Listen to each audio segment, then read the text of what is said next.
Chapter 296. Do you still remember last year, when I beat up Guobaoquan with an underground fist? The capital government wanted to hold me accountable? I remember. Do you still remember this year's spring examination case? And the Ministry of Justice wanted to interrogate me. I remember. Fan Xizhi glanced at him with some confusion. Was his brother saying this to remind him of the dignity of Qing law? But the problem was that these two cases ended without a conclusion. It only proved that in a place like the kingdom of Qing, power was still above the law. It was clearly a negative example.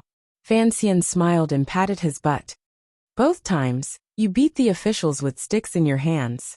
Although it was mainly because of your arrogant and domineering personality, you always have a sense of friendship toward me, a brother you've known for less than 2 years. I believe I'm not wrong about this. Fan Xizhi's buttocks were full of scars. He bit his lower lip in pain and said, "Then why did you hit me so hard earlier?" Fan Xian smiled. "First of all, I'm really angry. I won't hide it from you. Second, if I don't beat you up badly, how can I make the people of Jingdo believe that the Fan family is still strict and strict? It's half acting and half real." Fan Xizhi suddenly said in a daze, "Brother, such an important matter in the north. Are you really leaving it to me?" Fan Xian replied, "Prove yourself first." Fan Xizhi gritted his teeth and revealed a fanatical expression. He said with hatred, "Fine. I can definitely do it." Fan Xian nodded and looked at the sleeping prostitute of the Baiwa brothel by his brother's side. He raised his eyebrows and said, "Yesterday, when we raided the building, I discovered that this woman has some affection for you. I am your brother, so of course I know that your heart is very hard and ruthless. But when it is time to be soft, you can be soft. Perhaps you will find that life will be much more interesting." After all, Fan Xizhi was still young, and it was his first time experiencing the affairs between a man and a woman. His face flushed with embarrassment as he responded. The two brothers continued to talk in the carriage. At this moment, the carriage came to a halt. The two of them knew that it was time to part ways. Fan Xian shook his head and said, "This trip will be difficult and dangerous. Although you must still feel resentment toward me, I think in the future you will understand my good intentions. As for father, don't feel any resentment. You have to know that in this world, other than parents and brothers, it is difficult for anyone to truly treat you well. You were chased out of Jingdo at such a young age. Naturally, Aunt Lu is sad. I'm afraid father won't have it easy either." Fan Xizhi nodded sadly. Watching Fan Xian's silhouette disembark from the carriage, he thought of the days to come. He couldn't help but feel empty in his heart.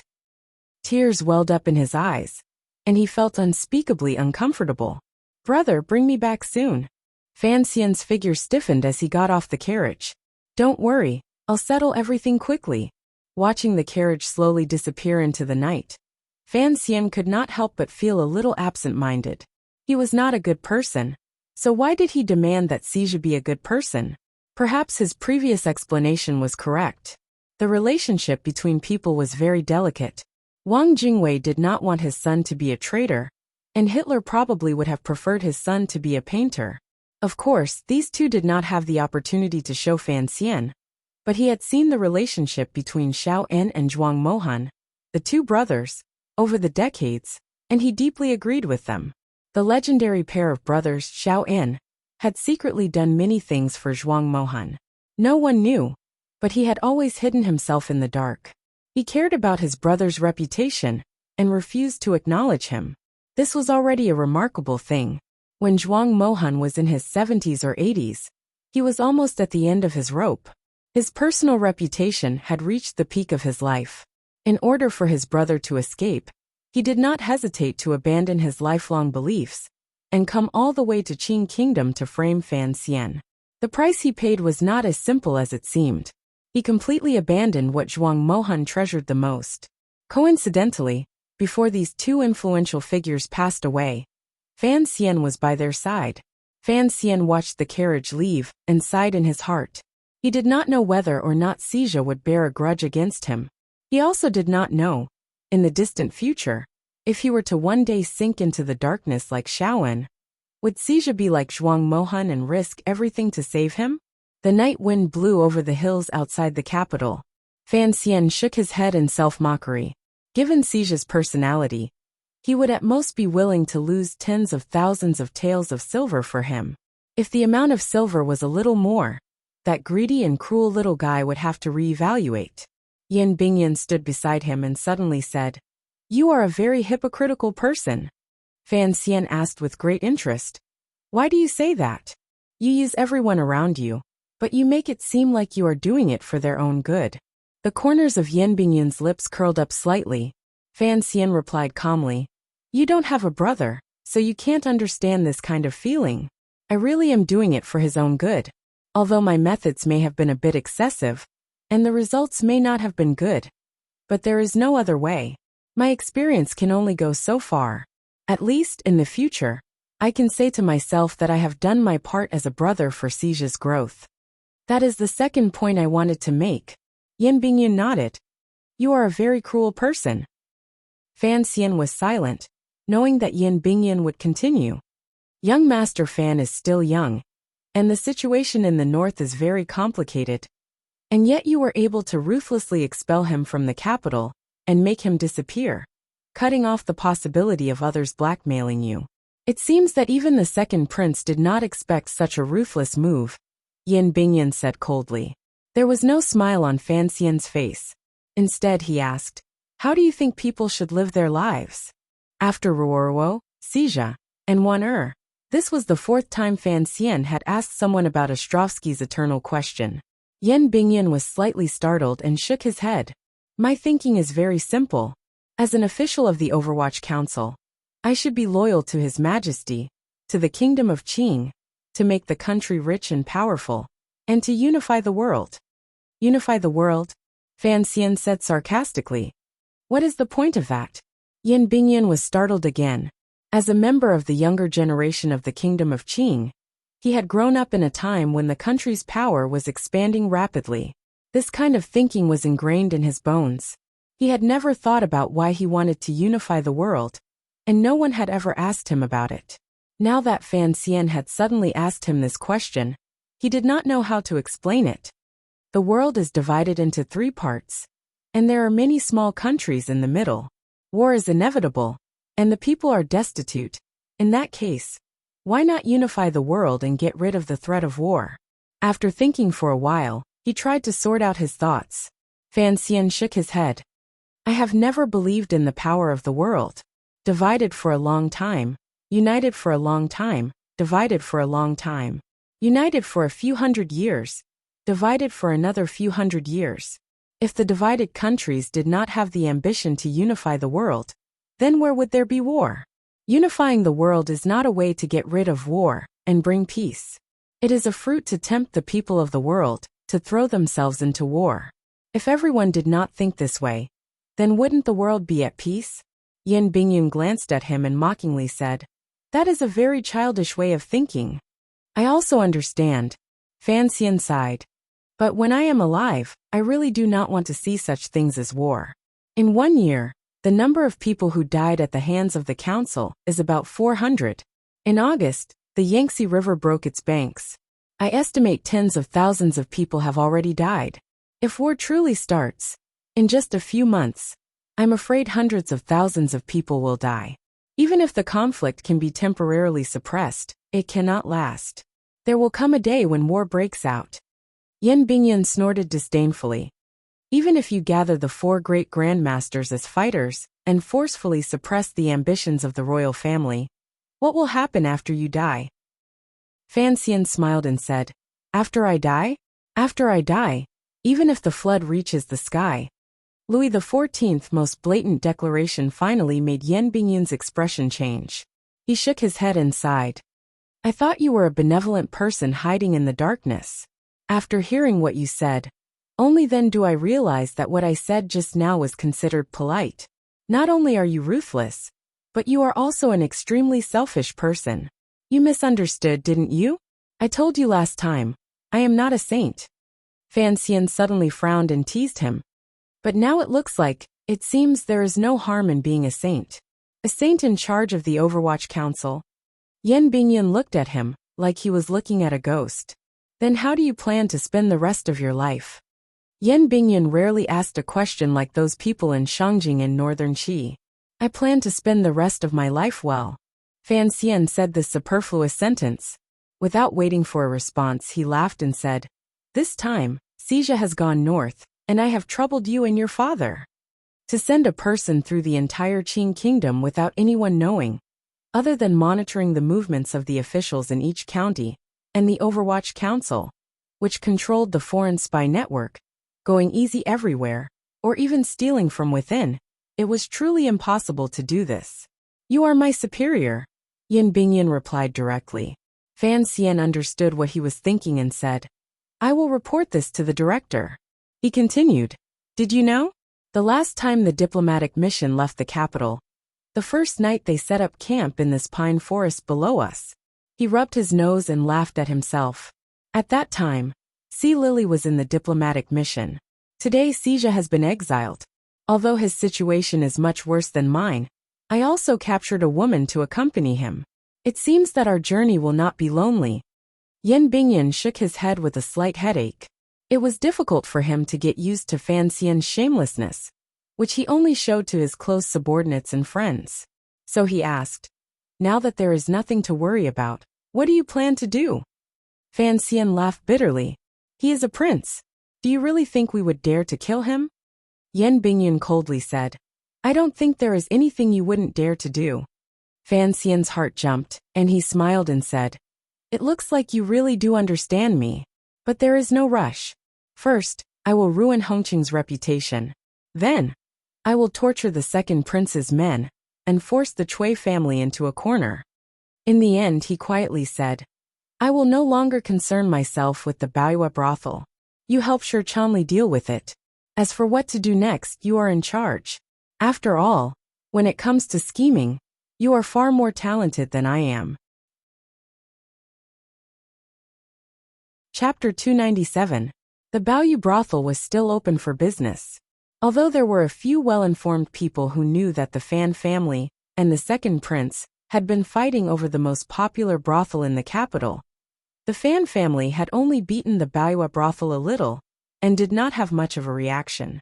The Overwatch Council did not make things difficult for the Baoyue brothel either, so everyone thought the matter was over. In the minds of these officials, this was a very natural outcome. After all, no matter how arrogant Fan Xian was, there was always a lot of taboo in front of a prince. Furthermore, in the eyes of the public, the second master of the Fan family was running the Baoyue brothel. Although it had damaged the reputation of the Fan family, he had earned a lot of money from it. If everyone worked together to suppress this matter, it would be a win-win situation. To the people of the capital who did not know what was going on, they only saw the Overwatch Council raiding the brothel and heard the beating of the wooden planks in Fan Manor. To them, there was something strange about the whole thing. When did the Emperor's Secret Service begin to manage the brothel? What had happened to the Fan family? Why had the little tyrants of the streets of the capital suddenly disappeared without a trace? But regardless of whether they knew about this matter or not, they all thought that this matter would be the same as the usual conflicts between influential officials in the capital. In the end, because of the invisible but dense network of relationships in the air, it would disappear without a trace. As the saying goes, good for you, good for me, and good for everyone. However, the managers, girls, and shopkeepers of the Baoyue brothel were not as relaxed as outsiders thought. This was because ever since the Overwatch Council raided the brothel, the big boss had not returned to the Baoyue brothel. It was as if he had disappeared. Although there were rumors that the young big boss was under house arrest, no one could rest easy without confirmation. Plus, the second boss had a special status, so he could not watch over the brothel every day. For a while, the Baoyue brothel maintained a calm appearance, but there was an undercurrent that was slowly flowing under the surface. On the other side of the undercurrent, the people of the second prince were also wondering why the Fan family had sent the people involved in the murder of the brothel to the capital government. Ever since Mei Zhili had changed positions, this important yamen had always been under the control of the second prince. The other party must have known that the capital government was within the scope of the second prince's power. If the Fan family was prepared to shed all pretense of cordiality and send the second young master to the authorities for investigation. Then why was it that there was only news of the second young master being grounded? There was no sign of the Overwatch Council, or the Fan family making a move. The second prince was having a headache over this matter. He had no idea that the Fan family would so decisively expel Fantasia from the capital, and quietly send him to a foreign country. The Overwatch Council's work was flawless, but there was still a faint worry that prompted the second prince to begin making preparations. But now that things had come to a head, they realized that they had nothing to do with the Baoyu house. They were innocent. Even if they were to guard against Fan Xian's revenge, they did not know what Fan Xian could possibly do to them. So how could they guard against him? No one could grasp Fan Xian's thoughts. No one could guess Sir Yin Jr.'s ability to execute. On this day, the wind was gentle and the clouds were light. The yellow leaves were falling, and it was a perfect day for a trip outside the capital. There were still 6 days until the day of the royal family's chrysanthemum viewing. The officials and commoners of the capital had all brought their families to the outskirts of the capital. Since it was still daytime, the Baoyu house was particularly quiet. Because the future was uncertain, and the owner was missing, the usually energetic receptionists were leaning against a pillar. The girls by the lake were forcing themselves to smile, and they were accompanying the old perverts who liked to indulge in daylight. Some unknown insects were hopping around the stone steps of the side corridor, crying out with all their might. They struggled to no avail, waiting for their end to come. The waiters in the building all looked a little uneasy. They picked up the rag and wiped the table. In the past, Fantasia had given strict orders that the table had to be tested with a white silk. They had to confirm that there was not a speck of dust on it before it passed. How could it be as easy as it was now? Suddenly someone walked in. This person's eyebrows were very thick, and they looked as if they had been painted on. Although this appearance was not out of the ordinary, it was very easy to remember. So, one of the receptionists who had received him one night immediately recognized him. He froze next to the door of the Baoyu house. His body sprung up, but he did not dare go forward to greet him. It was one of the waiters who looked at the receptionist strangely. He neatly put the gray rag in his hand on the table and sang, "A guest has arrived." The end of his voice was crisp and very pleasant to listen to.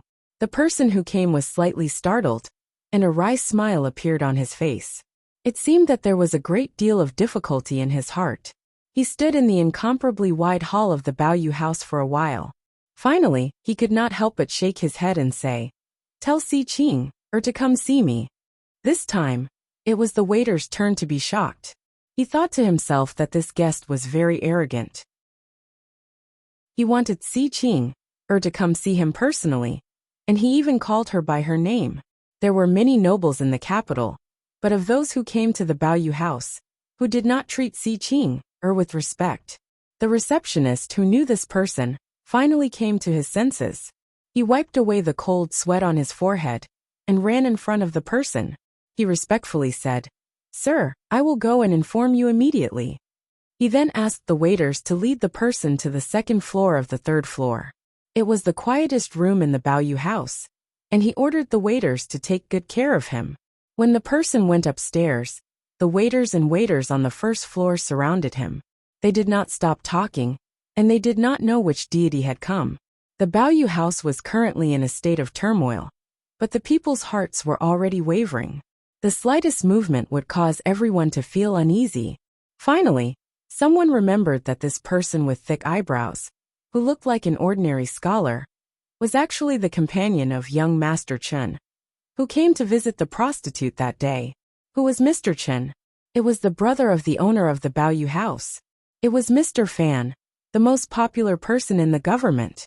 The person who had come was Mr. Fan's confidant, and it was likely that he was a high-ranking official in the Overwatch Council. Everyone in the brothel was stunned. They all knew what had happened that day. The brothel had offended Mr. Fan, and even the owner had suffered. Today someone else had come. Was it possible that the Overwatch Council was going to raid the brothel again? Could the Baoyu house continue to operate? At this time, someone sighed and said, "I think the brothel will have to pay a large sum of money to settle this. It is a shame. Although the owner is a bit cruel, he is very good at business." For no reason at all. He has to feed the mouths of these officials. No matter how good the business is, it will be ruined. Bah! Someone could not bear to see him pretend to be the great priest of the Qing temple. He laughed and said, "You idiot! The owner of the Baoyu house is Mr. Fan's brother. If the Overwatch Council wanted to collect money, it would not come to us. Do you think the two of them are going to collect money from each other? There's even an old minister overseeing them." The man's face was cut, and he mumbled, "Then what is this person doing here with Commissioner Fan?" It was Shi Changli. Fan Xian was having a good time, and Shi Changli was a scholar. He had been chased to a brothel by his teacher, so it was only natural that he was in a bad mood. Si Qinger's eyes flashed, and she respectfully offered him tea. She knew that although the man in front of her was not an official, he was a trusted aide of Commissioner Fan. The owner had been missing for the past few days, and now that he had suddenly appeared, she had no idea what he was here for. She paused and then gently asked, "Mr. Shi, what brings you here today?" Shi Changli hesitated for a moment. Si Qinger was someone that the third prince had picked out. She didn't have much of a relationship with the Fan family, so when she saw him hesitate, she misunderstood his intentions. She covered her lips and smiled. "We are all family now. Does Mr. Shi still want to raid our building?" When she said the word raid, her tongue curled. It was a strange sound. Shi Changli's eyebrows furrowed, and he did not like this woman's flippancy. His face darkened, and he pulled out a document. In a low voice he said, "Today, I am not here to raid the brothel. I am here to take over." "Take over?" Si Qinger froze. She picked up the thin document from the table and quickly scanned it. Her face changed, and when she saw the red fingerprints at the bottom, she bit her lip. After a moment of silence, she finally digested the shock in her heart. She opened her eyes wide and asked, "The owner has given you all of the brothel's shares?" Her voice was filled with shock and disbelief. 70% of the Baoyu brothel's shares were worth a lot of money. How could it be so easily transferred? Si Qinger knew that this matter was not as simple as it seemed. She frowned and said, "Mr. Shi, this is too big a deal. I cannot accept it." Shi Changli gave a wry smile and said, "I do not need you to accept it. From today onwards, I am the owner of the Baoyu brothel.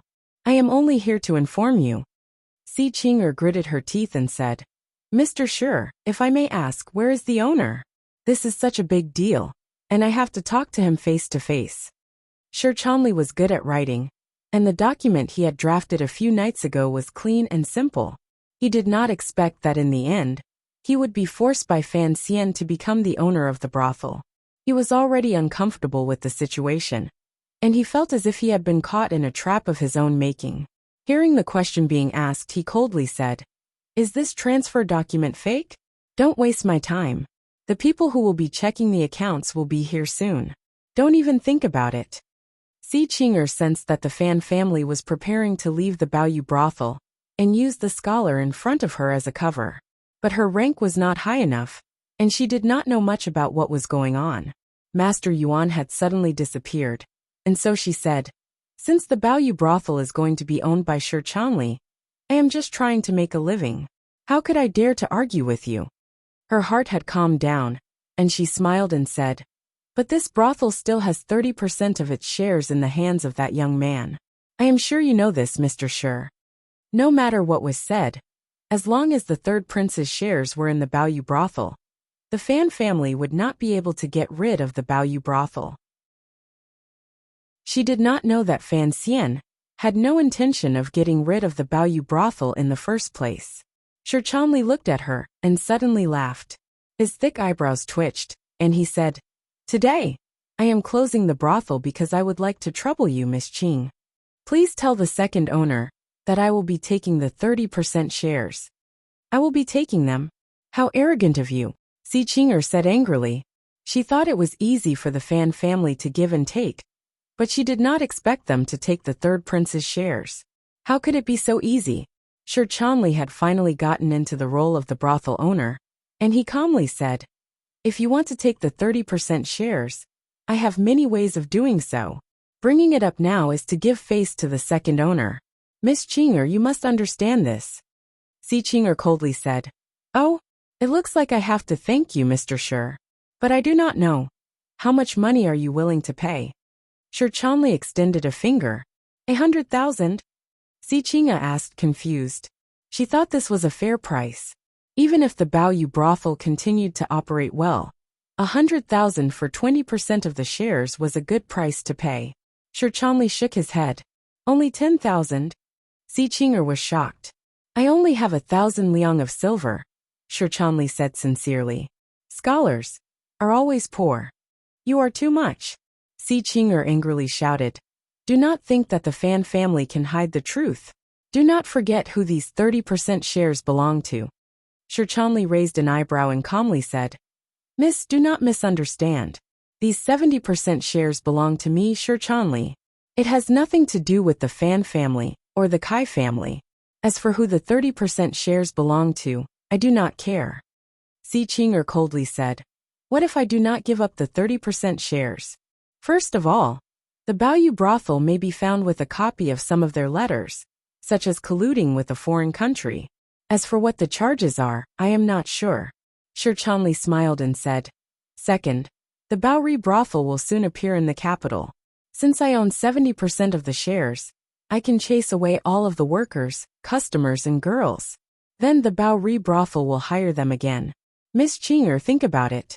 The Baoyu brothel, which has not yet existed, can take down the Baoyu brothel in a short period of time? Si Qing'e looked determined, and she refused to back down. She said, I do not believe the first point. Would the Fan family, no Mr. Shi, be willing to see the Baoyu brothel collapse? Would they use 70% of the shares to take us down with them? She looked proud and said, The second point is even more impossible. When the owner chose the location, he was very particular about it. Plus, these girls have signed a death contract with us. How could they just leave? Shi Chanli shook his head and sighed. Miss Qing'e, it looks like you still do not understand the situation. You have to understand that I am the owner of the Baoyu brothel. What death contract or living contract? Si Qing'e's face changed. Shi Chanli stood up and pushed open the window. He smiled and said, As for the location of the Baoyu brothel, I will not hide it from you. It is to the side of the Baoyu brothel, and it is also near Thin Lake. The reason why I came back after a few days was because 2 days ago, I was busy collecting the title deed for the land. Si Qing'e was speechless. Shi Chanli was now completely immersed in his role as a ruthless businessman. He waved his hand to catch the wind from Thin Lake and continued to say, As for taking me down with you, if you do not want to back out, then I will take you down with me. 70% of the Baoyu brothel's shares may be worth a lot of money, but I do not care for it. After he said this, he laughed at himself. When did he begin to wash away his status as a scholar?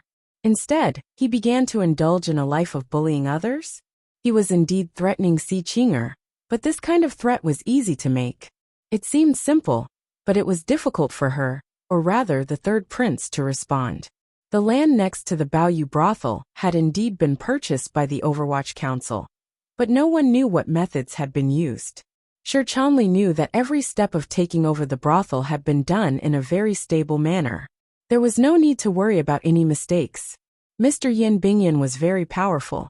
If the third prince did not want to give up the 30% of the shares, Mr. Yin Bingyan had a way to make the Baoyu brothel close down within 10 days. Lady, you do not know the root of this matter. Do not think too much about it. Shi Chanli did not need her to send a message to the third prince.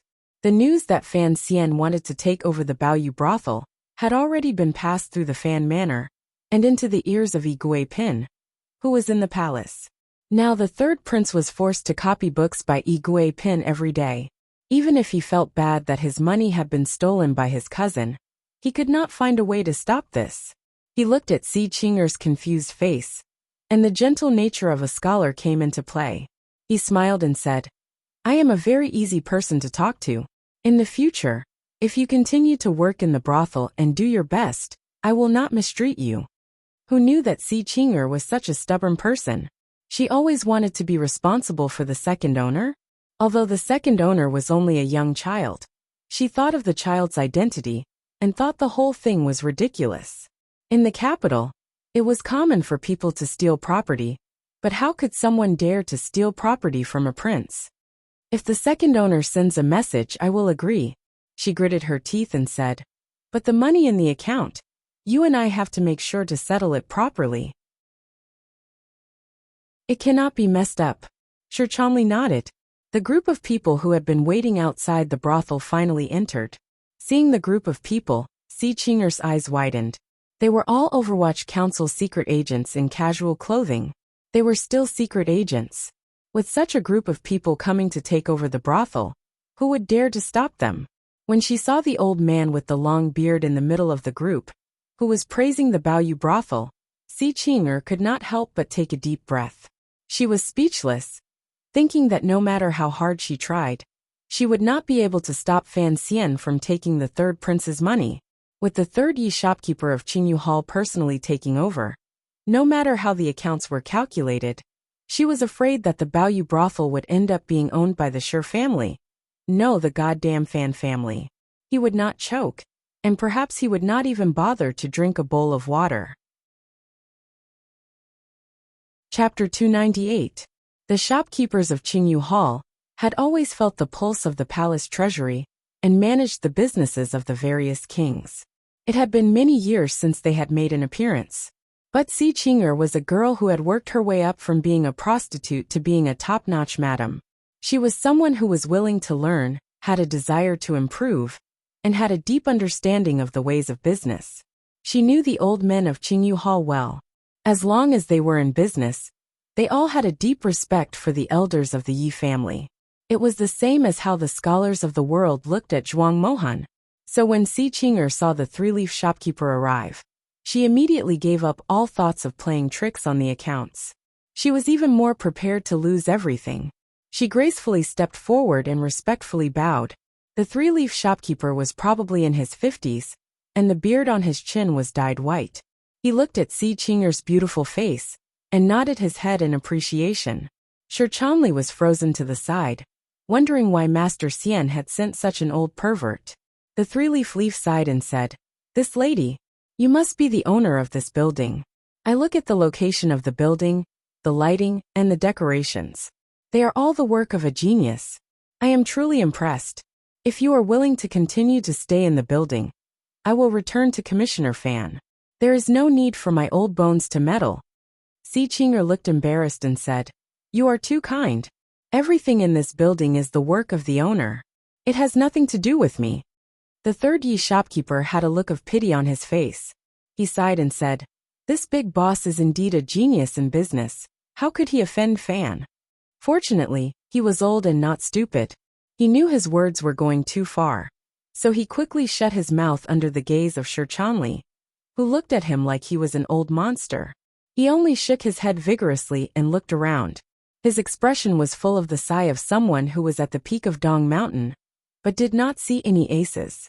In the eyes of the old shopkeepers of Qingyu Hall, who had been involved in the business for 20 years, although the Baoyu brothel was a shady business, the building was very bright. There was a lake behind the building, and there was a courtyard by the lake. The waiters knew when to stop, and they knew how to be polite. The girls were not arrogant, and they did not lose their composure. It was a perfect fit for the hearts of the customers. The man who was in charge of all of this was a man who had a deep understanding of business. The old shopkeeper sighed. Sherchanli couldn't help but shake his head, thinking that the second young master of the Fan family was not a simple son of a noble family. It was a wonderful thing, though. The two brothers of the Fan family were different from the rest of the world.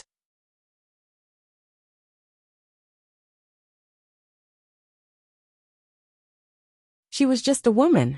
Even if she had some connection to the third prince, if the commissioner of the Overwatch Council had spoken, how could she say no? In this world, there was no official who would go against the Overwatch Council for the sake of a prostitute. Not even the princes would do something like that. If Mr. Fan wanted to destroy her, it would be easier than killing an ant. "What do you want me to do?" she asked, a little absent-mindedly. Sherchanli said, "Mr. Fan, oh no, I am going to make some small changes to the Baoyu brothel. I think Lady Qing'er will be of some use in this. Perhaps in the future, All the brothels in the Qing kingdom will need these changes. Si Qinger was shocked. The Baoyu brothels business was doing well, so the big boss had already used some of his capital to open up more branches in other provinces. But as of now, the brothel business in the Qing kingdom did not have a large share. As for changes, this was how the brothel business had been run since ancient times. Unless, like the big boss, the brothel made some changes to its operations. Was Fan Xian really going to go crazy and stop all the prostitutes in the world from selling? But the problem was, if the prostitutes did not sell, and if the pimps did not take in customers, would it still be a brothel? Shi Chanli did not know what she was thinking, and so he followed the instructions of his teacher and said, "First, the girls in the brothel from this day forward are to change their death contracts to living contracts. This will be for 5 years, and when the time is up, they will be free to go. Second, the Baoyu brothel must have a doctor to ensure that the girls are healthy, and only then can they receive customers. Third," before he finished, Si Qinger was confused and asked, "Change to living contracts? What is the need for that?" Shi Chanli explained, "Sir, ahem, I was wrong again. I thought that in this line of work, 5 years is the limit. We have to give people something to think about. If they think that they can only be ridden by others for the rest of their lives, and that there is no chance of them being redeemed, the girls will be in a bad mood. Naturally, they will not be able to treat the guests well." Si Qinger mockingly said, "5 years is up. Do you think we poor women can stop selling? Who is going to remove their registration?" The brothels of the Qing kingdom were not registered. Once a prostitute became a prostitute, she could not leave the brothel for the rest of her life, unless she was redeemed, or the government had given them a special order. According to what was said before, the Baoyu brothel signed a living contract for 5 years. After 5 years, the prostitutes in the brothel would not be able to escape. Regarding this question, Shi Chanli did not answer. Master Xian had said that he would deal with it in the future. Si Qinger mockingly said, "As for the doctors, that is even more ridiculous. The girls in the brothel are of low status, and no doctor would be willing to visit them.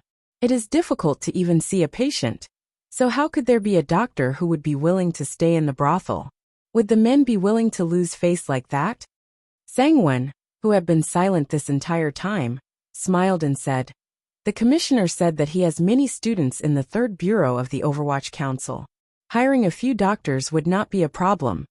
Si Qinger gave a wry smile, and thought to herself that the 3rd Bureau of the Overwatch Council was the poison department that everyone feared. Was he going to become a doctor? She increasingly felt that Fan Xian was a man who only knew how to dream. She mockingly said, "So what if there are doctors? Even if the girls are clean, who can guarantee that the guests will not suffer from venereal diseases?" Shi Chanli felt a headache coming on and said, I do not have a good idea." It was not that he did not have a good idea. It was that Fan Xian's idea of industrializing prostitution had run into the problem of not being able to popularize condoms. Listen to the last few things first. He coughed and continued to say, "From now on, things like forced buying and selling cannot happen again. If something like this happens again, you will be held responsible." He stared into Si Qinger's eyes until she lowered her head. "Things like young prostitutes cannot happen again. There should be a rule for drawing water, and it should be based on the brands of the girls. The girls should have 3 days off every month, and they can do whatever they want." As Big Boss Shi continued to speak, not only did Si Qinger's face change, but even Sangwen was dazzled. Finally, Si Qinger could not help but open her eyes wide and say, "If this goes on, is the Baoyu brothel a brothel or a charity hall?" Shi Chanli looked at her and said, "The master has said that you are someone who was raised by Yuan Xian. Logically speaking, he should punish you, but because of your poor background, he will give you a chance to redeem yourself. You do not need to worry about whether the Baoyu brothel is a brothel or a charity hall. In any case, you should follow Lady Sang's lead and do your business. If you succeed in this endeavor, you can spread it all over the world. In the future, hundreds of thousands of girls in this brothel will be indebted to you. Consider it repaying the debt you have owed over the past few months." At this point, Shi Chanli finally brought up Fan Xian's name without hesitation. Si Qing'er was silent, and no one knew what she was thinking. Her face was full of fear. In fact, Shi Chanli's heart was full of fear. Although the Baoyu brothel would be monitored by Sang Wen, who had already joined the first bureau of the Overwatch Council, he was a scholar and a student of Fan Xian. Would he never be able to become an official? Would he only be able to stay in a brothel and be the owner of a brothel? He looked at Sang Wen and found that this woman, who had been a singer, was calm and steady. It did not seem as if she was troubled by this. A few days later, there was an autumn rain midway, and it was mournful and rustling, forcefully turning the clear autumn air into a cold rainy night. The Baoyu brothel had been taken over by Fan Xian, and the second prince had already sensed an ominous omen. He had begun to make arrangements. Fan Xian, on the other hand, appeared to be rather relaxed. These few days he did not go to the first bureau, nor did he go to Xinfeng restaurant to eat buns. Instead, he went to the Imperial College, and with a group of young teachers, he organized the carriage of books he had brought back from northern Qi. The autumn wind blew, and the water droplets that had been hanging on the clouds for a while finally fell. They were so sparse that it was irritating. From Dambo bookstore, Fan Xian walked north for a while, and then he arrived at the gate of the Imperial College. A large area here was managed by the Imperial College and the Tungwen Pavilion. The government offices that had been set up in the first year of the Qing calendar had long been dismantled. Fan Xian raised his black umbrella and walked among the students of the Imperial College. Occasionally, he would nod and greet the students who respectfully greeted him. Although his status was different from before, the emperor had not removed him from his fifth-level official position. Furthermore, he had given verbal orders for him to come to the Imperial College when he had time. Although he did not like being a teacher and had never come to class, he used his official position to come to the Imperial College to read books and hide from the wind and rain outside. He was very willing to do so. The first day he came to the Imperial College, the students could not help but be surprised. It had been almost a year since Sir Fan Jr. had come to the Imperial College. When the students thought of this young man, who now held a position in the Overwatch Council, they could not help but feel a sense of conflict and fear. They were not as enthusiastic as they had been a year ago. It was not until a few hours later that they realized Sir Fan Jr. was as easy to get along with as he had been in the past that they became lively again. Arriving outside the study that the Imperial College had left for him, Fan Xian put away his umbrella and looked at the gloomy weather outside. He could not help but frown and push open the door to enter. Inside the room, a few of the Imperial College's teachers were organizing the books that Zhuang Mohan had given them. For the kingdom of Qing, the books in this carriage had a very beautiful symbolic meaning. The emperor greatly valued them, so the Imperial College did not dare to be negligent. The work of copying and maintaining the books was being carried out in an orderly manner. Seeing Sir Fan enter, the teachers hurriedly stood up and bowed. Fan Xian smiled and returned the greeting. The people in front of him were all mediocre and unaccomplished people. Because it was difficult for him to repair Zhuang Mohan's books by himself, he had forcibly taken them from the Imperial College. They had gotten along quite well over the past few days. The black cloth umbrella was placed in a corner, and water began to seep through the floor. There was a dark stove in the room, and as the two warmed, Fan Xian suddenly felt the humidity in the room increase. Feeling a little uncomfortable, he loosened his collar and said, "It's not good to be too wet. The weather is not cold yet. Sir, let us endure it for a while. How about we put out the stove?" One of the teachers explained, "Books need a certain temperature to be stored. It's not good to be too cold." Fan Xian knew this and said, "It's not winter yet. It should be fine to leave these books in the room. It's not good to be too damp either." Everyone agreed, and began to bury their heads in their work. The Imperial College had inherited the style of the Kingdom of Qing's court. It paid attention to practical matters, and was not easy to talk about. It was very different from northern Qi. Fan Xian sat back down at his table, but before he had time to start working, he was asked to leave. Someone wanted to see him. "Why have you returned to the Imperial College today?" Fan Xian was a little surprised to see Xu Wu the scholar sitting in a chair, and he bowed respectfully. After his father-in-law, the prime minister, had stepped down, and the minister of the Board of Rights had been hanged, the civil officials in the court had become a mess. Some were secretly watching Fan Xian, and some were following the Eastern Palace. Instead, it was the second prince, who had always been quiet, who, because of his many years of business and literary fame, had the most support from the civil officials. Xu Wu the scholar had once been a student of Zhuang Mohan, and had always had a great reputation. In terms of seniority, he was second to none in the court. But because he had passed the imperial examination in Northern Wei, he was now an official in the kingdom of Qing. So there was always a problem. In the turmoil of the 5th year of the Qing calendar, he had accidentally obtained the greatest benefit. Although he had been stripped of his position as Chancellor of the Imperial College, the original scholar of the Tungguan Pavilion had been implicated in the spring examination incident and had been removed from his position. Xu Wu the scholar was extremely noble. The scholar of the Tungguan Pavilion was extremely noble.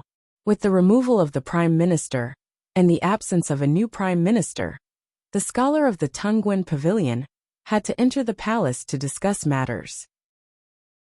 He had truly entered the center of the Qing court and was equivalent to a prime minister. No matter how powerful Fan Xian was in front of him, he was still just an unranked official. Of course, Xu Wu the scholar was not stupid enough to see Fan Xian as a common official. If that was the case, he would not have come to find Fan Xian today. If Commissioner Fan can calmly return to the Imperial College, why can't I? Xu Wu joked with Fan Xian, who was about the same age as his son. It's cold outside, and you, a young man, know how to enjoy life and hide in the Imperial College. What? You don't want the Overwatch Council to be drenched in the rain? Cold wind and rain outside? Fan Xian did not know if Xu Wu the scholar's words had a hidden meaning. He smiled, not knowing how to respond. After Shi Chanli took over the Baoyue house, Yan Bingyun's actions began to unfold. First, he used the pressure of the Overwatch Council to force the Ministry of Justice to bypass the capital government. He directly issued an arrest warrant, focusing on a few crimes, and began to track down Yuan Meng. But Yuan Meng could really hide. Under the cover of King Jing's son, Hongcheng, no one knew where she was hiding.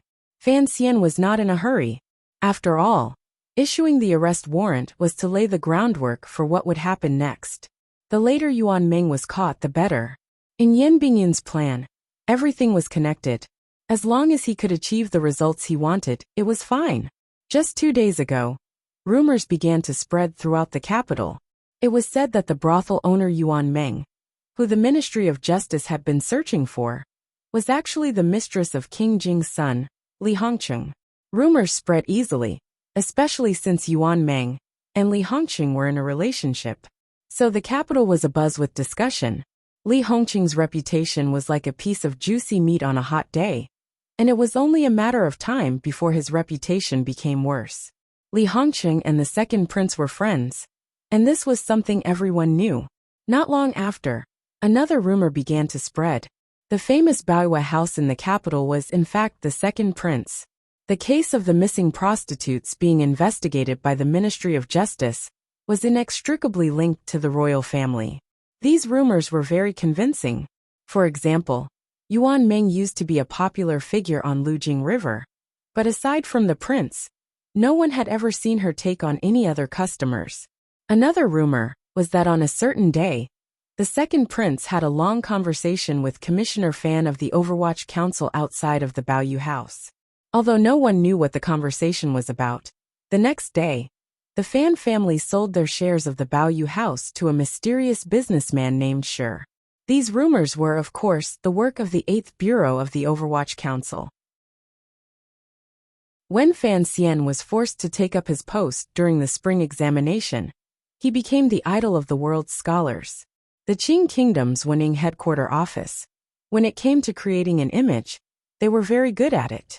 When it came to pouring dirty water, they did it very well. Of course, as the rumors spread, the people of the capital learned that the original owner of the Baoyue house was actually the second master of the Fan family. The reputation of the Fan family was affected by this. But the source of the rumors was in the hands of the Fan family. They randomly tossed out a few stories about Commissioner Fan beating his brother, the old minister punishing the family, the second master breaking his leg, and the howling of evil in the garden. The Fan family selling the brothel at a loss was enough to shock the people of the capital. In addition, the Fan family no longer had anything to do with the Baoyu house, so the rumors quickly died down. When it came to controlling public opinion, Fan Xian was very familiar with it. Back then, Wu Zhu had written a few thousand leaflets, and he was able to chase the eldest princess out of the palace. Now he was dealing with the second prince, who was even more immature. Therefore, the people of the capital always believed that the second prince and Li Hongsheng, who did not have any shares in the Baoyu house, were the true culprits behind the Baoyu house case. Fan Xian, on the other hand, was an innocent man. The Fan family must have had their reasons for doing so. Yan Bingyun's next step was to deal with the money between the second prince and the Cui family. Not even Fan Xian knew the specifics, but he trusted Yan Bingyun's abilities. He didn't want to get involved in this. Xu Wu, the scholar, looked at him and said with concern, "Did you know that yesterday the capital government accepted the Baoyu house case? Your second son's crime is not light. He committed murder, silenced witnesses, and forced prostitution. Today is the day he will be tried."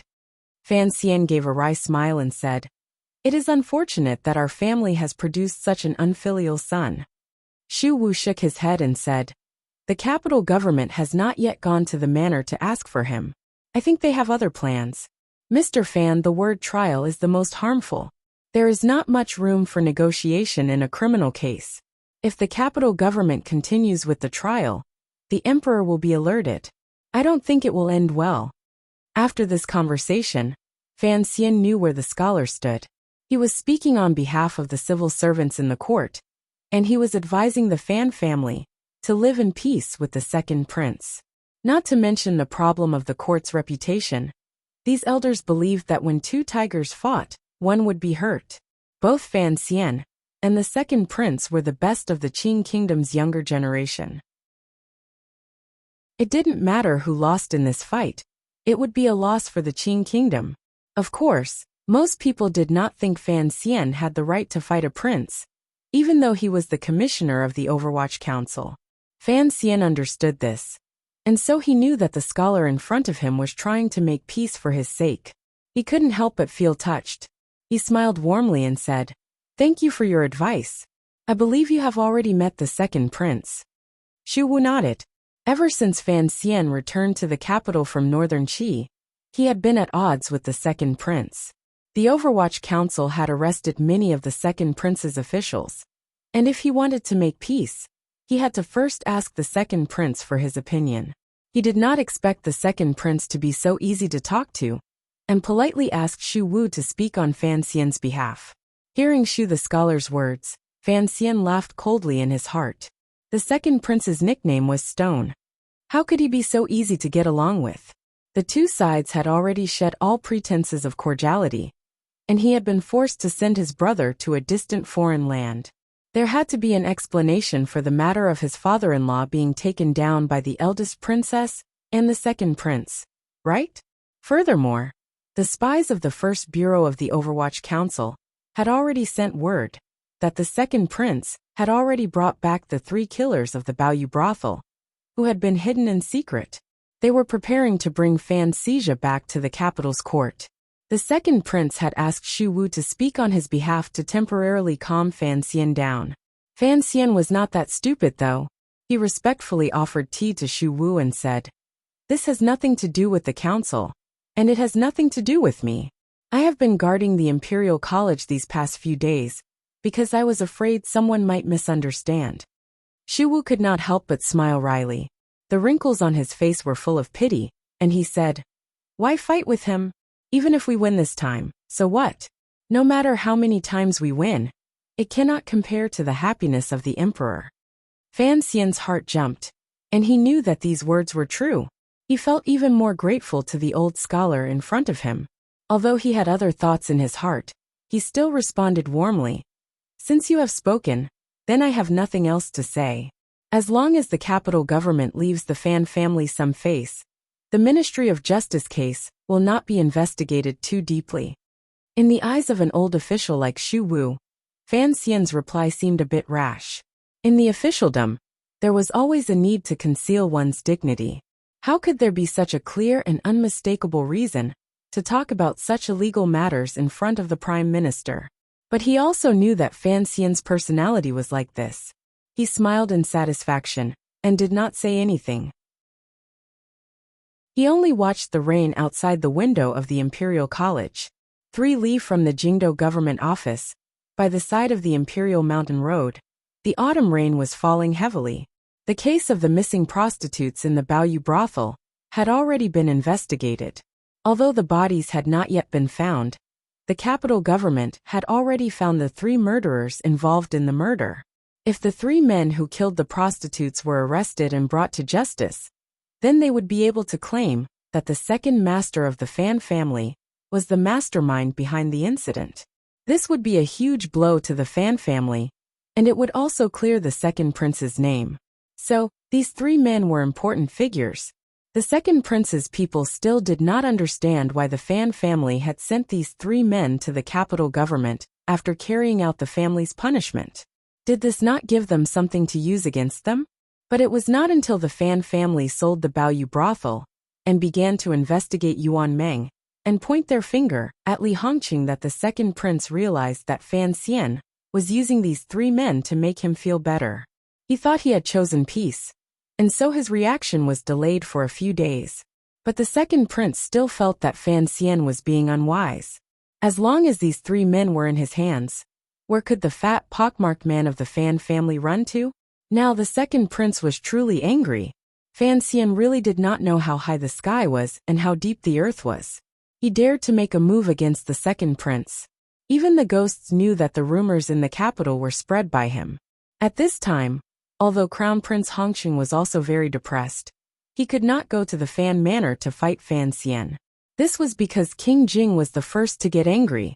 After a beating, he locked him up in the manor to avoid the storm that was brewing in the capital. Watch him carefully. Do not let anyone else have the opportunity to come in contact with him. Do not give them the opportunity to retract their statements. Fan Wuxia, one of the 8 generals of the second prince's manor, had a gloomy expression on his face. He said to the bailiffs sent by the capital government, "If you fail this mission, be careful of your own life." The bailiffs of the capital government nervously nodded. He was not nervous about this mission, but he was nervous about facing the 8 generals of the second prince. Yushan Road was only 3 miles away from the capital government. If it were not for the fact that he wanted to avoid suspicion, Fan Wuxia would have personally escorted these 3 men to the capital government's prison. The carriage began to move, and in the dark autumn rain, Fan Wuxia watched from afar. The carriage traveled in the rain as usual.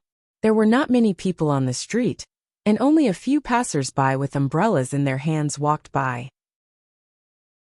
At this time the passers-by began to move. They flipped their umbrellas and pulled out sharp, black-stained weapons. Calmly they stabbed into the carriage. Fan Wuxia was shocked and rushed in that direction. But he was still some distance away from the carriage. Seeing the speed at which these people were moving, he knew he would not be able to save them in time. The sharp needles were as sharp as tofu. They pierced into the walls of the carriage and killed the 3 people inside. The passers-by pulled out the needles and did not make any unnecessary movements. Holding their umbrellas, they walked into the alleys on the side of the street and disappeared into the rain. Fresh blood flowed from the carriage. Fan Wuxia rushed over with a cold face. He pulled open the curtain and his face changed. The wounds all showed how professional the person who did it was. It was only a simple stab, and they were already dead. Fan Wuxia could not help but take a deep breath. He began to worry for the second prince. To kill the 3 people in the carriage so cleanly was already difficult. What was even more frightening was that the other side knew exactly when they would move the witnesses. It seemed that the Overwatch Council had hidden many spies in the second prince's camp, which was why they were able to control the timing and location of the attack so well. This assassination was so perfectly planned that it looked so natural and simple. It was like eating a meal, And it was not very thrilling. Only an expert like Fan Wuxia could find a soul-stirring feeling in such a plain-killing situation. He did not need to think to know who had done it. Other than the assassins of the 6th Bureau of the Overwatch Council, who always hid in the dark, who else could have done it? His face grew paler. He could not help but think, if those passers-by had been trying to assassinate him, would he have been able to survive? Everyone in the Second Prince's camp seemed to have underestimated Fan Xian's power. That was because the new generation of people in the kingdom of Qing did not know how terrifying the Overwatch Council was. Fan Wuxia nervously rubbed the dagger in his sleeve. For the first time, he felt that he should leave the Second Prince and save himself. My chess skills are not good. I play chess because I don't want to take the pieces, Fan Xian said with a face full of shame. He was playing chess with Xu Wu at the Imperial College. The court had ended early, and the disaster relief in the south was almost over. That was why Xu the scholar had so much free time. After only 2 rounds of chess, the old man found that Fan Xian, such an intelligent and quick-witted genius, was a complete and utter lousy chess player. He could not help but change his expression. He felt that playing this kind of chess, even if he won, would not be fun. Xu Wu sighed and said, Fan Xian, I see that you are very clever in everything you do. How is it that you are so lousy at chess? The two of them casually talked about the matters of the court. Because Minister Fan rarely talked about such things in the manner, and the Overwatch Council could not investigate their disputes in court, Fan Xian listened with great interest. He smelled some of the important matters of court that he could not touch with at his current rank. Now, Yan Xiaoi was the governor in the north and endlessly stretched out his hand for silver. The small battles in the south were also ongoing. The kingdom of Qing was currently lacking in silver. Fan Xian's heart was now at ease. As long as the emperor needed silver, the palace treasury would fall into his hands next year. The eldest princess was good at scheming, but when it came to making money from business, it was not very reassuring. The rain had stopped, and Fan Xian did not have the right to ask the old man to stay for a meal. He respectfully saw the scholar out the door, then turned around and returned to the room. He began to look through the collection of books that Master Zhuang had given him. After the teachers had left, he still had not left. He held a book in his hands, lost in thought. He knew what had happened in the capital today, but he did not take it to heart. The 3 people were already dead, but the families of the dead prostitutes had now come to the capital government to complain, pointing their fingers at the Fan family. Of course, Fan Xian would not kill them to silence them. The 3 people who had died today had been secretly hidden by the Second Prince. If he killed him, the Second Prince would not be able to report it to the emperor. Although Fan Xian was not a good person, he did not have the heart to kill the victims. In fact, he understood that if he did not care about his status as the commissioner of the Overwatch Council, the resources and power he held were far greater than the Second Prince's. If there were no accidents in this battle, of course he would win. But the world did not know this. The only thing that Fan Xian cared about was the attitude of the emperor in the palace. If the emperor felt that these little bastards playing around was nothing, then Fan Xian could continue to play. He actually had a good grasp of the emperor's thoughts. The Second Prince was just a whetstone. Although he was used to sharpen the Crown Prince, he was also used to sharpen the future Overwatch Council Director Fan Jr. Looking at Director Fan Jr.'s methods and thoughts, it seemed like a good choice.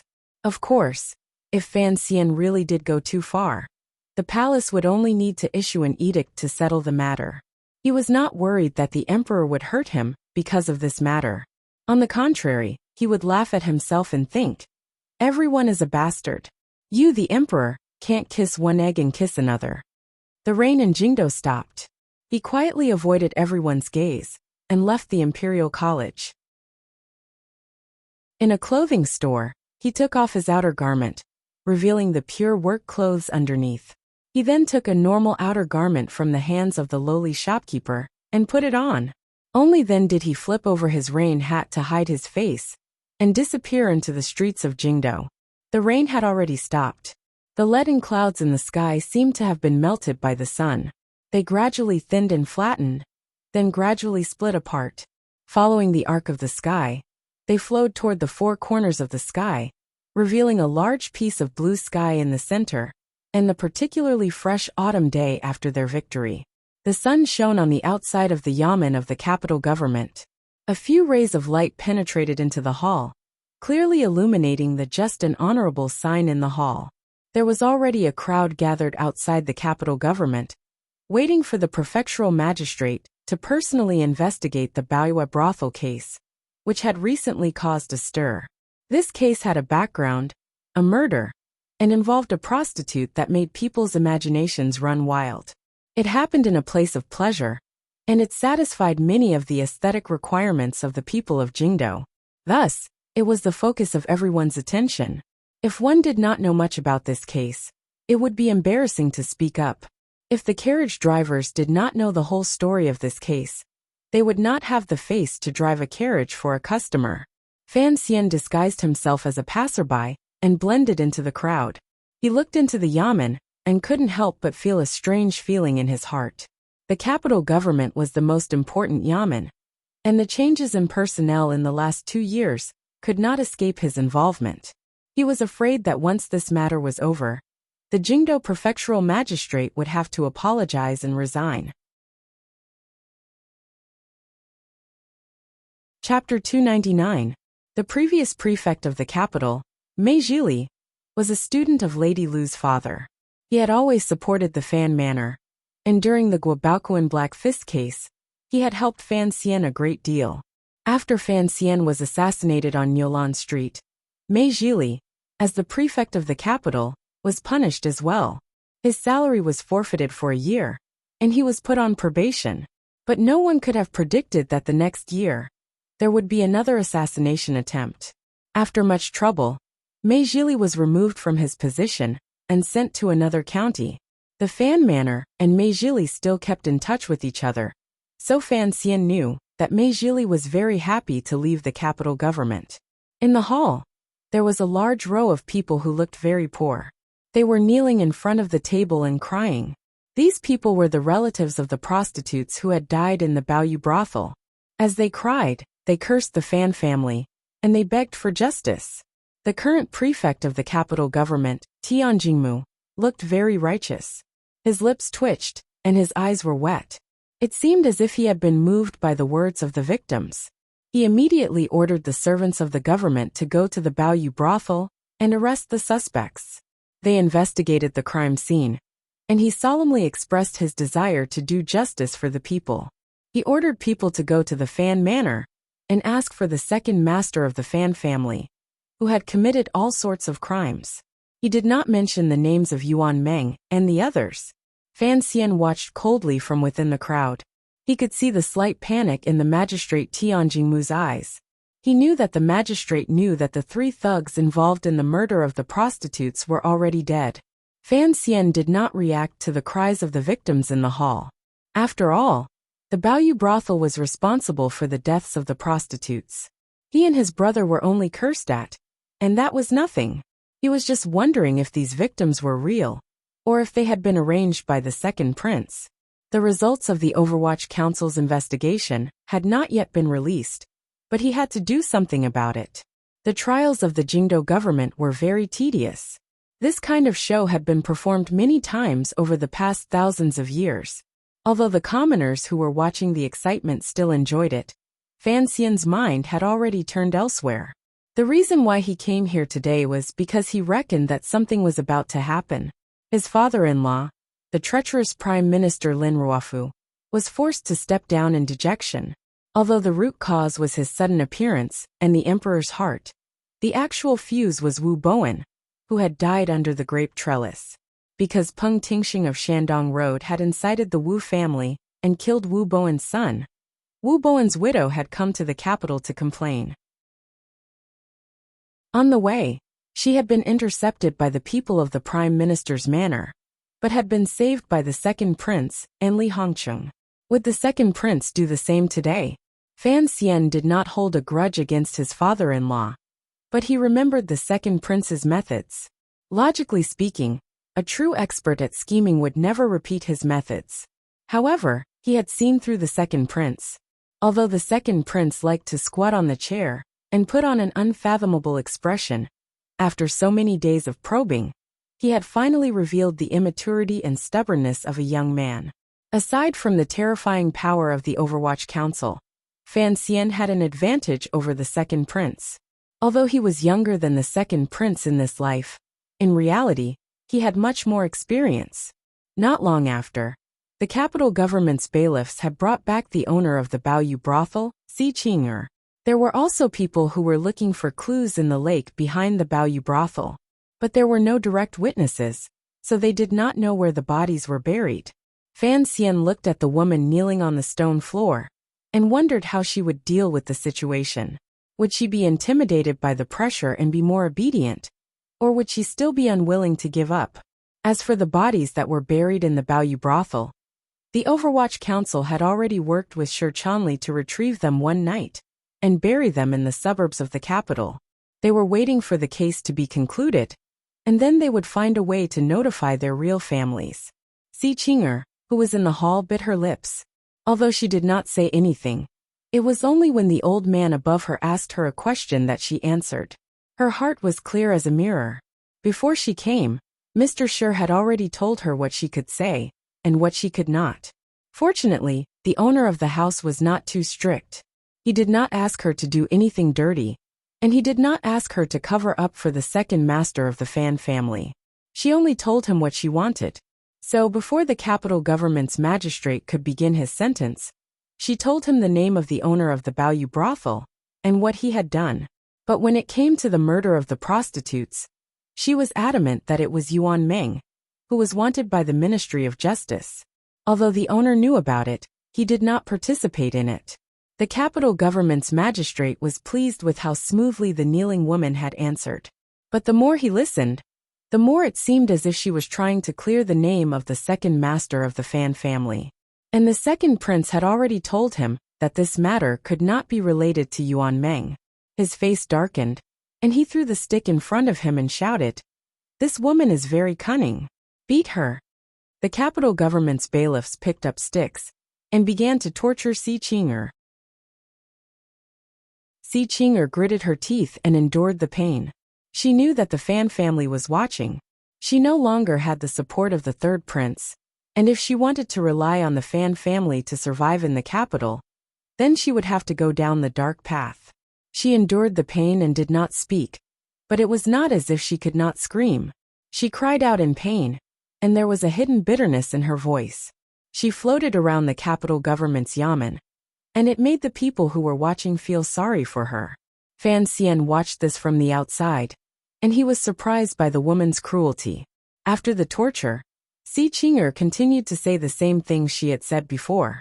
The capital government's magistrate was about to begin another round of torture when the officials who had gone to the Fan Manor to arrest Fan Xija came back, covered in dust and looking defeated. This group of people had gone to the Fan Manor to arrest Fan Xija, and they had used the capital government's sign to force their way in. But at this time, Fan Xija had probably already reached Sangzhou, and he was hugging Lady Yenner in his carriage, sighing about how difficult it was to leave his homeland. The bailiffs were about to ask a few more questions, but Lady Lu led a group of servants and beat them out with brooms. Hearing his subordinates being humiliated, the capital government's magistrate was not angry at all. Instead, he was secretly happy, and he shouted, "How dare these nobles be so presumptuous? How dare they harbor a criminal?" He made up his mind. Tomorrow, he would report this matter to the Fan Manor and see how they would answer for it. Fan Xian looked on coldly, but he was not in a hurry. With Lady Lu at home, he knew what his aunt was capable of. How could he have handled this matter without thinking it through? Furthermore, Mr. Yin Binghe was very trustworthy when it came to scheming. Back in the day, he had the entire northern Qi kingdom in the palm of his hand, so there was no way he would be able to handle a criminal case like this. As expected, the crowd outside the manor parted, and a few people walked in. The one leading them was Fan Xian's partner on his first visit to the capital government. It was Mr. Zheng, an official of the Fan Manor, and a famous scribe of the capital government. Mr. Zheng was famous, and so he did not need to kneel. He simply bowed to the magistrate and said, "Sir, What you say is absurd. Everyone in the capital knows that the Fan Manor has always been strict and fair. There is no such thing as harboring a criminal. As for what the second young master has done, you will have to investigate it in detail. The Fan Manor will not be biased. The magistrate of the capital government, Tianjingmu, knew that the official in front of him was a famous scribe in the capital, and the lawyer next to him, Song Shuren, was even more famous for being a troublesome litigator. For the Fan family to put on such a show, they must be prepared to go the open route. His face darkened and he shouted, "If you are not biased, then why don't you bring the criminal in?" In the cold autumn weather, Song Shuren waved his fan and laughed. Capturing criminals is the business of the capital government. Since when did it become someone else's business? Tianjingmu laughed coldly. Your second young master has committed a crime, so of course he must hand over the criminal. If he does not hand over the criminal, then is that not harboring a criminal? It is written clearly in the law of the Qing kingdom. Song Shuren, you should shut up. Song Shuren did not listen and laughed. The law of the Qing kingdom states clearly that the criminal must first hand over the criminal. But sir, the second young master of the Fan family disappeared 8 days ago. Where are we supposed to find him? Tianjingmu was so angry that he laughed. Ha ha ha ha, what a ridiculous excuse. Song Shuren looked distressed. Let the magistrate know that this is not an excuse. A few days ago, the Fan family reported to the capital government that the second young master had done many illegal things, but you did not pay any attention to them. At the time, they also said that the second young master had fled to escape punishment and asked the capital government to quickly send bailiffs to arrest him. He waved his paper fan again and said in a pained voice, Minister Fan and Sir Fan Jr. would not hesitate to put justice before family. How could they be harboring a criminal? Tianjingmu slammed his gavel and couldn't help but curse. When did the Fan family report to us? And when did they report Fantasia missing? How come I didn't know about this? Don't even think about muddying the waters and getting out of this mess. Whether or not there was, please look into the case file, and you will know. Song Shuren put on a fake smile and cupped his hands in salute. Tianjingmu's heart froze, and he immediately came to his senses. He did not call for the bailiffs to examine the case file on the spot. Instead, he found an excuse to leave the court. He and the advisor went to the study and carefully looked over the case file from the past few days. When he saw the case file, which clearly stated that the second young master of the Fan family had fled to escape punishment, the capital magistrate almost fainted from anger. There was no such thing. So how could there be such a file? The capital government was heavily guarded. Even if the Overwatch Council were to make a move, it would be difficult not to alert anyone. He. How could the Fan family have such power? To be able to play such a trick without anyone knowing? Tianjingmu's face was extremely ugly. He knew that there was a traitor in the capital government, but he could not immediately tell whether it was the magistrate or the official registrar who had done this. When Tianjingmu returned to the court, he was no longer as stubborn as he had been at the beginning. After all, the case file was here, and during the examination, both the magistrate and the official registrar were beside him. Even if he was willing to risk destroying the Fan family's case file, there was no way he could hide it. This way, even if Fantasia was found guilty, the Fan family had already made the first contribution. The Fan family's second young master had fled to escape punishment, and the Fan family did not purposely hide it. If this continued, how could the Fan family be dragged into this mess? In the end, the emperor would charge the Fan family with lax governance and cut their titles and salaries. It would be impossible to achieve the results that the second prince had requested. The capital magistrate had a headache, but he was not willing to give up. With a dark face, he continued to fight with the Fan family's large team of litigation masters. The capital government temporarily retreated from the court. Fan Xian knew that they had done enough on the surface. From now on, Fantasia would become someone who fled to escape punishment. When Fan Xian was truly in power, he would find a way to clear his name, and the Fan family would finally be able to escape. As for the owner of the Baoyu house, Shi Chanli, because he had taken over after the incident. No matter how unreasonable the capital government was, they would not be able to bring him to justice. Fan Xian could not help but laugh. He even talked about the case with a man who was standing next to him. The families of the victims were being led by the bailiffs to a place behind the government to rest. His lips curled up, and he said goodbye to the man and followed them. His eyes glanced at the corner of the street, and under the eaves, there was a man who looked like a scholar. The families of the prostitutes were making their way to the corner of the street, and just as they were about to disappear from the sight of the onlookers, 4 or 5 masked men came out of nowhere. In their hands were shining knives, and these masked assassins danced wildly. Their attacks were ruthless, and they cut down on the bodies of the victims. The streets were filled with cries and wails. The people who were watching the show also shouted and fled in all directions. Fan Xian stood under a large locust tree and squinted as he watched the scene unfold. He was not worried, and in fact he underestimated the power of the second prince. They were using the same tactic, and their actions were very clumsy. Last time, they succeeded in framing the prime minister because the emperor wanted them dead. The emperor did not want to kill them all, and now they were doing the same thing on the street. Were they not afraid that the emperor would laugh at them for being so simplistic? As for the lives of the victims, Fan Xian was not worried about them. Sure enough, a group of passers-by appeared out of nowhere at the end of the street and directly mixed into the battle. They quickly hid the victims of the murder behind them and faced the killers. Passers-by again, Fan Xian's favorite passers-by. The passers-by were not wielding knives, but were instead wielding spikes specially prepared by the Overwatch Council. With a few moves, they broke through the blades of the assassins and closed in. Their attacks were clean and efficient, and their style was simple and powerful. They seemed to have traces of Sir Wuxia. Fan Xian raised his eyebrows. He knew that this was because the true leader of the 6th Bureau, the Shadow, was Wu Zhu's admirer. The assassins sent by the second prince were actually quite skilled, but compared to the people of the 6th Bureau, their attacks were somewhat redundant. After a short fight, they were utterly defeated. These people instinctively wanted to escape, but the passers-by were like maggots on bones. There was nothing they could do. Clang! Clang! This sudden ambush and counter-ambush came to an abrupt end. The masked assassins fell miserably on the street, their bodies covered with a few miserable wounds, blood flowing everywhere. Fan Xian looked over and nodded.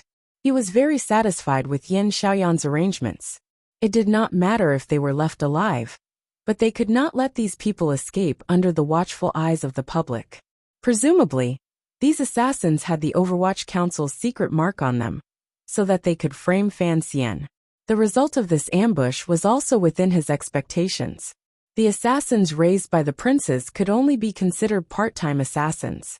When faced with the professionals of the 6th Bureau, they would naturally lose miserably. At this moment, something strange happened. In the corner of the street, the scholar who was hiding from the rain under the eaves suddenly floated out and entered the fray. He drew his sword, and with a free will, the light of the sword carried a pure jinqi. The jinqi on the sword was pure and violent, and it caused the puddles on the street to rise into the air. It transformed into a water arrow and went straight for one of the victims. What a powerful sword aura! It came from the hands of such a weak scholar. The swordsmen of the 6th Bureau, who were disguised as passers-by, could not react in time. They did not dare to fight against the white mist that mixed with the rain sword. They dodged to the side, and the sharp needles shot out from their elbows in an attempt to slow down this skilled swordsman's sword. With several chi-chi sounds, the spike only pierced through the lower hem of the scholar's robe and brought down a few strands of cloth. It was completely unable to block the might of his sword. With a pu sound, the unadorned sword had already pierced into the body of one of the victims. Xia Baiyan, the most arrogant of the 8 generals of the second prince. He once said that he could defeat Fan Xian with one strike of the sword. He was the Xia Baiyan who killed Fan Xian. Fan Xian recognized the scholar, who was hiding from the rain under the eaves at first glance. But he did not expect that with his status and power, he would be so shameless as to attack the victim's family.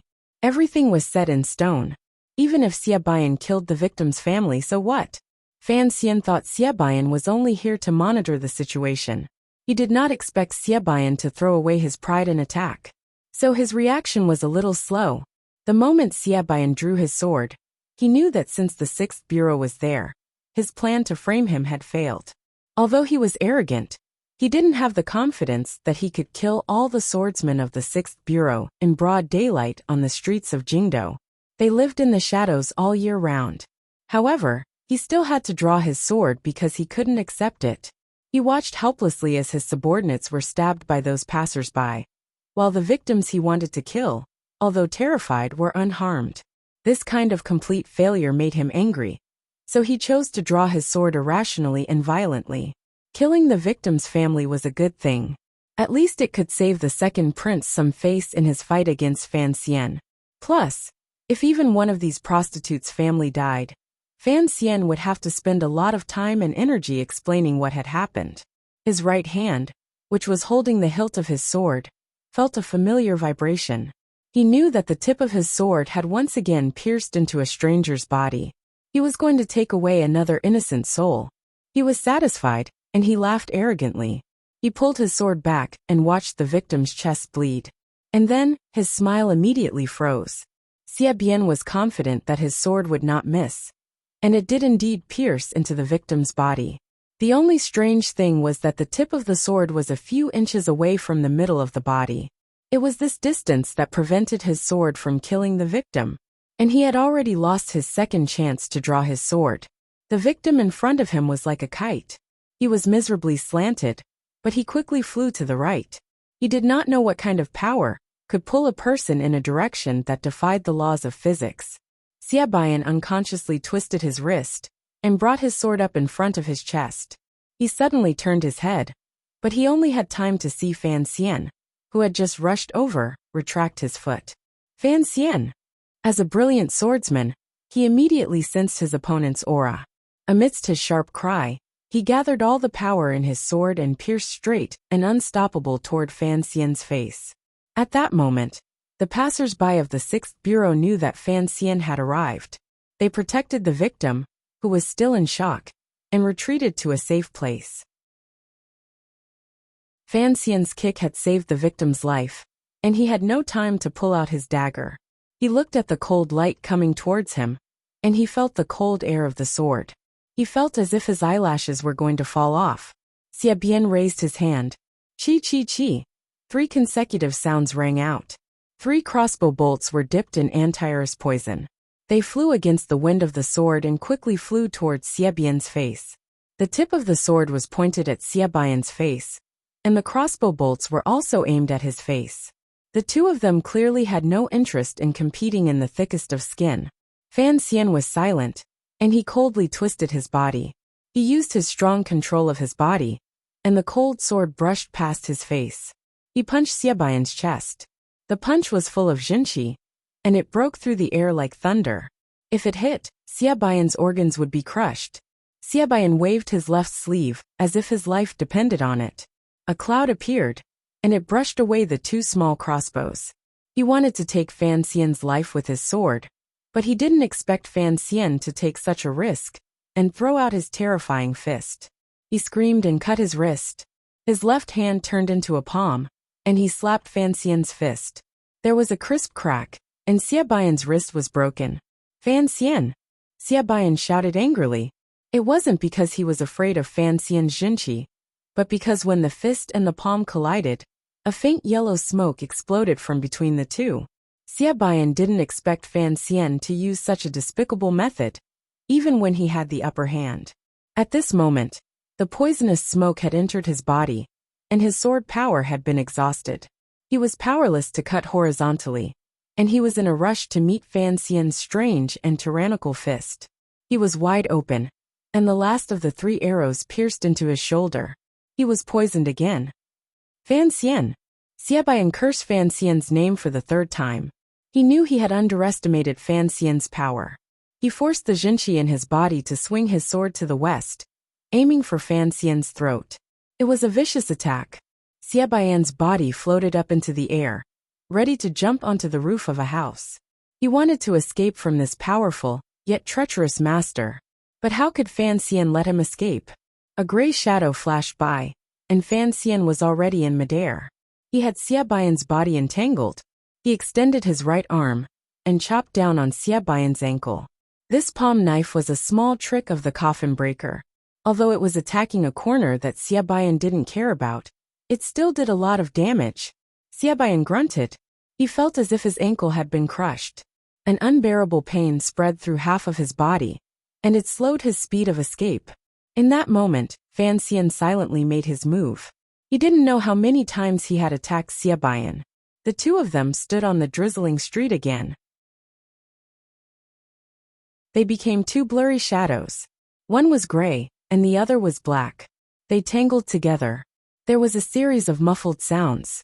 Xia Baiyan's body was hit countless times by Fan Xian. Fan Xian had attacked too quickly, and so his junqi hadn't been used. Xia Baiyan had used his decades of training to withstand the blows, but the tip of Fan Xian's sword was like the wind. It couldn't even touch Fan Xian's body. This reality made Xia Baiyan feel hopeless. How could Fan Xian be so fast? Xia Baiyan screamed. He shook his wrist, and his sword became a silver rain to protect his body. Finally, Fan Xian was forced to take a few steps back. There was a thud. Xia Baiyan's trembling right hand was propped up against the ground. The tip of the sword was stabbed into the puddles of water. It trembled, and a few strange lines appeared on the surface of the water.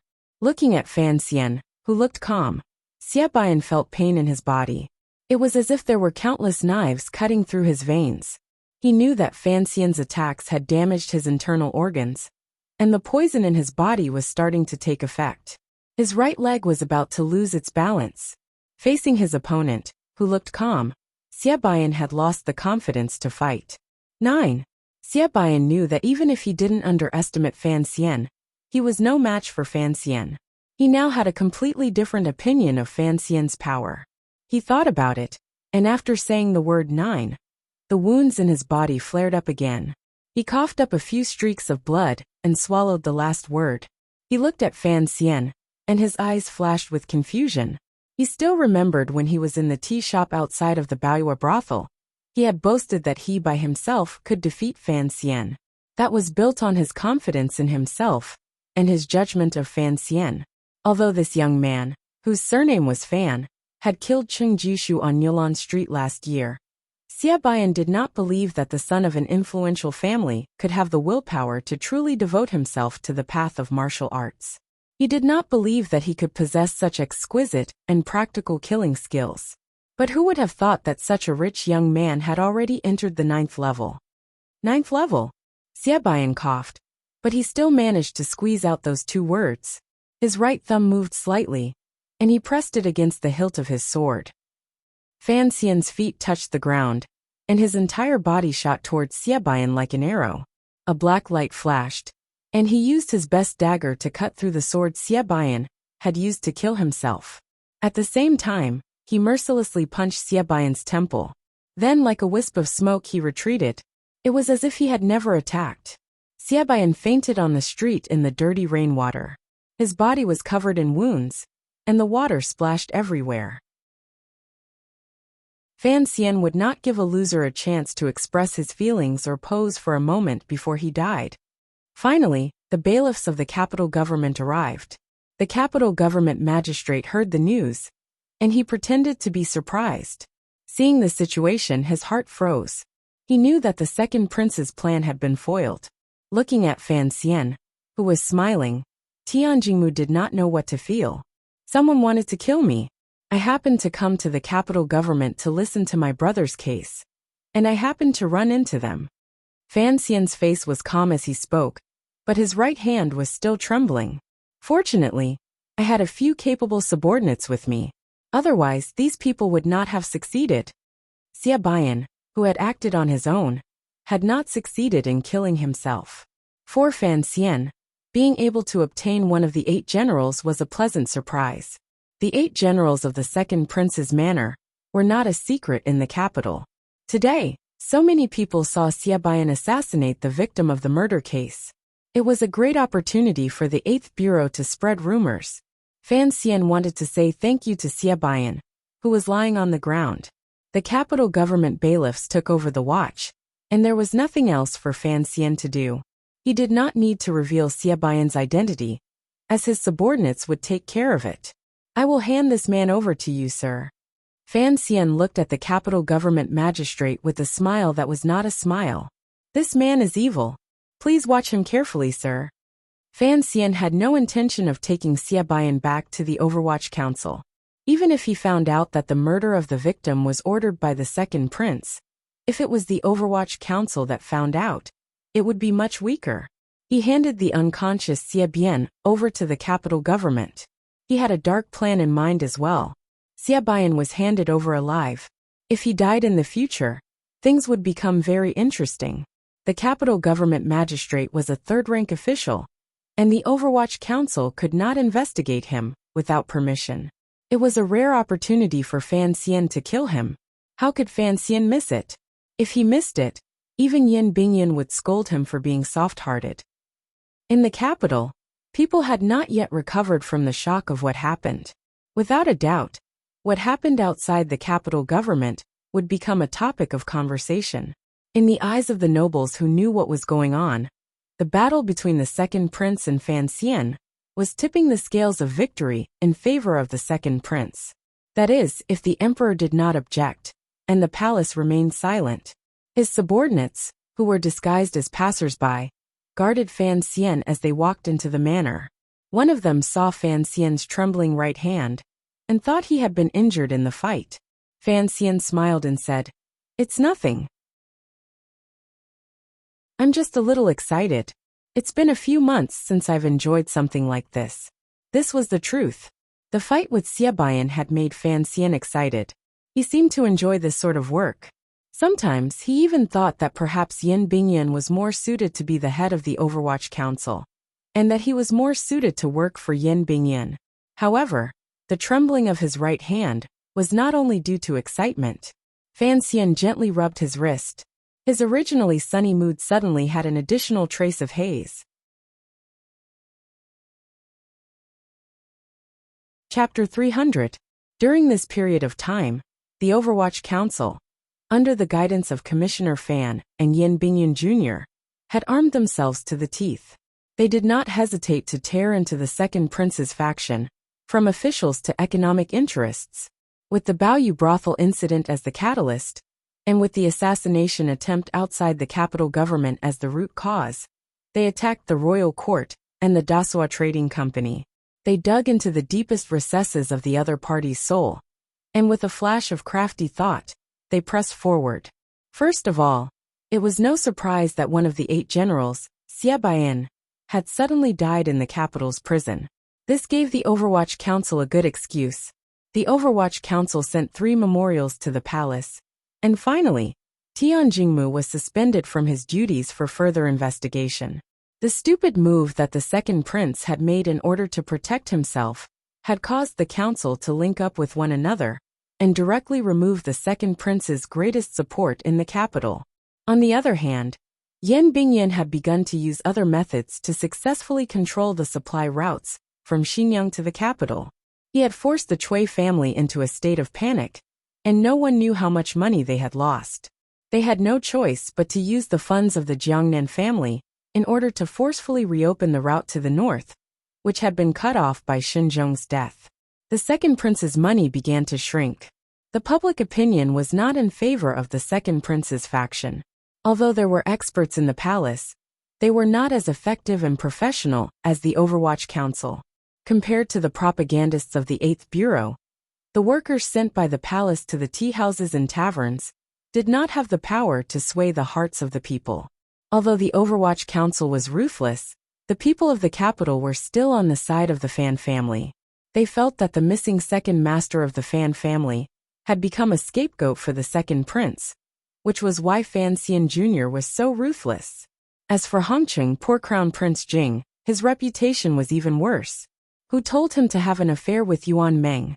Everyone in the capital knew that next spring, Li Hongqing was going to marry the eldest daughter of the Fan family. But you ordered Fan Xizha, who was only 14 years old, to open a brothel, and made him take the blame for the murder of a prostitute. Mother****. How could there be a brother-in-law in this world who would use his brother-in-law so shamelessly?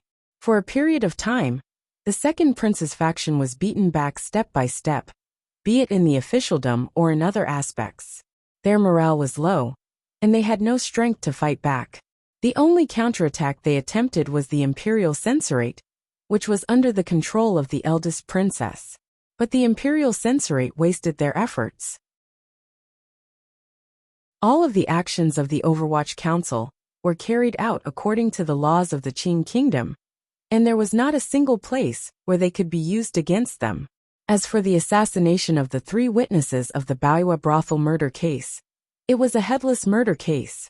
Even if someone guessed that it was the Overwatch Council who did it, there was no evidence. The Overwatch Council's attitude toward the assassination was simple and clear.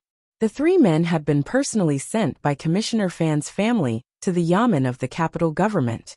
How could they have died outside the capital government? If there was a problem, the biggest problem would be Tian Jingmu, who was on good terms with the second prince.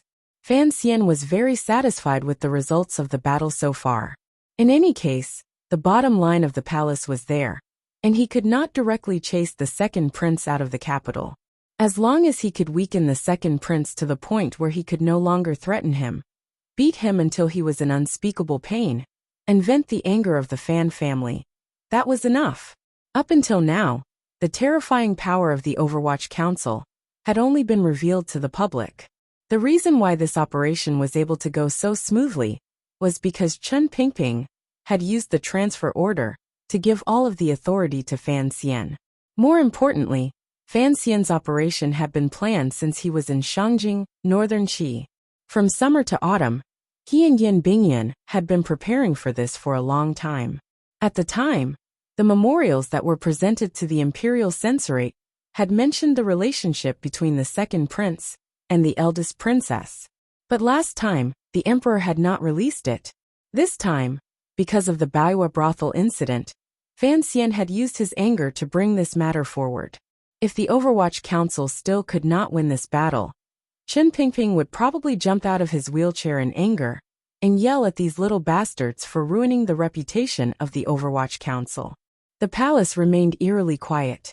All the nobles, including the second prince's mother, imperial concubine Shu, the crown prince of the Eastern Palace, and the empress, seemed to be deaf and blind. They were cautious and did not express any opinions. Everyone knew that this was to see the emperor's attitude. What was the emperor doing? News had come out of the palace. The emperor had invited Jiangnan's Taoist troupe into the palace to perform in a play. At this time, there was a storm in Jingdo, but the emperor of the Qing kingdom still had spare time to accompany the empress dowager and watch a play for a day. Who knew how many baskets of copper coins he had given out? He was indescribably happy and relaxed. Now, everyone finally saw the situation clearly. It seemed that the emperor did not think this kind of small matter was worth watching. He did not even bother to lift his eyelids. How could the small fights of young people in the capital compare to the plays performed by famous troops in Jiangnan? The situation was now clear. The court officials, who had maintained a neutral stance, used their sharp minds and suddenly discovered a reality. Fan Xian's emperor's favor had reached a shocking level. Who was Fan Xian's opponent? It was the second prince, the emperor's own son. His Majesty could actually be so impartial. What kind of favor was this? These people did not dare to offend the second prince, so they could only stand even more firmly on the wall. They stuck their feet in the mud and stubbornly practiced the grassroots spirit. They swayed left and right, but they were not willing to casually lean to any side. This reality made the second prince suck in a breath of cold air. He knew that these years, he had quietly developed his power in the court. He could not help but think, could it be that after Fan Xian returned to the capital, Fan Xian had secretly received instructions from the palace to target him? However, the second prince was also a sinister person. He knew that the current situation did not allow him to retreat. Even if he was willing to put aside his pride as a prince and hoped to shake hands with Fan Xian a second time, Fan Xian might not be in the mood to do so. Furthermore, the emperor's warm attitude made the second prince know that if he could not defeat Fan Xian, Then he could only wait for Fan Xian to knock him down to the ground, just as they had said in the tea shop. Under this strong pressure, the second prince once again reluctantly made his move. The imperial censorate once again impeached Fan Xian. This time the charges were very real, and the evidence was very solid. In short, it had nothing to do with what Fan Xizha had done, and it also involved the Minister of Revenue Fan Jian. The snow-like memorials were sent to the provinces, completely skipping over the Ministry of Justice and the Supreme Court. They directly asked the Fan father and son to step down and apologize. It was a battle to the death. On this day, dozens of remonstrants put on an even grander display than the last time they had impeached Fan Xian. They knelt straight in front of the palace gate. There was no rain today, and on the greenish-gray square in front of the palace, dozens of red official robes fluttering in the autumn wind were particularly eye-catching. The court elders who came and went from the palace gate could not help but shake their heads and hide behind a corner door, not daring to interfere. According to the laws of the Qing kingdom, officials who were impeached were required to explain themselves. For this impeachment, the Fan father and son had to personally go to the palace to apologize to the emperor and then explain themselves in court. But in court, the second prince's faction was still very powerful, and the debate in front of the palace was not easy for the Fan father and son to pass. The censors of the imperial censorate were full of confidence. They were waiting for Fan Jian and Fan Xian, two of the most corrupt officials in the Qing kingdom, to be taken down by them. This time was different from last time. This time, with the help of the second prince, they were able to obtain concrete evidence. It was enough to prove that the Fan family, and even the Lu family's Zhongyi manor, were connected to the infamous Baoyu brothel. They knelt on the ground and excitedly waited for Fan Xian's arrival. Even if the Fan family had sent Fan Xizha away and gotten rid of the Baoyu brothel, and even if the emperor had shown mercy, the evidence was still there. The Fan family would have to pay the price. They were waiting for the arrogant commissioner of the Overwatch Council to appear in front of them and admit his mistakes, apologize, and bow his head. It was not just the imperial censorate's censors. Many people were prepared to see how the Fan Manor, or the Overwatch Council, would react in the face of such an aggressive impeachment. Every official wanted to keep their face, and to be bitten by the imperial censorate like this was a very embarrassing thing to do.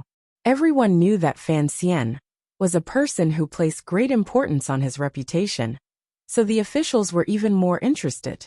Even Xu Wu the scholar was waiting to see Fan Xian's wretched appearance with a heart full of mischief, revenge, or ridicule.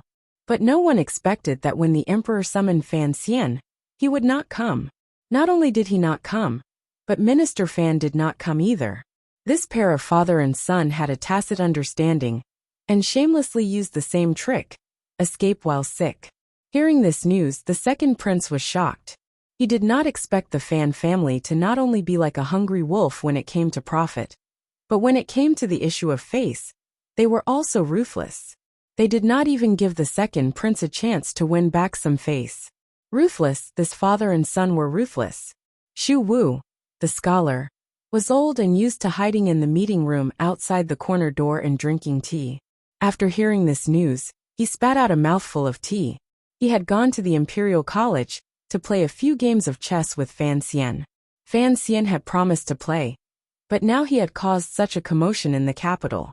He even said he did not want to eat the pieces. Xu Wu the scholar was so angry at Fan Xian, who was outwardly respectful, but had a belly full of evil tricks. He had hoped to see Fan Xian suffer a setback at the court conference, but he did not expect the kid to say he was sick and not come. This made the old scholar, who had been watching a show, unable to vent his anger. He was very unhappy. The news of the Fan father and son claiming illness reached the palace. The emperor, who was reading the memorials from the counties, was also shocked. He furrowed his brows and did not say anything. The concubines in the rear palace also knew of this matter. They laughed and scolded that this child of the Fan family was a troublemaker. He did not know how to make the emperor less annoyed. They also did not know how Yi Chen had married such a husband. At first, he had seemed full of poetry. Now, he was a disgruntled scoundrel. The ones who were most disappointed were the imperial censorate kneeling outside the palace gate. Since the other party claimed illness and did not come, no matter how murderous they were, there was no point of resistance. Their hearts were empty, and they felt very uncomfortable. They left dejectedly. Even the brown official robes they wore hung weakly around their bodies. They could not be bothered with the teasing of the autumn wind. People grew up eating grains, and were not invincible. How could they not be sick? But for the Fan father and son to fall sick so coincidentally, and for the illness to come so suddenly that they could not get out of bed, it was a bit too strange. Especially since Fan Xian was the direct disciple of Fei Jie of the Overwatch Council. Although he did not practice medicine, even the royal doctors in the palace knew of his methods. How could he suddenly fall sick? Not only did the officials in court not believe it, but the people of Jingdo did not believe it. In fact, even the ladies in the palace and the emperor on the dragon chair did not believe it. So after the court meeting ended, the palace guards led the royal doctors, led by Eunuch Hong, who rarely left the palace, in a grandiose manner to Fan Manor. They sent an edict to express their condolences, and at the same time, to see what illness the father and son had. Many of the manor's spies followed this procession. Because everyone thought the Fan father and son were pretending to be sick, they unconsciously thought that in order not to go to court and make a fool of themselves, they had offended the emperor. It was a small crime of deceiving the emperor. It was extremely stupid and extremely arrogant. The second prince also did not understand this matter. He was a prince, and had grown up in the palace. Of course, he knew Eunuch Hong's methods. No trick of pretending to be sick could be hidden from the sickly old eunuch. Fan Xian really was sick. This news was confirmed by Eunuch Hong. The emperor had no follow-up measures to prove it. It spread to every corner of the capital. No one suspected that Fan Xian was pretending to be sick. Although Minister Fan had only occasionally caught a cold, Fan Xian really was bedridden. His body was very weak. At the critical moment of the Overwatch Council and the second prince's battle, Fan Xian had unfortunately fallen ill. This reality made many people feel a very strange emotion. Would the situation in Jingdo change because of this? After all, a similar situation had occurred in history before. When the Northern Wei Kingdom's emperor was investigating the illustrious Zhan family, the reason he was able to succeed was because the famous General Zhan Qifeng, had diarrhea for 3 days. Although history was ridiculous, it was very real. Don't worry about anything. Fan Xian frowned. He looked at Mu Tai, who was sitting in front of his bed, and said, "Just listen to Master Yan's arrangements." After returning from the capital government, he had fallen ill. Although it was not serious, after the battle with Xie Baiyan, he began to lose control of his Jinqi. It was running around in his body, forcing him to spend more time meditating. His pale complexion and strange pulse had successfully fooled the mysterious Eunuch Hong.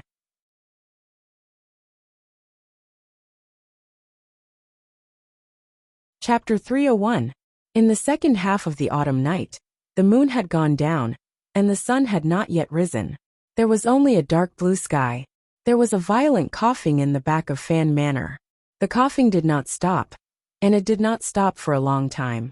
It startled the servants, and they struggled to wake up from their dreams. There was a flurry of activity in the garden. Perhaps it was a problem with the weather, but not only had Minister Fan caught a cold, but some of the servants had also caught a cold. Those with runny noses had been sent to the country estates outside the capital, but the rest of the people did not dare to be careless. They drank the medicine the young master had written every day. The medicine was very effective, and the cold did not spread. The reason why the coughing made the people of Fan Manor panic was because it came from the young master's room. The young master had been suffering from a strange illness for the past 2 days. He had coughed badly, but he did not want the palace doctors to prescribe medicine. He believed in his own methods. But after a few days, the coughing had not subsided. The servants of Fan Manor could not help but worry, afraid that something had happened to the young master, who had been very kind to them. The head maid, Cece, had a red ribbon tied around her forehead and combed her slightly messy hair. She stood angrily in the small kitchen, As she smelled the strong smell of medicine coming from the room, she called out to the girls who did the hard work, telling them to work faster. She was someone sent to the capital by the ancestors of Danzhou, and her future status was obvious. So in fan manner, her words carried some weight. The sleepy servants knew that the young master's illness was troublesome. Seeing her angry, they bit their lips and did not dare to respond. After watching for a while, Cece still could not relax. She moved a small stool and sat in front of the medicine stove. She held a fan in her hand and gently waved it. She stared unblinkingly at the mouth of the stove, where the medicinal mist was rising. Her eyes gradually turned red, and she did not dare to be careless. Brewing medicine was very particular about the heat. The medicine in front of her was for the young master to take. If she did not watch, she would not feel at ease. In the bedroom, Lin Wanner was wearing a cotton robe embroidered on the outside. She rubbed Fan Xian's chest, feeling sorry for him. Carefully she asked, "How about we really try the royal doctor's prescription?" Fan Xian coughed until his face was red. He waved his hand and forced a smile. "How could I be so precious? Besides, I know my own body. I won't die. Just prescribe some medicine for myself." Lin Wanner also knew that her husband's medical skills were exceptional. Otherwise, he wouldn't have been able to cure the lung disease that had haunted her for 15 years. But these past few days she had heard him coughing violently, so she couldn't help but feel worried. Biting her lip, she said, "Even Eunuch Hong can't tell the cause of this illness. But you say you know you." She rolled her eyes and said, "Should I write a letter to Mr. Fei and ask?" Fan Xian coughed again. He knew that his wife was still worried. He sighed and said, "It's not like you don't know that teacher of mine. Out of every year, he spends most of the year wandering around. Even if he wanted to rush back, who knows how long it would take." He then smiled and said, "Maybe 3 or 4 months. By that time, I'm afraid I'll already be a dead man." "You." He gently flicked the tip of Wanner's nose and jokingly said, "Then you'll be the prettiest widow in the capital." Lin Wanner spat on the ground a few times and angrily said, "What time is it? And you still say such nonsense." Fan Xian laughed. He wasn't as nervous as the rest of the family, because he knew exactly what had happened to his body. The medicine he was brewing right now was only to help him calm his heart and clear his mind, relax his lungs, clear his meridians, and stabilize his condition. As for the real cause of the illness, he would have to rely on himself to fix it. As he spoke, he comforted Wanner a bit, and then carefully placed his right hand under the blanket. His right hand would occasionally tremble. It had started outside the capital government, and it hadn't gotten any better until today. There was a knock on the door, and Cece carefully carried the medicine into the room. The servant girl Siki, who slept with her in the front room, had long since climbed out of bed. She lit the oil lamp on the table, moved a high table, and placed it in front of the bed of the young master and mistress. She took the bowl of medicine, took out a spoon, and gently stirred the medicine in the bowl to cool it down. When the temperature was just right, she fed Fan Xian a small sip. Fan Xian drank it, and it tasted a little bitter. He unconsciously licked his lips, but Cece had already stuffed a sugar pill into his mouth, and immediately diluted the bitterness in his mouth. He couldn't help but laugh. "I'm a man. Do you really need to serve me like this?" Cece smiled and said, "Young master, when you were little, you were afraid of taking medicine." Fan Xian thought to himself, the medicine in this world can't be coated with sugar, so of course he would frown when he drank it. Siki took out a silk handkerchief from her sleeve and helped Fan Xian wipe the corner of his mouth. She also said very seriously, "Young master, you are now a patient. You can't force yourself." Seeing the 2 servant girls like this, even Wanner couldn't stand it anymore. She laughed and scolded them, "Don't spoil him too much." Although she said this, her small hands kept moving down Fan Xian's back, making him feel more comfortable. Although Fan Xian enjoyed the life of a young master, and felt that it was a good thing to be so comfortable when sick, he couldn't help but shake his head. He reached for the bowl of medicine and drank it in one gulp. He wiped his mouth with his sleeve and smiled. "I'm a part-time doctor, not a child."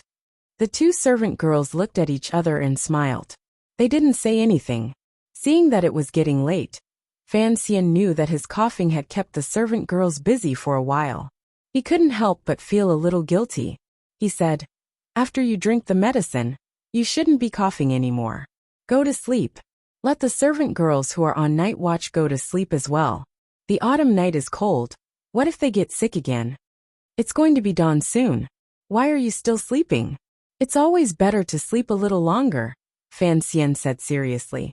They knew that this young master cared for his servants, and that under his gentle appearance was a heart that never went back on his word. Cici and Siki didn't dare to argue.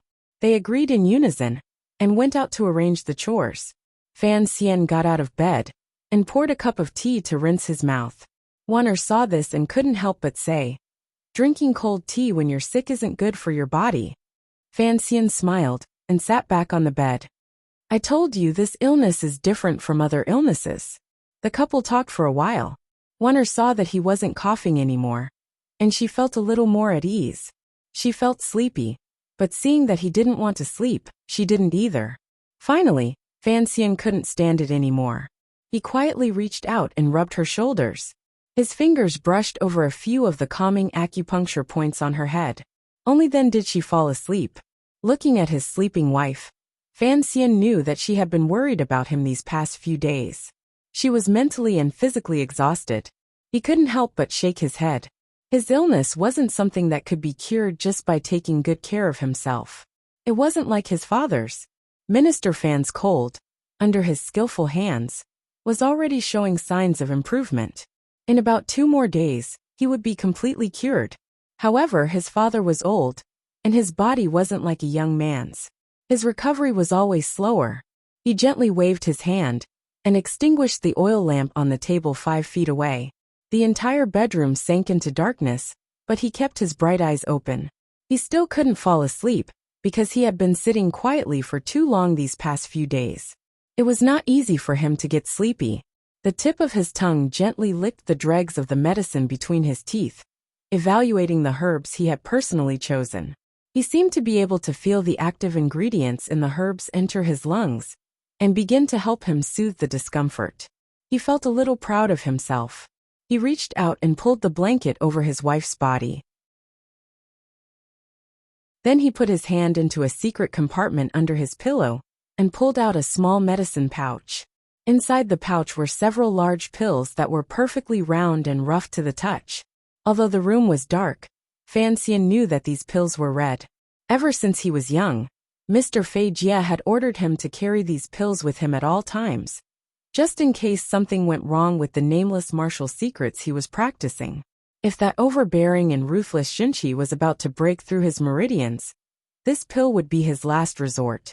When Fan Xian was very young, when he was still living in Danzhou, Fei Jie had discovered this fatal problem. The nameless martial secrets that Wu Zhu had left for Fan Xian, or rather, for Fan Xian's mother, could indeed be cultivated into an overbearing and vigorous Jinchi. The problem was that this kind of Jinchi was too overbearing and ruthless. If an ordinary person were to practice it, they would not be able to practice for long before the Jinchi in their body would burst and pierce through them. Once their meridians were broken, they would naturally become useless. But compared to the people of this world, there was something strange about Fan Xian. His meridians seemed to be much thicker than those of the people of this world.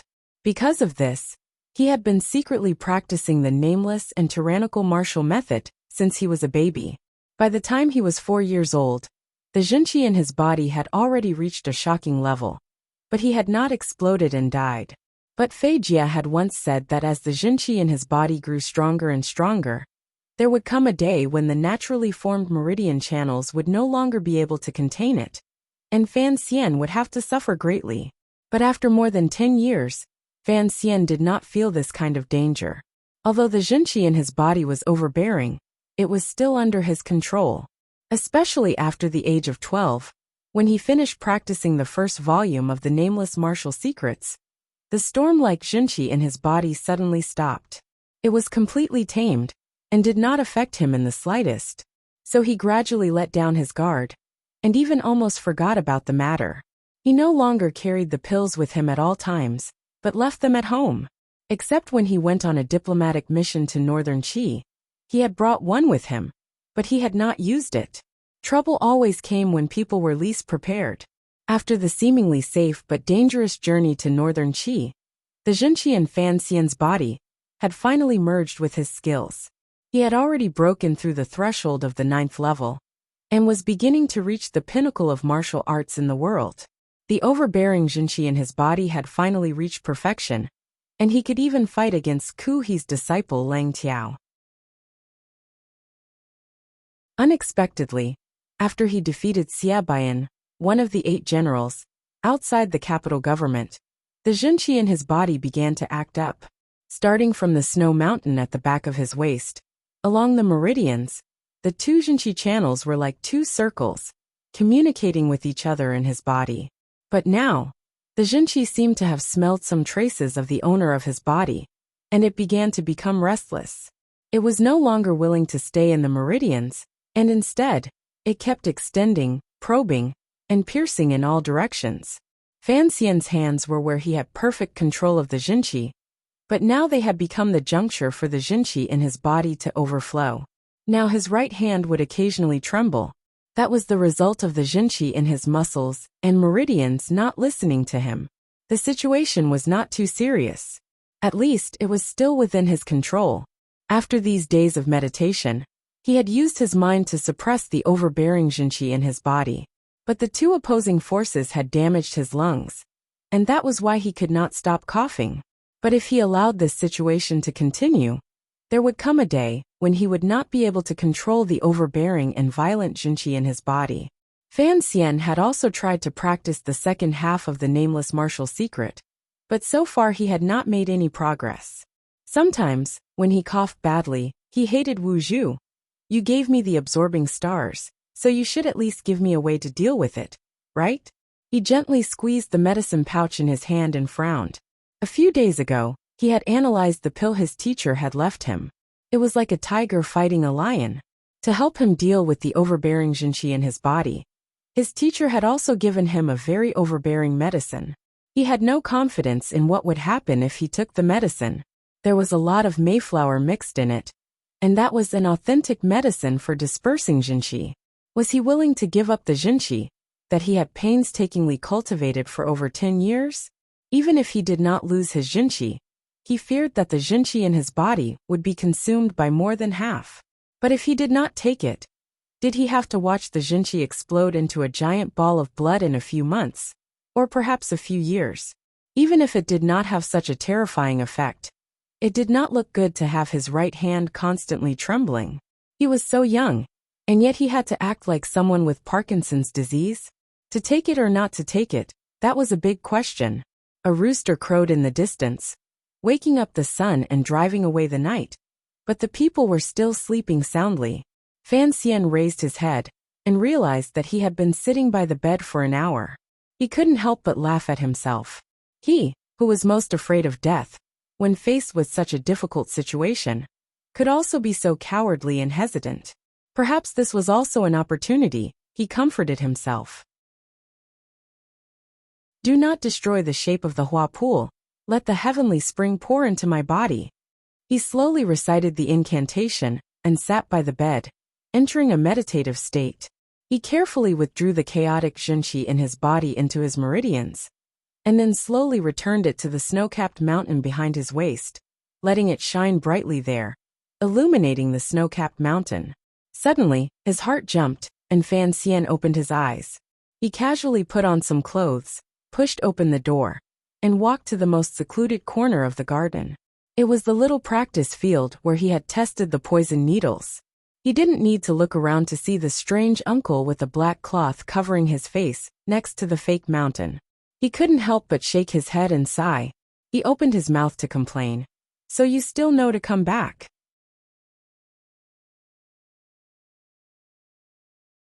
Chapter 302. The sky was already bright, and the morning breeze was blowing in the courtyard, but it was still very dark.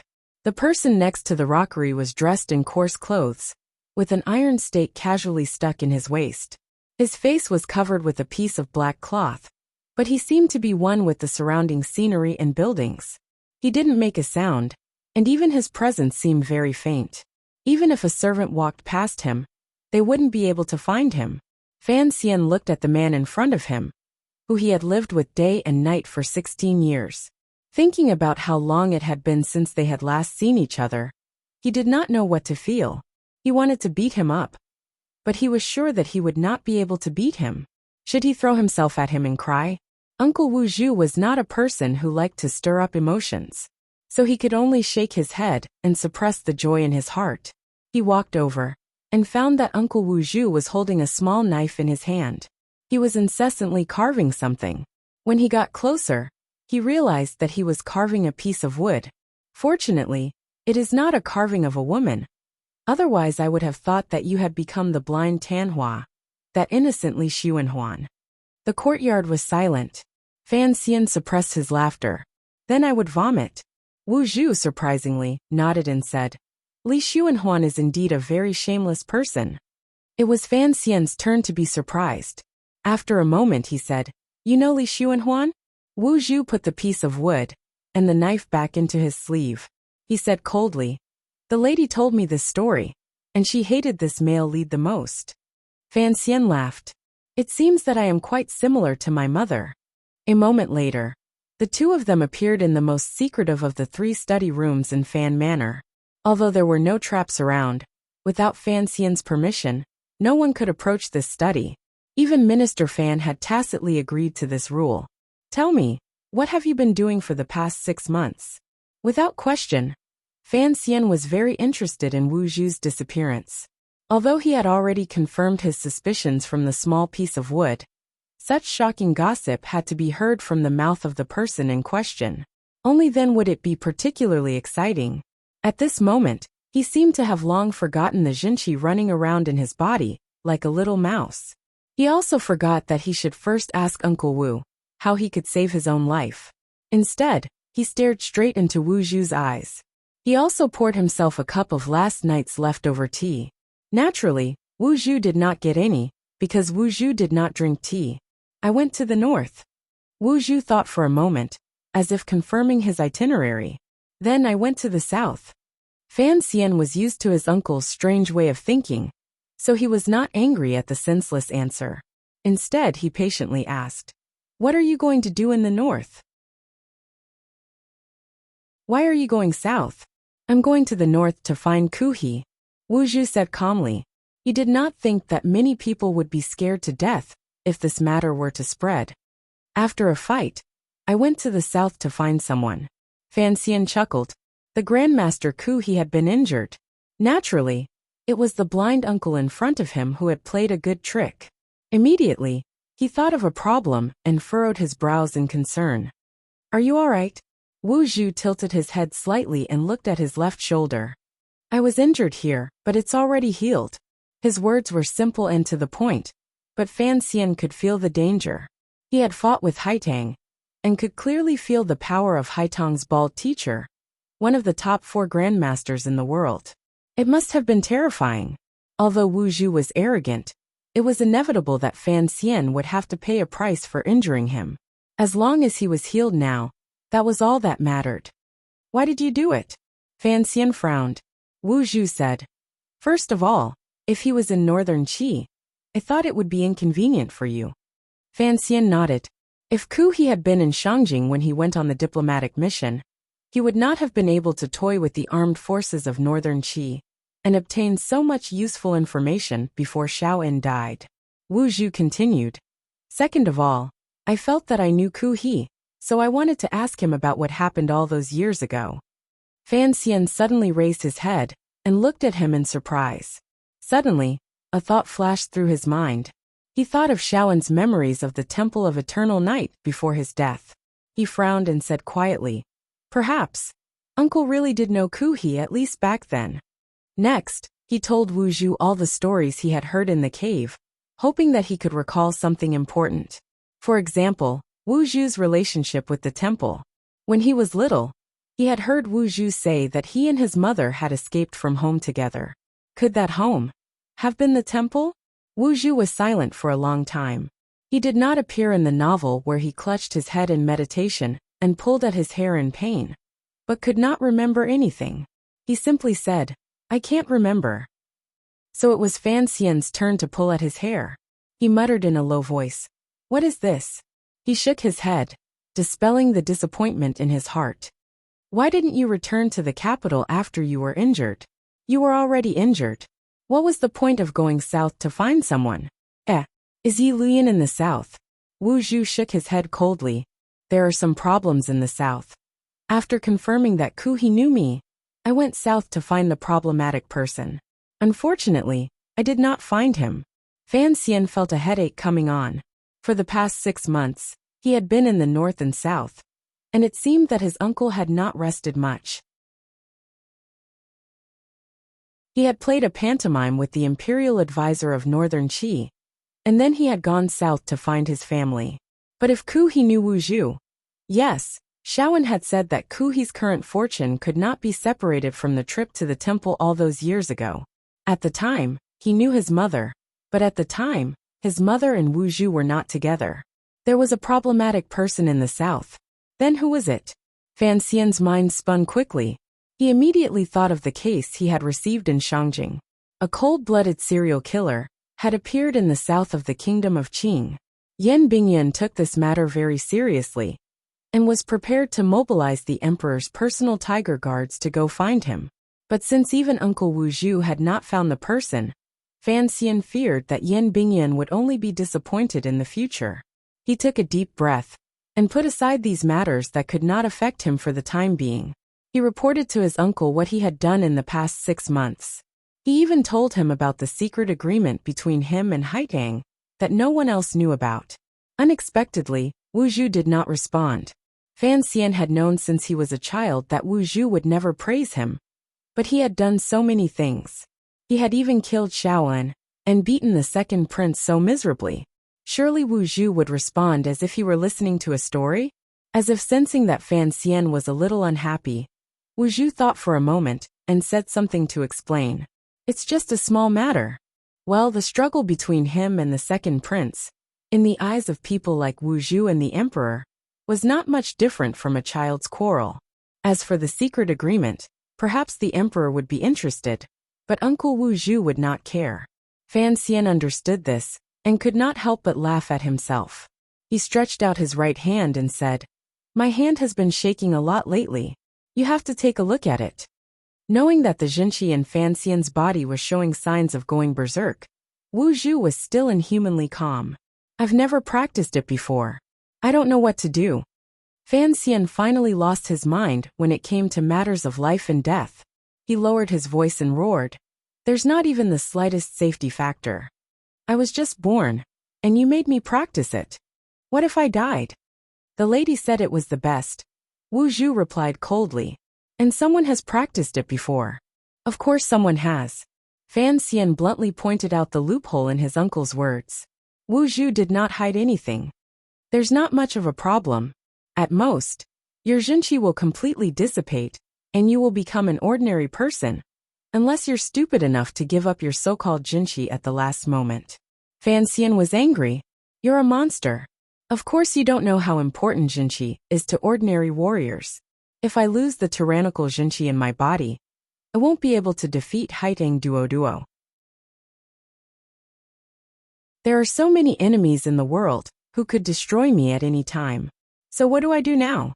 He raised his slightly trembling right hand and said angrily, "Am I supposed to let it keep shaking like Wu Mingda? Right now it's just my hand shaking. When the Jinqi in my body thickens, I'm afraid even my butt will shake." Wu Zhu raised his head. The black cloth over his eyes seemed to be coldly laughing at Fan Xian. "If you don't practice it, your Jinqi will naturally not increase." His words woke Fan Xian from his reverie. Fan Xian had long since become accustomed to meditating and practicing martial arts twice a day.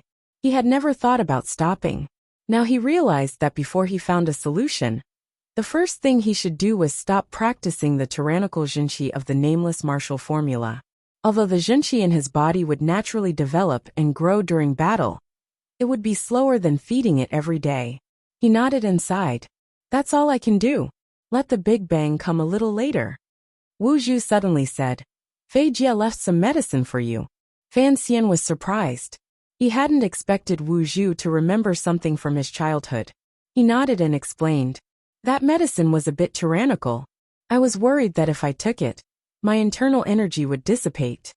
Wu Zhu lowered his head, as if remembering something. He suddenly said, It should work, although it can only cure the symptoms. At this moment, Fan Xian did not dare to completely believe his uncle's words. After all, this deadly nameless martial secret had been carelessly thrown to the side of his pillow. He smiled bitterly and said, We'll talk about these things in the future. First, let's talk about you. Uncle, in the future, before you go missing, can you tell me first? Is that necessary? Wu Zhu asked seriously. Yes. Fan Xian nodded. On the way to Northern Qi, I always thought you were with me. And so was the chest, so I was brave enough to bully Haitang Duo. I didn't think you would be there. Doing something like that could kill someone. Wu Zhu hesitated for a moment. Oh, I know. Fan Xian let out a sigh of relief. Ever since he was a child, he was used to Wu Zhu staying close to him. For example, in the carriage, in the grocery store, on the cliff by the sea. After entering the capital, Wu Zhu spent less time by his side. Although he was strong enough to protect himself, he knew that as he progressed in this world, he would face more and more challenges. Having an uncle like Wu Zhu by his side made him feel that the world was a piece of open land, and he felt much safer. I plan to move out. Fan Xian coughed lightly. Living in the backyard is a bit inconvenient. There are too many people, and you can't live with us. Wu Zhu tilted his head. He was confused as to why Fan Xian wanted to move just for him. Wanner hasn't met you, uncle, Fan Xian said seriously. You are the closest person to me. You have to meet my wife. Wu Zhu slowly said, I have. She hasn't met you. Fan Xian smiled bitterly. And you're always floating outside the manor by yourself. I don't even know where you live or what you do. This kind of feeling makes me, a bit uncomfortable. Wu Zhu tilted his head again. He seemed to understand what Fan Xian was trying to say. The corners of his lips twitched, but he still didn't smile. He slowly said, You deal with it. But I don't want anyone other than your wife to know that I'm by your side. Fan Xian nodded happily. Then he thought of something and said awkwardly, Not even Ruoruo? I've always wanted to let her see you. No. Wu Zhu coldly said, That's it. Go do what you need to do.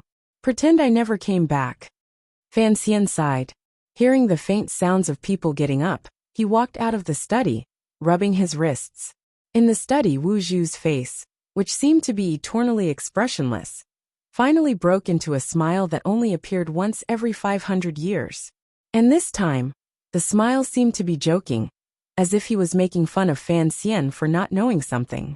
In the autumn garden, the grass was covered with white frost, and the sun was warm and soft in the sky. Fan Xian was wrapped in a thin quilt, lying on a soft couch in the garden. He was resting, occasionally coughing, but he was much better than he had been the night before. There was a swing in the corner of the garden, and a few brave maids were swinging it. Their light-colored dresses bloomed like flowers on a small board tied to a long rope. Next to the swing, Cici and Siki, the two maids, watched with great interest. Their faces occasionally showed envy, but they were too proud of their status to step onto the swing and show off their skills. Fan Xian squinted as he watched the girl on the swing. Her dress spread out like a flower, like a parachute from his previous life. The waxy trousers under her dress flickered in and out of view. He couldn't help but think of a movie called Peacock. A hand reached out from the side and fed him a thin black date. The date was very light, and it was carefully cut, very much to his taste. He chewed it 2 or 3 times, and said in a muffled voice, Why aren't you taking care of your father? Why are you here? Wanner and Ruoro sat on either side of him, taking care of this unconscious patient. Ruoro smiled and said, I get bored staying in my room all the time. Brother is sick, and yet he's in the mood to come to the garden and watch the maids play on the swing. Wanner laughed and said, He's not here to watch the swing. He's here to watch the people on the swing. Fan Xian didn't bother to explain. He laughed and said, Watching the scenery, you have to bring the people with you. He then shouted, Cici, don't be a little wife. If you want to swing, go ahead and swing.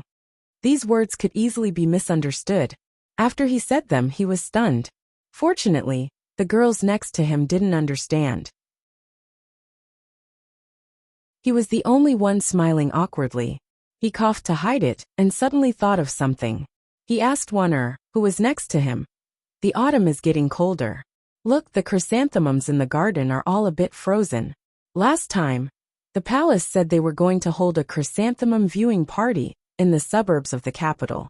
Why haven't there been any news yet?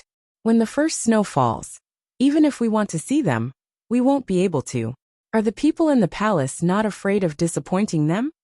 Wanna rolled her eyes and smiled. It's a bit later than last year, but the news is that they're going to the floating temple to see the golden chrysanthemums. Those chrysanthemums are very cold resistant, so they shouldn't be afraid. Fan Xian couldn't help but shake his head. He knew that the delay of the chrysanthemum viewing party had something to do with the recent excitement in the capital. Over the past 2 days, the situation in the capital had been settled. Although many people thought that at this time, he had to pretend to be sick in order to keep the second prince in check. But he knew in his heart that the Overwatch Council didn't need him to worry too much. All the plans had been made, and with Yen watching, he had a good grasp of the situation. There shouldn't be any problems. His body was a bit better, but he still pretended to be sick and refused to go to court. He also refused to go to the first bureau or stay in the council. He just hid in the garden of his home and pretended to be a patient in the capital. It was like watching a play, watching the second prince worry. Higher. A bit higher. Fan Xian hid on the soft couch, with his wife and sister serving him. He watched as Cece, full of courage, swung higher and higher on the swing. It was as if she was going to swing out of the garden and fly over the high walls to see the scenery of the capital. He couldn't help but laugh and shout.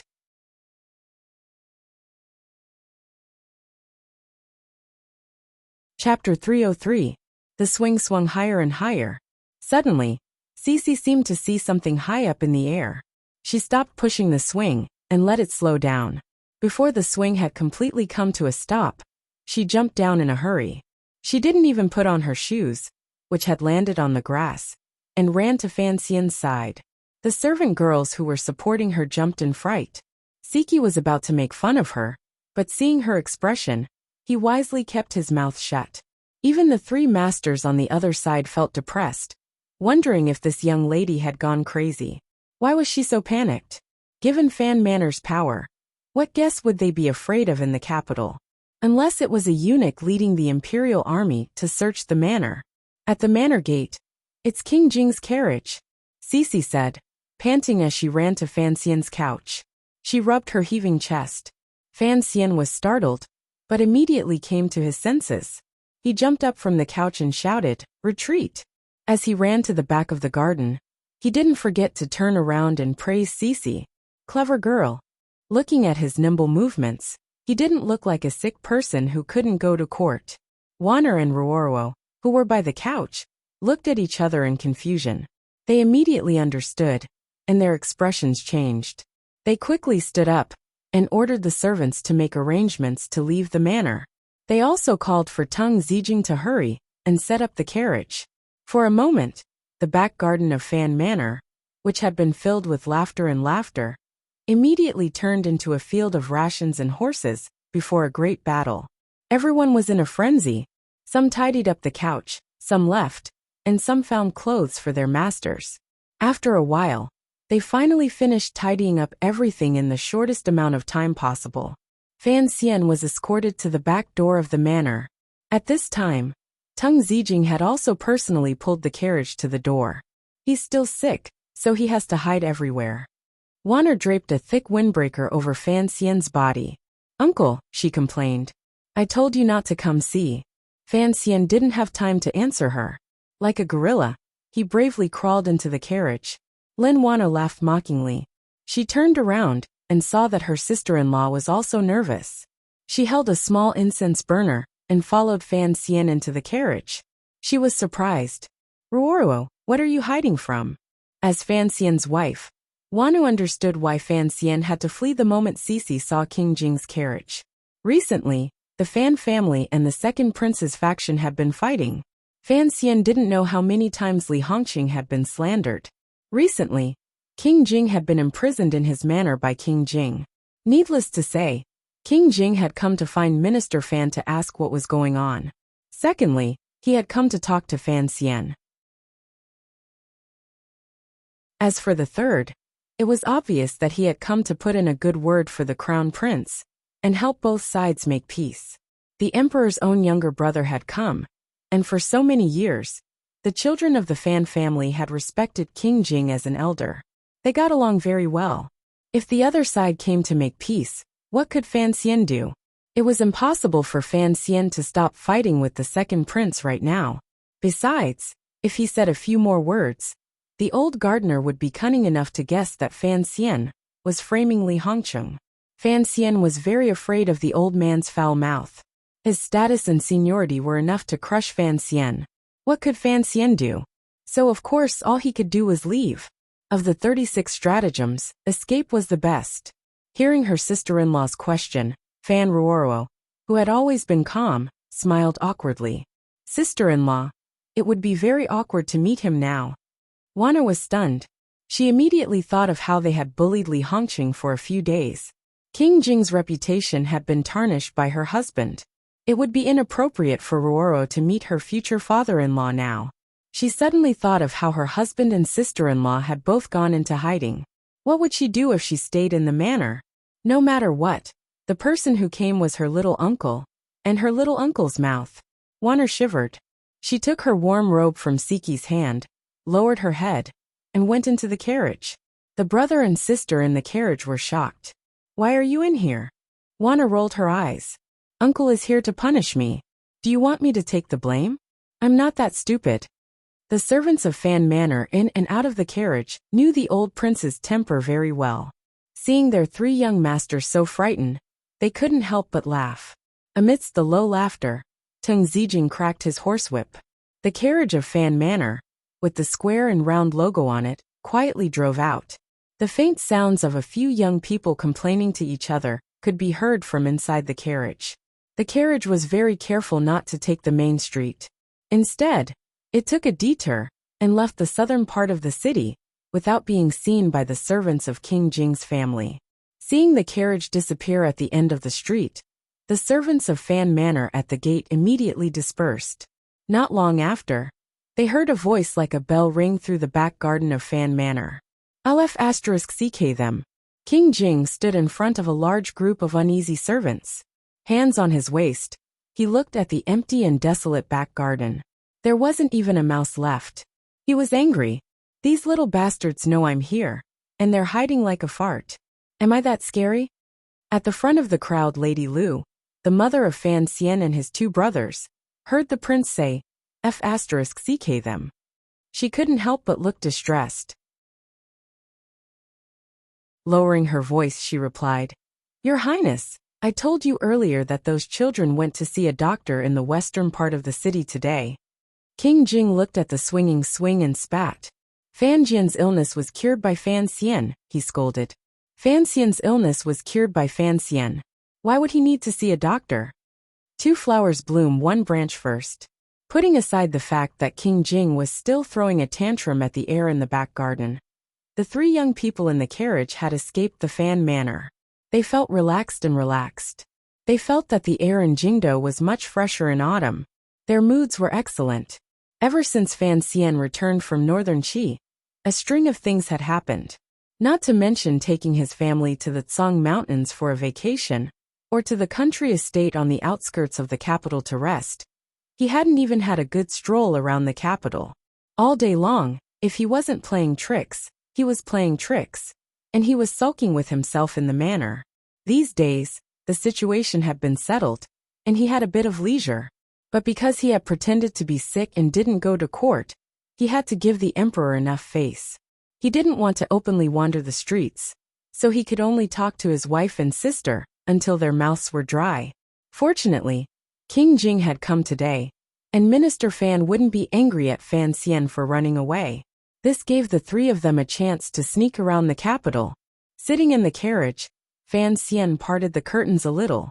Together with the 2 girls, they greedily looked at the scenery and people on the street. The stalls selling snacks were constantly yelling, and there were some selling strange things on the corner of the street. It was all peaceful. Warner pouted. We're out, but it's not convenient to get out. Are we going to just stay in the carriage? Ruoro frowned. It's not convenient for you to show your face in public. She suddenly said, but you can disguise yourself, right? Fan Xian laughed and said, even if the people in the capital don't recognize me, do you think they can't recognize the two flowers in the capital? Even though they knew he was lying, Warner and Ruoro still felt a bit happy. Girls were easy to please. Let's go eat at Isher Tavern. Warner was a bit bored, so she suggested, let's find a quiet room on the 3rd floor. No one will see us there, and we can enjoy the scenery. Coincidentally, the carriage had just passed by Isher Tavern. Fan Xian looked out the window, and suddenly thought of the first time he went shopping after coming to the capital from Danzhou. It was at Isher Tavern with his sister and brother. He couldn't remember what they talked about, but it seemed to have something to do with strength of character. But he did remember giving Guobaoquan a black fist, and buying a pirated copy of Story of the Stone from a friendly middle-aged woman downstairs. The Guo family had already been brought down by him. The Minister of Rights, Guo Yu, had been hanged in prison for the spring examination case. But the case hadn't implicated him, so he didn't know where Guobaoquan had gone. He didn't answer Warner's question. Instead, he said with some regret, Isher Tavern, why are there no more booksellers downstairs? Ruoro looked at him and said quietly, after my brother opened Danbo bookstore, Fan Xija went to find some people, so the authorities have been stricter. There are fewer booksellers in the capital now. Fan Xian was a bit surprised, and then he remembered that his brother had once said that he would use both black and white to break the business of those who sold pirated books. Thinking of this, he naturally thought of Fan Xija, who was now heading north. He said unconsciously, Xija should be in Shangjing by the beginning of next month. The carriage suddenly became quiet. Warner and Ruoro looked at each other, and after a while they said quietly, it's cold up north. I don't know if he brought enough clothes. Fan Xian lowered his head and smiled. Don't worry about that, he's 14. He can take care of himself. Although he said this, what he was thinking was a different matter. At least, Fan Xian's dislike of the second prince had increased. He looked at Isher Tavern again, and coldly said, the Chui family's business is to give money to the second prince. I am not going to take care of their business. Warner did not say anything. After all, the second prince had been with her in the palace for almost 10 years, and they had some feelings for each other. Although she had chosen to remain silent and secretly support Fan Xian in the fight between her husband and her cousin, she could not say anything bad. Seeing that the atmosphere was a bit tense, she laughed and said, if you are not going to support his business, then you should support our own business. Otherwise, she rolled her eyes and teased, let's go to Baoyu brothel. Taking his wife and sister to a brothel? Fan Xian was almost scared to death by this suggestion. He coughed and said, Baoyu brothel is not my business. It belongs to Shi Chanli. Warner rolled her eyes and said, everyone knows that is a trick. If you want to open a brothel, then go ahead. I didn't say anything. Ruoro tilted her head to the side and tried not to laugh. Fan Xian raised an eyebrow and smiled. He said, why would I open a brothel? You know I am cleaning up my brother's mess. Warner did not want to hear this, and she said, it is our own business. Didn't you say the food there is the best in the capital? We are not going to find a girl. We are just going to eat.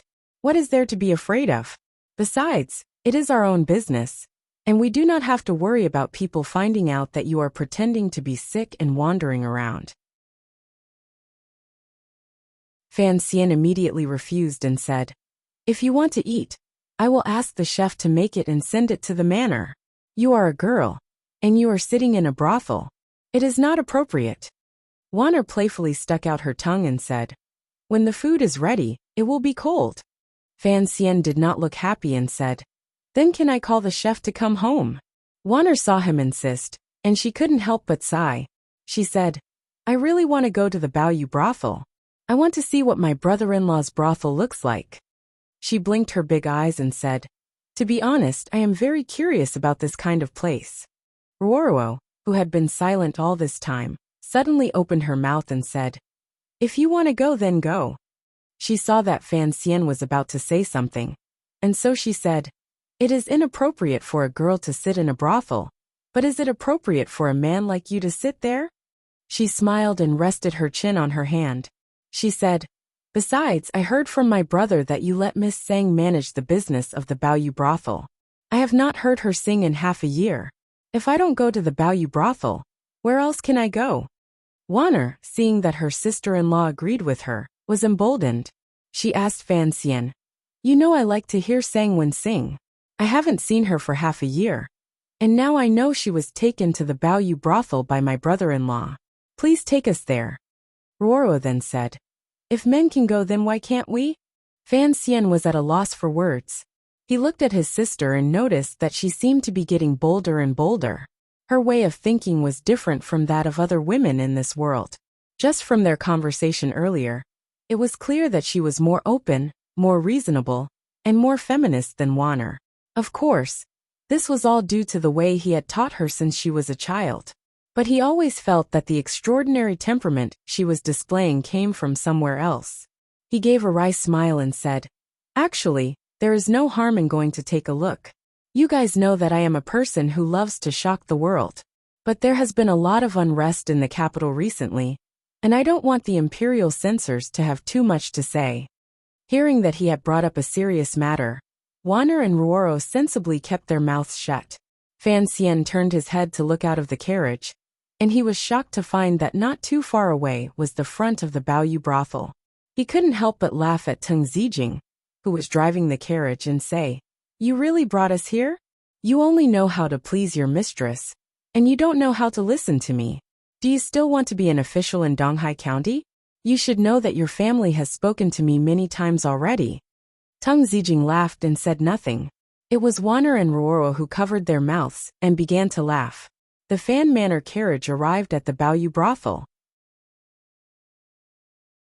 Although they did not know that it was Fan Xian who was sitting in the carriage, the Baoyu brothel's receptionist did not dare to be disrespectful. Even Si Qinger, who was in her room on the third floor, recovering from the injuries she had sustained in the capital government, limped downstairs to wait on them. When she saw that it was Commissioner Fan, who was rumored to be seriously ill, Si Qinger couldn't help but be shocked. To be able to see the legendary young procuress, the two noble ladies in the carriage were pleased. But they were disappointed to find that Sangwen was not in the brothel. She was said to have been invited by some manor to sing. Without this excuse, Fan Xian would not have allowed them to go to the Baoyu brothel. But he was a little puzzled. Sangwen was now a free woman, and she had secretly joined the Overwatch Council. She did not need to care about the feelings of the nobles in the capital. So why would she go to someone's manor to sing? What kind of manor would have such an honor? The carriage left the Baoyu brothel, and seeing the two disappointed ladies, Fan Xian smiled and said, "If you are out to have fun, you should be happy. The Baoyu brothel is not the most luxurious place in the capital, and the food the chefs here make is not the best." Before he finished speaking, Wanner cut in and said, "Don't try to lie to us. The Baoyu brothel is very famous. If you want to say it is not the best, then you have to say it is in the palace." She giggled and said, "I don't mind going into the palace to see those concubines. I haven't seen them for a few days. But husband, aren't you afraid that His Majesty will be furious when he sees you pretending to be sick in the palace?" Fan Xian smiled and pinched her nose, saying, "Don't curse me. I will take you to a place that is more comfortable than the palace. The food they make here is better than the chefs in the palace." The two ladies were shocked and thought to themselves, "Everything under the sky belongs to the king. How could there be a place more luxurious than the palace?" Even if the salt merchants had the power to do so, they did not have the guts to violate the rules. The carriage drove out of the south gate of the capital, and when it reached the outskirts, the people on the road became sparse. The secret agents of the Chinian unit and the guards of the Fan Manor, who were protecting Fan Xian in secret, could not help but awkwardly reveal themselves. They looked at each other, and then uncomfortably followed the carriage not too far behind. They followed the carriage to a quiet mountain in the outskirts of the capital. The closer they got to the mountain, the narrower the road was. It still maintained the standard of the Qing kingdom, but the forest beside the road was even more beautiful. The scenery was beautiful. The yellow autumn grass was mixed with wildflowers that had not yet withered, and the trees with white bark and green branches were scattered behind the grass. Countless layers of color, as if it had been painted by a painter, naturally spread out in the surrounding forest. It was very beautiful. Lin Wanner and Fan Ruoro could not help but sigh. The scenery here was very beautiful, but why had they not heard anyone mention it? He hadn't even been to this place on his previous excursions. Logically speaking, such a good place should have long been seized by the palace or some high-ranking official to build a residence. Why didn't he know who it belonged to? But looking at the width of the mountain road, they could guess that the residence they were about to go to must be the residence of someone extraordinary. But seeing that Fan Xian was still deliberately mystifying them, the two women were a little unhappy, so they shut their mouths and did not speak to him, only admiring the scenery around them. The mountain road gradually came to an end, and the carriage turned into a forest. A very large manor suddenly appeared in front of them. It was like the residence of an immortal, suddenly removed from the clouds of magic, appearing in front of the eyes of mortals.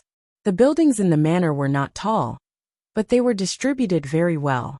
They were mixed with the short trees and stones in the garden, complementing the principles of nature. Although not ostentatious, the details of the eaves, corners, and doorknobs clearly revealed a noble atmosphere. How is it compared to the palace? Fan Xian asked with a smile. Lin Wanner closed her mouth in surprise and laughed mockingly. Each has its merits. But this is not our manor. What are you so proud of? Fan Xian waved his hand. The owner of this place said that he would give it to me in the future. But there is something wrong with this place, and I do not want to move here. At this moment, even Ruoro was shocked. What is wrong with this? She asked in surprise. There are too many women, Fan Xian said seriously. Who knows how many beautiful women are hidden in this manor? Ignoring the shock of the two women beside him, the carriage stopped under Fan Xian's command. He got out of the carriage under the gazes of the two women. He took out the commissioner's insignia from his waist and abruptly extended it into the grass to the side. Like a magic trick, a person appeared out of the grass. The person was wearing very ordinary clothes, like a woodcutter commonly seen in the mountains. The woodcutter carefully examined the insignia and stared at Fan Xian for a long time. Then with great embarrassment he said, "Sir, this is a dead rule. Please forgive me." "I am not blaming you," Fan Xian said with a smile. "My wife and sister are in the carriage." The woodcutter did not dare to respond. He respectfully retreated and found another unremarkable hiding place. The carriage began to move again, following the mountain path toward the manor. The road was incomparably quiet, but at this moment, the two women in the carriage could guess that this road was no less guarded than the palace. It could even be said that there was danger at every step. Even if a small army wanted to attack, they would probably return in defeat. Of course, these two women were exceptionally intelligent. At this moment, they had finally guessed who the owner of this manor was. To be able to enjoy more luxurious things than the palace, to be able to live in such a garden, to be able to have such strict security, other than the owner of the Overwatch Council. Who else could it be? Behind the carriage, the two groups of people who were in charge of protecting the carriage also wisely stopped in their tracks. They helplessly squatted down and began to herd the goats. Since they were already here, there was no need for these people to be bodyguards. The leader of the Qinian unit, Su Wenmao, nodded to the leader of the Fan Manor Guards. The leader of the guards returned the greeting with some embarrassment. "Be content." Su Wenmao smiled to the people on the other side of the road. "For people like us to be so close to the director's courtyard, it is all thanks to the commissioner's good fortune." Of course, the leader of the guards glanced at the beautiful manor in the distance with some envy. Then, they sat on the grass and began to chew on grass. Bored, they looked up at the sky and yawned. In the beautiful manor lived Chen Pingping. In the entire Qing kingdom, other than the emperor, the old cripple with the most power. Unlike other civil and military officials, Chen Pingping's position in the Qing court was too special. He always claimed to be sick and refused to go to court, so he had time to live in the garden outside the city. Basically, his family in the capital did not live there much. Today Fan Xian, the young man who pretended to be sick, came to see Chen Pingping, the old man who pretended to be sick. After all, he had been here a few times, so he was familiar with the way. He went straight to the gate of the garden. The plaque in the garden had 2 large words written on it, Chen Garden. It was personally inscribed by the late emperor, and was incomparably valuable. He looked at the 2 carriages parked outside the gate, and couldn't help but frown. He never would have thought that there would be guests in the garden today. With Chen Pingping's cold and lonely temperament, and the Overwatch Council's evil reputation, ordinary officials would never come to drink tea. Who were the guests today? Wanner got out of the carriage behind him. With one glance, she saw the insignia of the first carriage. She smiled and said, "People of the royal family." Fan Xian was slightly surprised. The old man at the gate of the Chen garden had long since flown down the steps to greet them. He knew that the young master Fan in front of him was different from all the other officials in the world. He was the most valued junior of the director, and was also the director's appointed successor. Naturally, he did not dare to be arrogant. With great politeness, he said in a very quiet voice, "It's Prince He and young Master Qin of the Bureau of Military Affairs." Fan Xian tilted his head and scratched the back of his neck. The great prince and young Master Qin? He knew that young Master Qin was currently in the palace discussing matters. He was already an important official who had entered the center of the court. Most importantly, above young Master Qin was old Qin, the former director of the military affairs, and now the head of the Bureau of Military Affairs, old General Qin. This family was very powerful, and had deep influence in the Qing military. The great prince had fought in the West for many years, and his relationship with the Qin family was not shallow. Why would these 2 people come to Chen Pingping's manor? Fan Xian stood at the bottom of the stone steps, and was not in a hurry to enter. He wondered if this visit had anything to do with him. Although the relationship between the military and the Overwatch Council had always been very harmonious, this matter was still a bit strange. He smiled. He did not care that the court found out about his outing. He took his wife and sister into the garden. He wanted to see what this great prince had in mind. Passing through the extremely beautiful and luxuriously decorated garden, they finally arrived at the main hall where Chen Pingping received his guests. Without waiting for anyone to announce his arrival, Fan Xian strode in. He had not thought of what to say, but when he saw Sangwen singing in the corner of the hall, her face full of unease, he couldn't help but laugh and say, "I guessed it. In the entire capital, only your family would dare to force Sangwen to come and sing." Sangwen was not at the Baoyue brothel. She was in the Chen garden. Sangwen was the shopkeeper of the Baoyue brothel, and she was a new member of the Overwatch Council. For Chen Pingping to drag her to sing a song, it was only a matter of saying a few words. The laughter echoed in the hall. Chen Pingping, who was sitting in the main seat, raised his eyes with a not quite there smile. He looked at the 3 young men and women who had arrived unexpectedly. His usually cold eyes now had a glimmer of warmth. His skinny hands gently stroked the gray wool blanket on his legs, which had not changed for many years. He laughed and scolded. "I thought you thought I had too many women here? Why are you here today? If you want to come, then come. Why did you bring your wife and sister? Are you afraid I will call some women to come and eat you alive?" The 2 young men sitting in the guest seats were startled. They turned their heads to look in the direction of the hall, and for a moment they froze.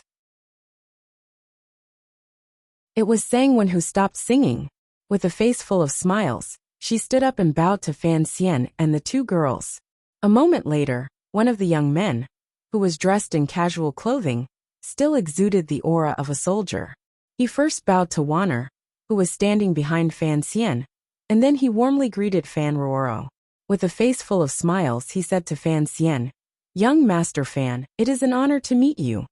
Fan Xian had seen Qin Hung before, and he knew that his family background was excellent.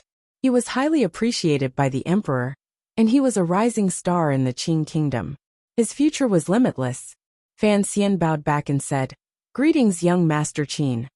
Although Qin Heng's rank was higher than Fan Xian's, they both knew each other's power and status. So there was no need to play games. Qin Heng smiled warmly and said, "Today, I came to visit the director. I did not expect to see you again, Commissioner Fan. My luck is not bad." Fan Xian saw that his smile did not seem to be fake, and he felt comfortable. He said, "I will not lie about being closer in the future. Since I have met you today, of course I will drink a few cups." Qin Heng laughed loudly and said, "Commissioner Fan, you are indeed a wonderful person. Your actions are unexpected. You did not mention that you were sick and did not attend court.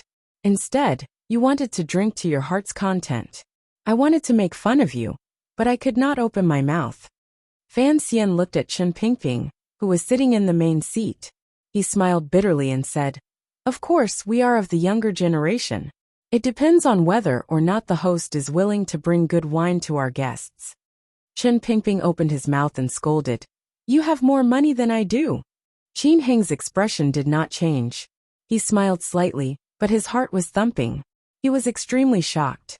The officials had always thought that the reason Fan Xian was able to have such glory in the Overwatch Council was mainly because of the Emperor's appreciation and training. But now, seeing Fan Xian talk to Director Chen, who everyone feared, in such a rude manner, and Director Chen's response was so natural, Qin Heng felt a little strange. It seemed that Director Chen and Commissioner Fan's relationship was indeed not ordinary. Although the Emperor's appreciation was important, if he really wanted to control the Overwatch Council, the most important thing was still Chen Pingping's attitude. It was only now that Qin Heng truly realized that this young man in front of him, Fan Xian, would one day truly control the Overwatch Council in his hands. Then the military had to speed up the process of making friends with this person. It was no longer just him saying a few good words for Fan Xian, and then using other people's mouths to convey goodwill to the Fan manor. With only a few words, they had already exchanged a lot of useful information. Fan Xian also understood that Chen Pingping was using this opportunity to express his true attitude to the military and strengthen his bargaining chips. The two of them exchanged a few more words before Fan Xian seemed to react. He turned around and prepared to salute the Great Prince, who was sitting to the side. Logically speaking, his actions were a bit rude, but everyone in the hall knew that he and the Great Prince had argued the first time they met. And Qin Heng was on good terms with the Great Prince, so he did not care too much about this matter. As for Chen Pingping, he did not care about some palace etiquette or any of that sort of rubbish. Just when Fan Xian thought the Great Prince would be angry, he turned his head and almost became angry. He saw his wife sitting obediently next to the Great Prince, beaming with joy as she said something to the Great Prince. Although he knew that Wanner had been raised in Ning the Talented's palace since she was a child, which meant that the Great Prince had watched her grow up, and that the two of them were like biological siblings. Seeing this scene, Fan Xian was still very unhappy. Even more unhappy was that even Ruorua was sitting next to the Great Prince, listening with great interest to what the Great Prince was saying. Fan Xian perked up his ears and listened for a bit. Only then did he realize that the Great Prince was talking about the war in the West and the fight for horses with the Hu people. The people of Qing loved martial arts, and the Great Prince was a hero and idol among the people. Even Wanner and Ruoro could not stand out from the crowd.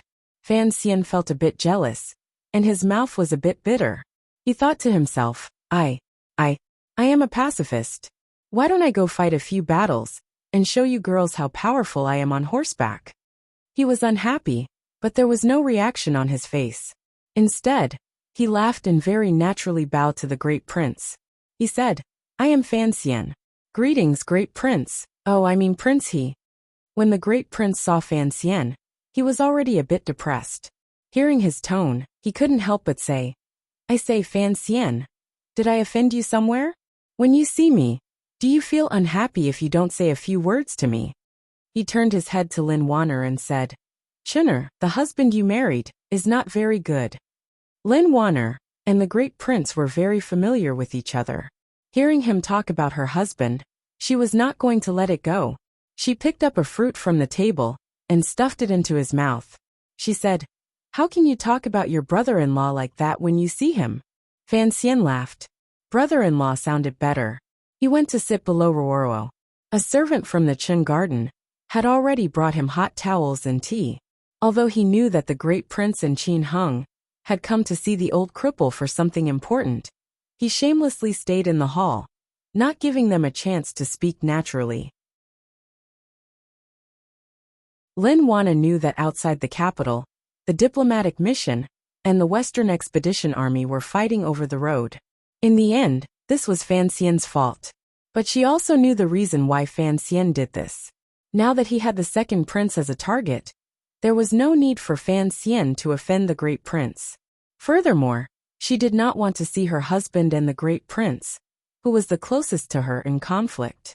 So, she unconsciously pulled the two of them to talk, wanting to ease the tension between them. Everyone knew what she was doing. It was just that men were bound to have times when they could not see through it. So the great prince looked at his nose and ignored her.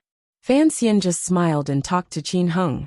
He asked him how the old Qin general was, and when he would take the time to visit his manor.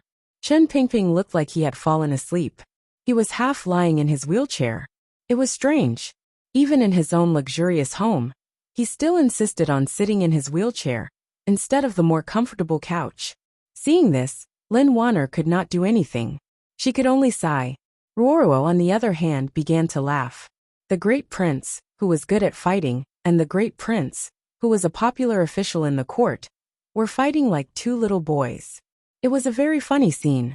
In the end, even Qin Heng felt that he could not talk to Fan Xian anymore. The great prince suddenly said coldly, "I heard that Commissioner Fan has been sick in bed recently and cannot go to court. Even the imperial censorate cannot defend you. I did not think that you would be so interested in traveling today." Fan Xian yawned and said, "I will go to court tomorrow. Tomorrow. Qin Heng was shocked. He thought to himself, "Are you not going to play sick anymore? Then tomorrow, there will be a good show to watch in court." But I was dragged to Qin Garden by the great prince. The thing I wanted to talk about was not easy to say in front of Fan Xian. It was not easy for him to say it, but the great prince was straightforward. He faced Chen Pingping and said respectfully, "Uncle, about the second prince, you should say something." He tilted his head to look at Fan Xian and continued, "I do not care about what happens in court, but the rumors in the capital are a bit too ridiculous. Furthermore, the second prince has a few officials who are truly talented. If they are removed like this for the court, it will be a loss." Qin Heng thought to himself that Fan Xian was quite the scoundrel. He wanted to refute Fan Xian right in front of him. But now that things had come to this, he could only force himself to smile bitterly and say, "Yes, Director. The Emperor has not said anything. If you do not show yourself, and things continue to get out of hand, it will not look good for the court." Fan Xian smiled. These two were very straightforward. The great prince and Qin Heng's intentions were very clear. The second prince's faction was already being suppressed by the Overwatch Council, and it was not good for him to make an appearance himself. He could only ask his eldest brother to make an appearance, and he also pulled in the Qin family of the Bureau of Military Affairs. For them to go directly to Chen Pingping was a very good plan. They were not trying to poach Fan Xian. They were pulling in the firewood under Fan Xian's pot. If Chen Pingping really wanted Fan Xian to stop, he would have to agree. However, he had already received the benefits he deserved. The Jingdo magistrate had been removed, and the officials sent by the second prince in the 6 ministries had all met with some misfortune. Fan Xian did not care much about these things. Instead, he cared about the way the great prince had addressed him earlier. He had called Chen Pingping uncle. No matter how unfathomable Chen Pingping's power was, no matter how close he was to the emperor, it was still inappropriate for the great prince to call him uncle. If word got out, it would probably scare people to death. Who was Fan Xian's uncle? It was King Jing, not an official. While he was thinking, Chen Pingping had already opened his listless eyes. He coughed and said, "We'll talk about the second prince later. I say." He pointed at Lin Wana and Ruoro and coughed. Ahem. This is the first time you two have come to my garden. Why don't you greet the host? In reality, there were not many people who were not afraid of Chen Pingping. Especially in many legends and stories, Chen Pingping had been successfully made into the image of a demon who could not walk. Although Lin Wanner and Ruorua were of noble status, facing the leader of the dark forces of the Qin kingdom, they still felt some fear. So when they entered the hall, they quickly sat next to the great prince. Hearing the old man speak, Lin Wanner and Ruorua had no choice but to stand up with bitter faces. They walked in front of Chen Pingping and bowed, giving him the courtesy of a junior. Chen Pingping laughed and said, "What are you afraid of? You have a mother and a father. You are not much better than me." He was talking about the eldest princess and the crafty minister Fan. He then said to the great prince, "As for the matter you spoke of, since the person in question is already here, you can tell him directly. He can make the decision. Princess Lady Fan, help me push the old man's wheelchair. I will take you to see the treasures in Chen Garden." The two girls in Sangwon pushed the old cripple's wheelchair out of the hall, leaving Fan Xian and the great Prince Qin Hung behind. They looked at each other, thinking that the old man did not do things in the right way. He used his own home as a battlefield for the juniors to fight while he took 3 beautiful women to walk around the garden.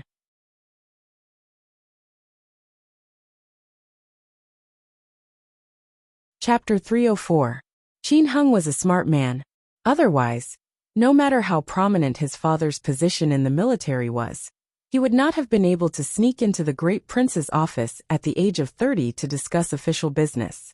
So, he stood up calmly and raised his hands in salute to the great prince and Fan Xian. He said, "People have 3 urgent needs. You guys talk first." Without waiting for the two of them to reply, he had already taken steady steps and did not reveal any strange emotions. Like a gust of wind, he swept past the corner of the hall and, under the guidance of the servants in Qin Garden, went straight to the latrine. Fan Xian couldn't help but laugh. He thought of how he had caused a ruckus in the Ministry of Justice Yamen. The vice official of the Supreme Court, who had represented the military to make trouble for him, had in the end seen the conflict escalate and fled. It looked like the Qin family had already studied this trick to perfection. The atmosphere in the hall was a bit heavy. In the end, it was the great prince who broke the silence. Slowly he said, "Qin Hung and I have both been through war. Us soldiers are straightforward, so we speak frankly. I don't like to see soldiers throw their lives away and spill their blood while the nobles in Jingdo attack each other and make the country restless. If there is a fight between factions, no matter who wins or loses in the end, the talents in the court will always suffer some losses." Fan Xian tidied up his clothes and sat for a few breaths as if thinking about something. Only then did he slowly open his mouth. He couldn't help but carry a glimmer of coldness in his voice. "Prince Hutching's meaning I understand. However, presumably you know the cause of this matter. The soldiers have gone into the fire and knives for the court. Are the officials of the Overwatch Council not the same? I think that the secret agents of the council in a foreign country face no less danger than the soldiers of the Western Expedition Army. I am a member of the Overwatch Council. Although my temperament is not straightforward, I am not someone who naturally likes to play tricks. If you want me to go to the north to do things for the court, I think I will be happy. But if someone comes to provoke me, even if this power comes from within the court, I will not be lenient." The great prince was silent. He suddenly raised his head and prepared to say something.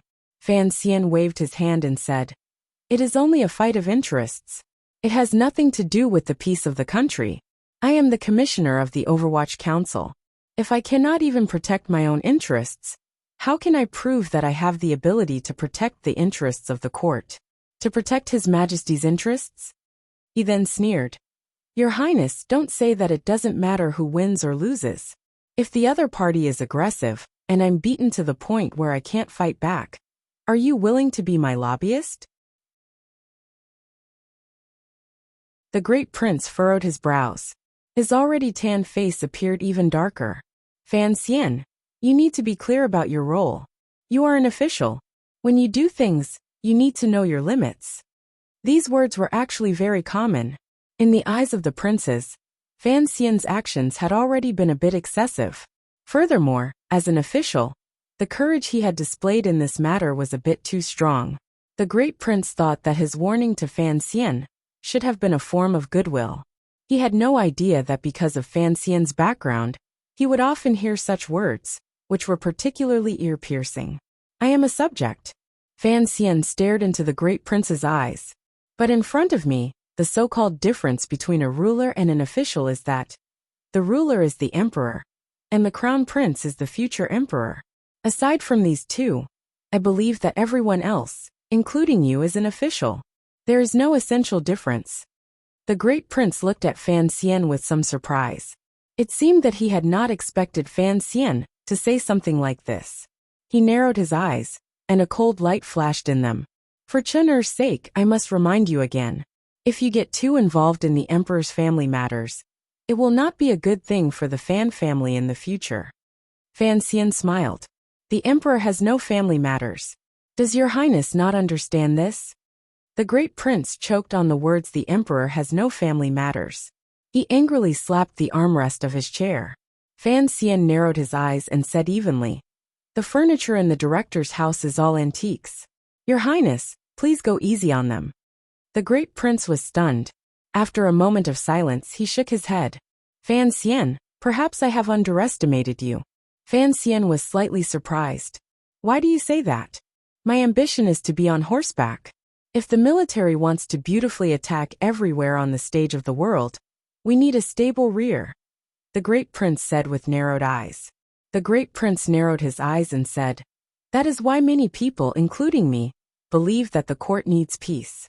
These past few years, I have been far away in the west, but I know that although the court is somewhat unstable, it can always be controlled within a certain range. Until you came to Jingdo. Fan Xian shook his head and smiled. He did not know how to respond. Your appearance was too sudden.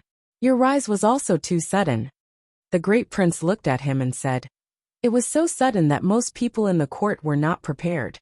And you already have enough power to break the balance. Finally, the great prince said the central idea of the day. There are many people who hope that you can maintain the balance in Jingdo and not wildly advance and sweep everything away. Fan Xian fell silent.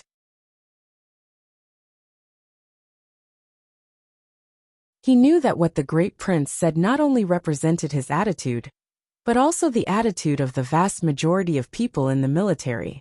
From Danzhou to Jingdo, in less than 2 years, he had already taken control of the Overwatch Council and made a name for himself. Putting aside the question of whether or not he would be in charge of the palace treasury next year, his current ability to control both civil and military meant that he already had the ability to call the wind and summon the rain in the officialdom. And this time, in the battle with the second prince's faction, the current trend of victory and defeat allowed his power to be displayed to the fullest. If a young official had the ability to easily defeat a prince, it would always make the other powers in the officialdom feel a trace of fear. The military's message for him to go easy on the second prince was not a threat, nor was it a protection of the royal family's dignity. It was a test to see if he, the person who would take over the Overwatch Council in the future, was rational enough and sincere enough to maintain the balance of the Qing Kingdom. After all, the military and the Overwatch Council had always been on good terms. It could even be said that how many of the Qing Kingdom soldiers could survive on the front lines was directly related to the wisdom and bearing of the leaders of the Overwatch Council. Have you thought about why I am fighting this battle this time? Fan Xian did not call the great prince Your Highness, nor did he take the great prince's warning to heart. Instead, he asked this question with a smile. The great prince frowned slightly. He had not thought deeply about this question, but now that Fan Xian had asked him, he understood. The Overwatch Council had never interfered in the battles between the princes. Thinking of all the possibilities, he suddenly raised his head and looked at Fan Xian with some surprise. Fan Xian was slightly startled. It seemed that he had not thought that the great prince would be so ignorant of the tricks of power. But he still wore a smile on his face. I just want to vent my anger, and at the same time, wake someone up a little. After an extremely long period of silence, the eldest prince's brows suddenly twitched, as if he had understood something.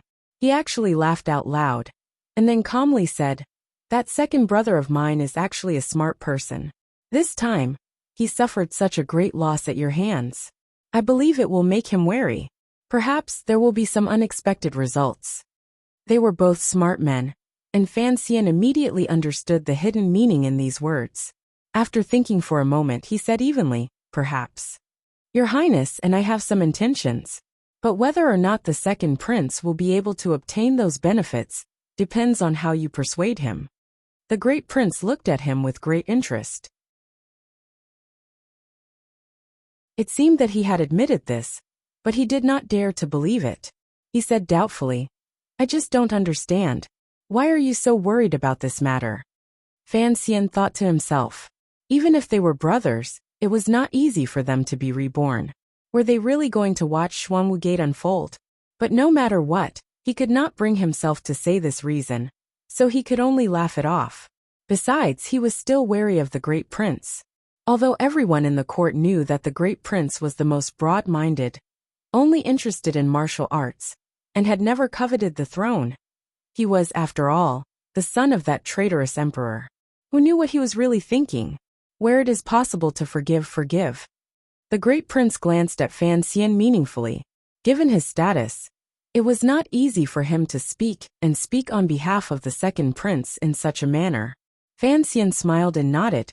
He knew that he could not kill the second prince, so he did not mind doing him a favor. This decision had nothing to do with the attitude of the great prince or the military. It was purely because the emperor in the palace was watching him. Big brother is watching you. Fan Xian had given the military enough face, and the great prince could not say anything more. After all, he knew that his second brother was not someone to be trifled with. In the end, the Fan family had paid a great price for this. If they did not reap any benefits, they would not give up. But after the matter was settled, the two unfamiliar people sat in the hall of the Chun Garden. They could not find a topic to talk about, and the atmosphere was a bit cold and awkward.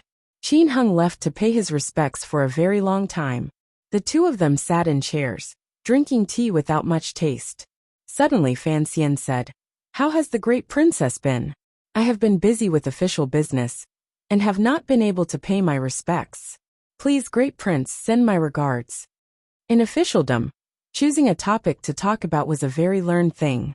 Fan Xian picked this matter to talk about for a reason. As expected, the great prince said seriously, "Sir Fan, you escorted me to the south. I thank you." This was Fan Xian's strength.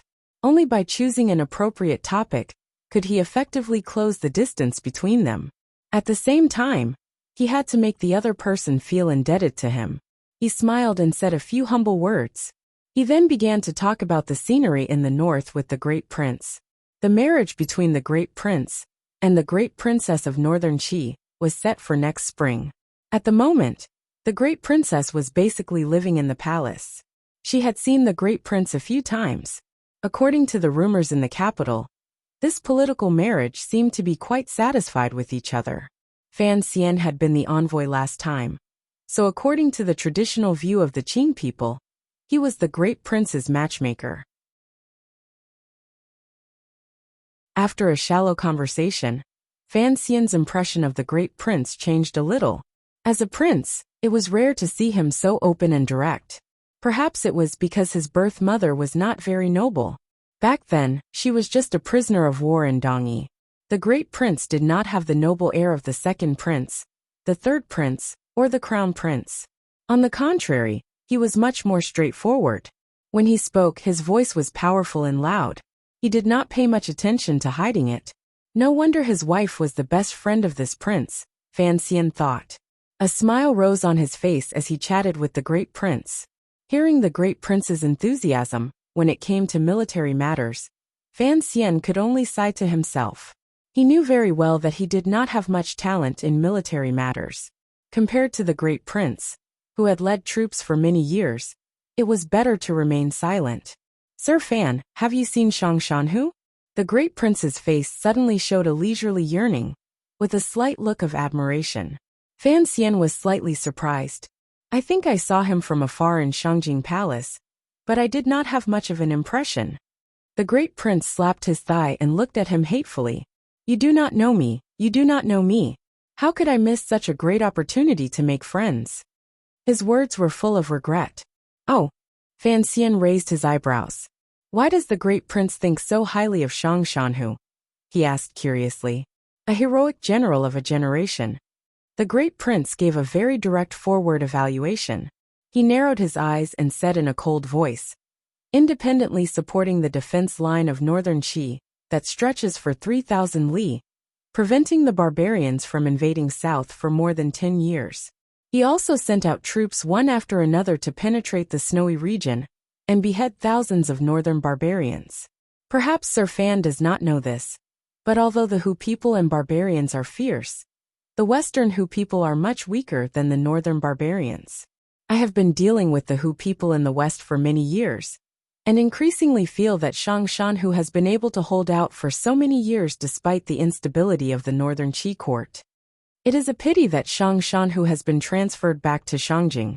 Perhaps there will be a chance to meet the great prince on the battlefield, Fan Xian said with a smile. A glimmer of confidence rose to the great prince's face. He slowly said, if we can make this great general work for the court, there will naturally be great benefits. Know this, if we really meet on the battlefield in the future, although I have always admired this person's strange art of war, I will still have to use everything I have learned in my life to deal with him. This was the so-called heroic spirit. Fan Xian looked at the great prince and felt a sense of loss in the depths of his heart. He knew that what he had learned since he was a child had gone in the wrong direction. With the ideas of his previous life at work, it would be difficult for him to cultivate the heroic spirit that had been forged in the fires of war in this life. But he also had his own confidence. He smiled and said, although I have never learned Shang Shanhu's military tactics, seeing how he killed Shen Zhong in the rain, this person does indeed dare to act strangely. He is silent like a sudden clap of thunder, catching everyone by surprise. He is decisive and resolute in killing. He is truly a master. The great prince gave a faint smile and looked at him strangely. The provost of Northern Qi's discipline commission, Shen Zhong? I'm afraid this matter has something to do with Commissioner Fan. Shen Zhong's death was the first step in Fan Xian's and Haitong's plan. There were actually some people who suspected the role the kingdom of Qing played. But now that the great prince had pointed it out, Fan Xian still felt a chill in his heart. He smiled and played dumb. Your Highness should know that people like us do things that cannot be seen in the light. We are not as valiant as your Highness or that Shang Shanhu, but sometimes we can help the court. The great prince stared into his eyes and suddenly said, this is why I said earlier that I underestimated you. Although Shang Shanhu was insufferably arrogant, he was still used as a puppet by Commissioner Fan. Master Fan, the way you do things is indeed unfathomable. Shang Shanhu's assassination of Shen Zhong in the rainy street had been cleverly arranged by the Emperor of Northern Qi and Haitang.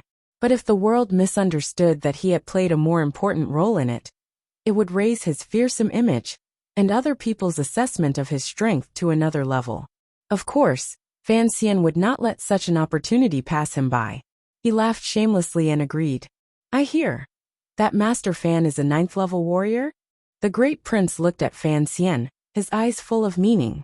Fan Xian tilted his head slightly and laughed lightly.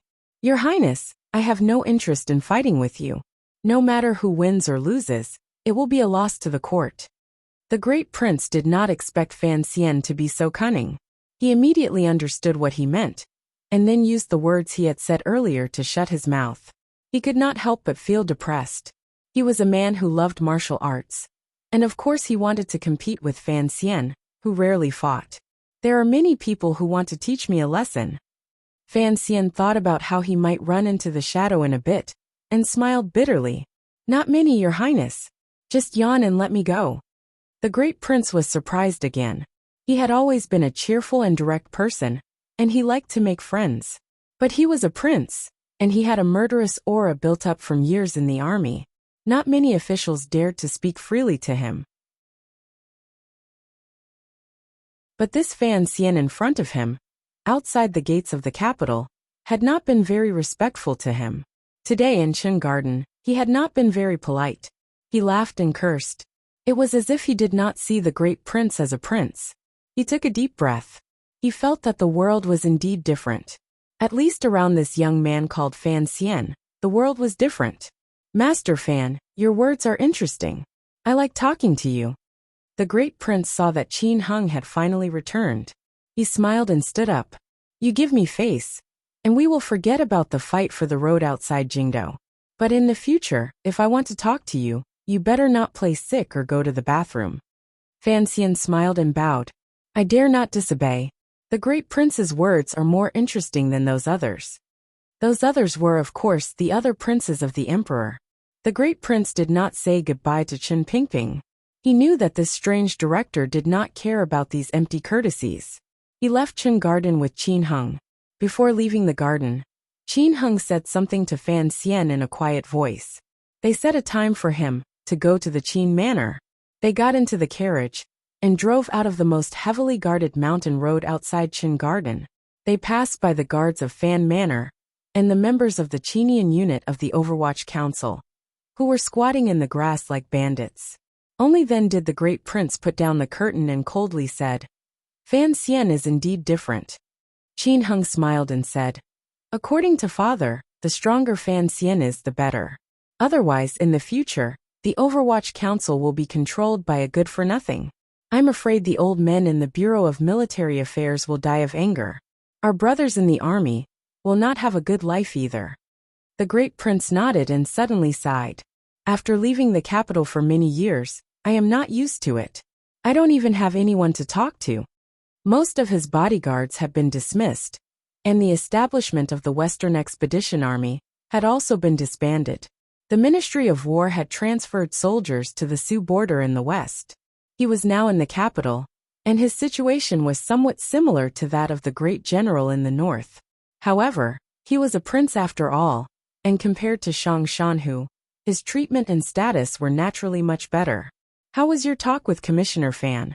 Not bad. The great prince said. Your father should be able to relax. Even if Director Chen were to retire, I believe that with Fan Xian's ability, the Overwatch Council will still be able to maintain its efficiency and support the work of the army. Qin Hung shook his head. I believe that as well. But in my opinion, this Sir Fan Jr. might be even better.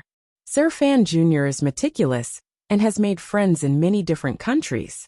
His martial arts are already at the level of a 9th-level fighter. He also has perfect control over the affairs of the Overwatch Council. Don't forget his identity as the Immortal of Poetry. He is a leader of the literati, who was given books by Master Zhuang. In the future, he will become the director of the Overwatch Council. Such a person, he said, his face full of disbelief, has never appeared before. I think in the future, he will go even further than Director Chen. The great prince sighed and said, don't forget next year, he will take over the palace treasury. But to put him in the eye of the storm, to receive the attention of the world and arrows from the dark, I don't know what father is thinking. Now that the emperor had been brought up, Qin Hung could not continue the conversation. The great prince smiled and looked at him. He continued, but Fan Xian is still young. Compared to the director, he has a fatal weakness. I think he knows this very well. So this time, he is using the second prince's matter to show his power and shock the world. He is protecting his own weakness first. What weakness? Qin Hung asked curiously. His mind is fettered. The great prince narrowed his eyes and said solemnly, Uncle is different. Uncle has no children. His parents died young, and he does not have a single relative or a true friend. Although there are many beauties in the garden, he does not have a single woman he truly loves. He is truly alone. The enemies cannot find Uncle's weakness, so how can they defeat him? But Fan Xian is different. He has a wife, a sister, a family and friends. These are all his weaknesses. Qin Hung thought about it. It was true. In the entire Qin kingdom, no one knew who Chen Pingping had truly cared about in his life, other than the emperor. No relatives, no friends, no love. This kind of life must not be easy. Qin Hung was not an old man. Thinking about this, he felt a bit sad. It is not easy for the director, the great prince said with a respectful expression. For Fan Xian to reach this realm, he is still far from it. In the Qin garden, singing was mixed with the sound of stringed instruments. It was as soft as a powerless cloud, greasy and slippery as it floated in the air. A dozen or so beauties dressed in luxurious clothing were singing and dancing on a platform in the middle of the lake. Chen Pingping sat in his wheelchair, accompanied by Wanner and Roro. He looked at this scene with a face full of enjoyment. Sangwon was holding a harp and playing a song for the dancing girls. What an easy and carefree life of a noble. In the carriage that left the garden, the two young men from the Qing kingdom's military felt great sympathy for Chen Pingping's life. Fan Xian walked over from the other side. Chen Pingping gently clapped his hands, and the singing and dancing immediately ended. Another beautiful woman carefully led a few female guests to the back to rest. Wanner knew that Fan Xian must have something to say to Director Chen, so she followed the beautiful woman. Before she left, she looked at Fan Xian, wanting to ask him how his conversation with the great prince went. Fan Xian smiled and nodded, putting his wife's heart at ease. He walked behind Chen Pingping and consciously put his hands on the back of the wheelchair. He asked, "Where are we going?" Chen Pingping raised his withered hand and pointed to the forest on the east side of the garden. Fan Xian silently pushed the wheelchair in that direction. The old man and the young man did not speak. It was still early, but the autumn sun was still cold. It shone down from above the forest, dragging the wheelchair and the person's shadows. The wheels of the wheelchair squeaked as they rolled over the shadows. "He calls you uncle." Fan Xian pushed the wheelchair and walked slowly through the sparse leafless autumn forest. He smiled. "Aren't you afraid of the Imperial Censorate reporting you? That's a big crime." "You're afraid of the Imperial Censorate reporting you? It's not like you'll lose 2 layers of skin. If all the memorials to me were kept, I'm afraid the Emperor's royal study would be full." Chen Pingping expressionlessly said, "He calls me uncle. That is the Emperor's permission. No one can say anything." "The Emperor's permission?" Fan Xian was a little surprised. Chen Pingping turned his head and glanced at him. He said lightly, "Ning the Talented was a prisoner of Dongyi. During that northern expedition, the Emperor almost lost his life in the mountains and rivers of the north. It was because of Ning the Talented that he made it through. Later, the great prince was born." Fan Xian had heard this story before. He knew that when the Emperor was in desperate straits, it was he who pushed the withered old man in the wheelchair and led the Black Knights to rescue him from the north. After thinking about it, he understood a little. He said, "You have a good relationship with Ning the Talented?" On the way back, the situation was rather wretched at the time. It left a deep impression in my mind. Later, our relationship became closer. Chen Pingping was still expressionless. At the time, it was impossible to escape with a prisoner. When Ning the Talented was beheaded, I said something. Perhaps it was because of this that she has always been rather respectful to me. Fan Xian laughed. "So you are Ning the Talented's savior." Chen Pingping closed his eyes and faintly said, "The Emperor was injured at the time. His body was as hard as a block of wood. He couldn't move at all. As for the matters of wiping his body and urinating and defecating, he had to leave behind a careful woman to do it. Later, I heard that Ning the Talented's entry into the palace also caused a disturbance at the time. The Emperor had not yet married and was about to take a Dongyi prisoner of war into the palace. The Empress Dowager was very unhappy."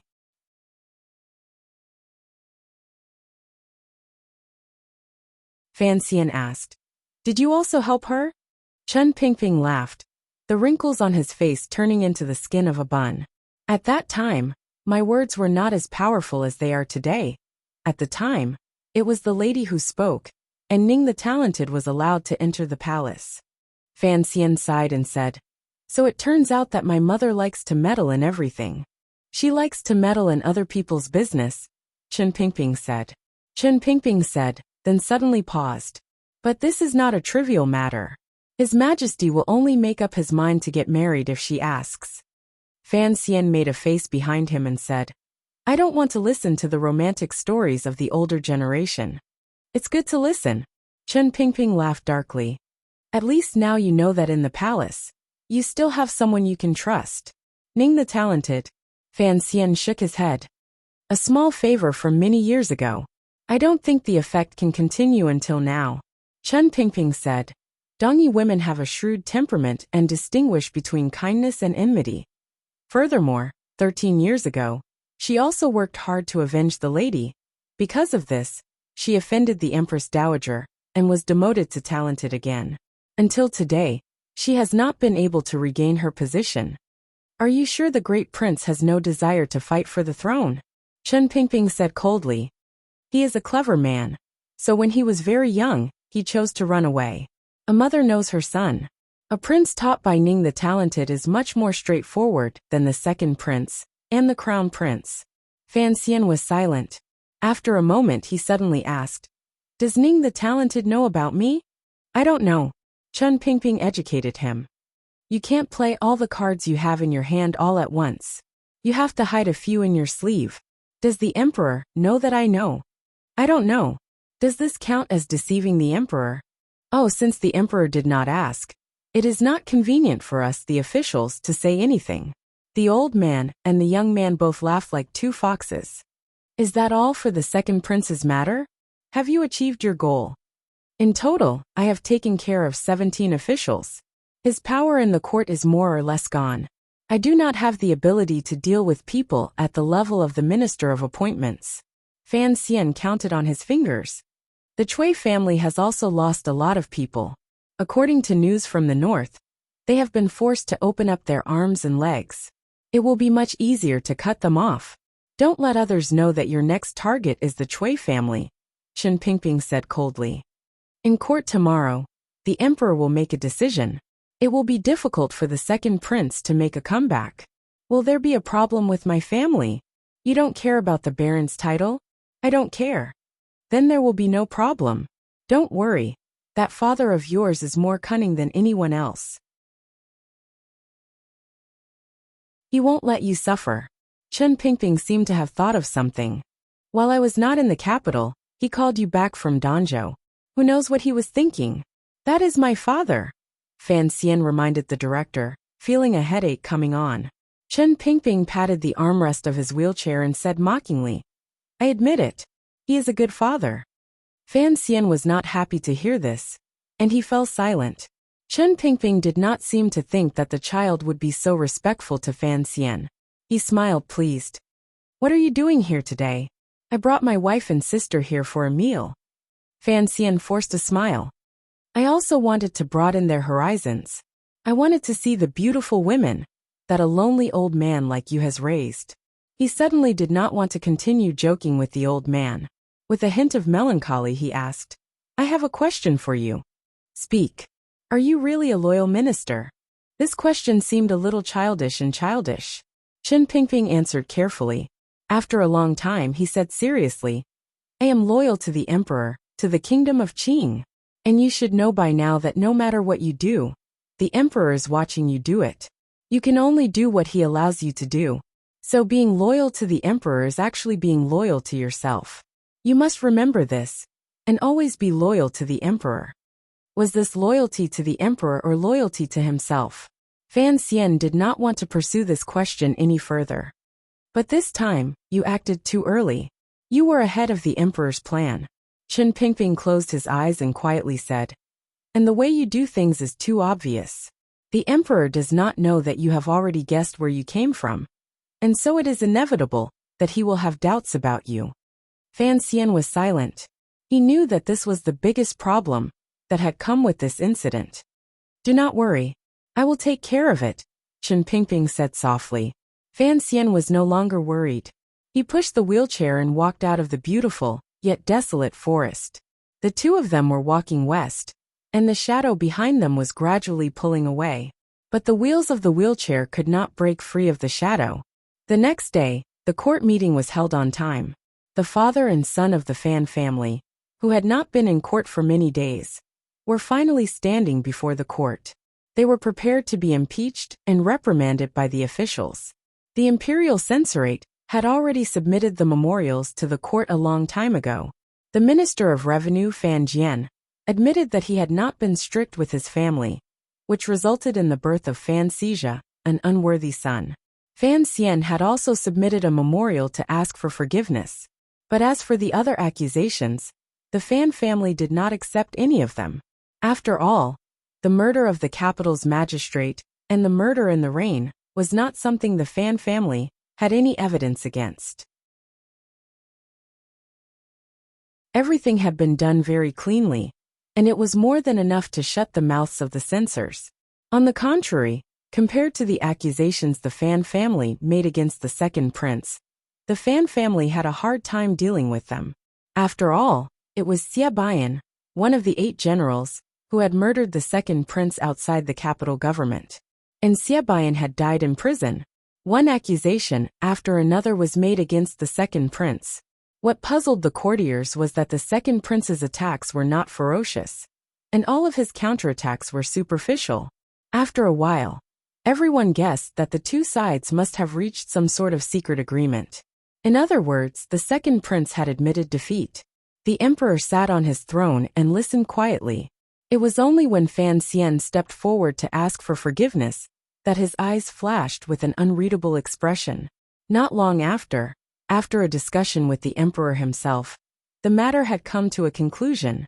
The Minister of Revenue Fan Jian was not strict with his son and allowed him to commit murder. But because of his many years of hard work and the fact that he was the first to be promoted, he was given a lighter punishment. He was fined 3 years of salary, reduced by 2 ranks, and ordered to reflect on his mistakes. The commissioner of the Overwatch Council and the Imperial College, Fan Xian, was not a good person. He secretly mobilized the soldiers of the Imperial College. Although he was repentant on behalf of his brother, his crime was unforgivable. His salary was reduced, and he was ordered to revise the books given to him by Zhuang Mohan within 3 years. The Ministry of Justice had issued a warrant for the arrest of the second son of the Fan family, Fan Xizha. The capital's magistrate had been arrested and imprisoned. He was removed from his position and would be tried later. Some duke. Finally, it was decided how to deal with the second prince. He was not a good person. He was to be demoted, and he was to be locked up for 6 months. He was not allowed to leave. The result was finally out. Every word and sentence was worth pondering by the officials and the common people. But no matter what, the father of the Fan family only had his title removed. The punishment was heavy, but there was no real loss. On the contrary, the second prince's faction had lost many officials, and he himself was to be placed under house arrest for 6 months. The punishment could not be said to be light. Everyone knew that the Fan family had won this battle. But when people listened to the edict written by the emperor himself, they found an interesting coincidence. Both Fan Xian and the second prince's crimes were vague. They were both not a good person. As the commissioner of the Overwatch Council, it was not a big deal if he was not a good person. But as a prince, it was a big deal if he was punished with not a good person.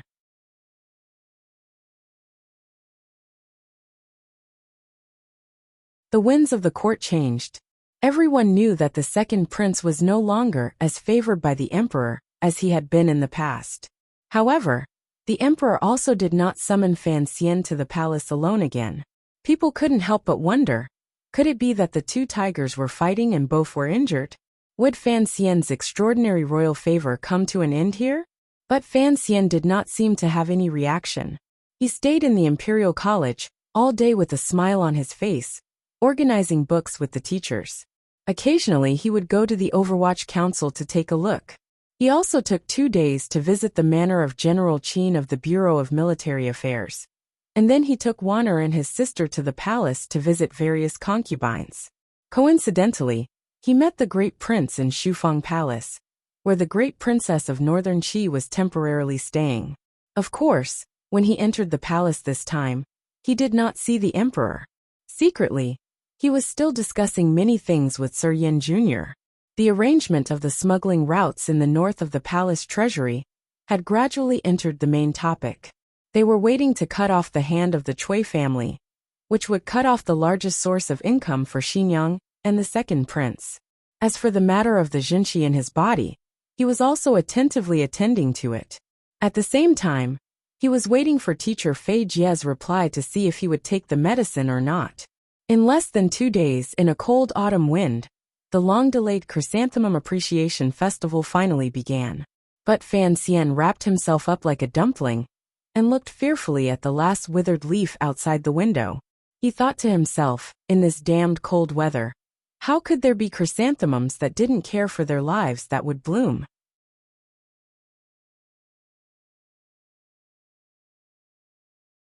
Chapter 305. It was the chrysanthemum that was loved by the people of the Central Plains. Chrysanthemums were not rare, and Danzhou, where Fan Xian had lived, produced them in abundance. The Danzhou chrysanthemum tea was a famous product of the Qing kingdom. These years, the Fan manor in the capital had to buy a lot of it from their ancestors and bring it to the capital. Because of this, Fan Xian was very familiar with this kind of flower. He often thought of the little yellow flower that bloomed on the side of the cliff in Danzhou. He knew that although the chrysanthemum was resistant to the cold, and in his previous life, Yuan Zhen's poem had shamelessly said that the flower would not bloom again after it bloomed. But in the end, it was not a winter plum. In such cold autumn weather, it should have long withered into mud. The carriage passed through the heavy defense at the foot of the mountain.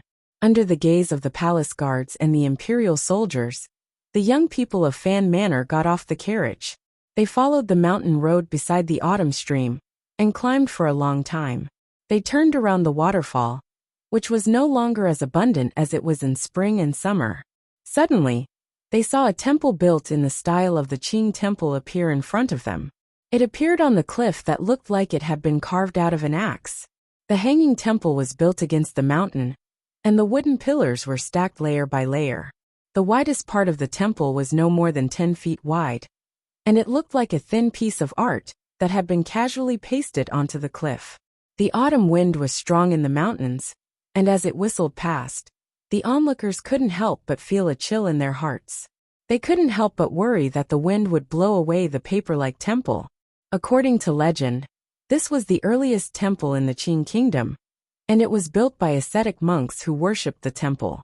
It took them hundreds of years to build, and their purpose was to spread the light of the temple and to persuade the people to do good. The temple had never interfered with worldly affairs and was extremely mysterious. However, it seemed that for thousands of years, it had always been secretly influencing the winds and clouds of this land.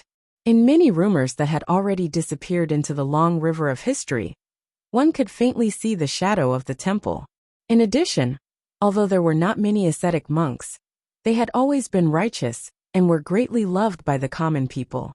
Thus, the temple still had a very high position in the hearts of the common people. As rulers, the royal family maintained a considerable amount of respect for the temple, which could not affect them, but still possessed a certain mysterious influence. This kind of superficial effort was what politicians were best at doing, and what they were most willing to do. Therefore, the Qing royal family held their chrysanthemum viewing festival every 3 years in the Hanging Temple. This had become a tradition. The chrysanthemum viewing feast was, to a greater extent, to reconcile the conflicts of interest between the members of the royal family and deepen their understanding of each other. Thus, they could avoid a situation where both sides fought to the death. At the very least, they could avoid the terrifying situation of 2 princes being assassinated at the same time decades ago, and the Qing kingdom not being able to find a successor for the throne. The royal family of the Qing kingdom did not have many people, so the chrysanthemum viewing festival invited a few in-laws, and even the families closest to the royal family to participate. According to recent custom, the Qin family and the Yi family, the 2 pillars of the military, were naturally part of the group. The Qin family had considerable power in the military, and the Yi family had been stationed in the capital for many years. Furthermore, they had the only grandmaster in the Qin kingdom, so their status was somewhat extraordinary. Other than that, there were a few old families that had been created when the country was founded, and a few new families, such as the Ren family, who had married a distant princess. As for the Fan family, it was not because of the Fan family's current power. The royal family did not care much about the power of an official family, nor was it because Fan Xian had married Wan'er, and thus had a secret relationship with the royal family. It was because the ancestor of the Fan family had personally raised the emperor and King Jing. Their close relationship was not known to outsiders, but because of their personal relationship, the Fan family was the closest family to the royal family. Fan Xian stood at the foot of the floating temple, gasping for breath. He looked at all the nobles of the Qing kingdom standing in twos and threes, and he couldn't help but mutter, "Chrysanthemum viewing festival? Where are the chrysanthemums?" Minister Fan had already been invited to a place where he could avoid the wind. The older generation always had some special privileges. The carriage stopped at the foot of the mountain, and the guards were left outside of the area where the royal guards were stationed. Thus, there was only one man and two women from the Fan family. Lin Wanner, one of the members of the triangle, laughed and pointed down the mountain. "It's here." Fan Xian was surprised, and he took a step toward the edge of the cliff. An irritating autumn wind blew against his face, and he couldn't help but squint his eyes. Then he took a deep breath and praised, "What a beautiful place." The cliff that the floating temple was built on was slightly sunken in, like a U shape. The mountain path followed the side, so when Fan Xian came up, he didn't notice anything strange in the mountains. Now that he was at the top of the mountain, he looked down. His field of vision was very wide, and he found that the mountains were full of chrysanthemums. The color of these chrysanthemums was much darker than normal, and they were gold. The shape of the petals was long and narrow. Golden chrysanthemums. They really do match the style of the royal family. Fan Xian stood at the edge of the cliff and looked at the flowers that were like stars. He sighed and said, "It is so cold, and yet they are blooming so brightly. What a strange sight." Lin Wanner explained, "These are golden chrysanthemums. It is said that after the floating temple was built, the great master of the Northern Wei Kingdom, Zhen Shen, personally moved them here. Ever since then, it has been a strange sight in the capital." "Zhen Shen?" Fan Xian sighed and said, "Could it be Kuhi's great ancestor?" "Yes." Fan Xian shook his head and continued to look down the mountain. After a few more glances, he realized that the chrysanthemum flowers were not very flourishing. The soil between the mountains was not fertile, so it was often only a few feet away that a chrysanthemum flower would grow.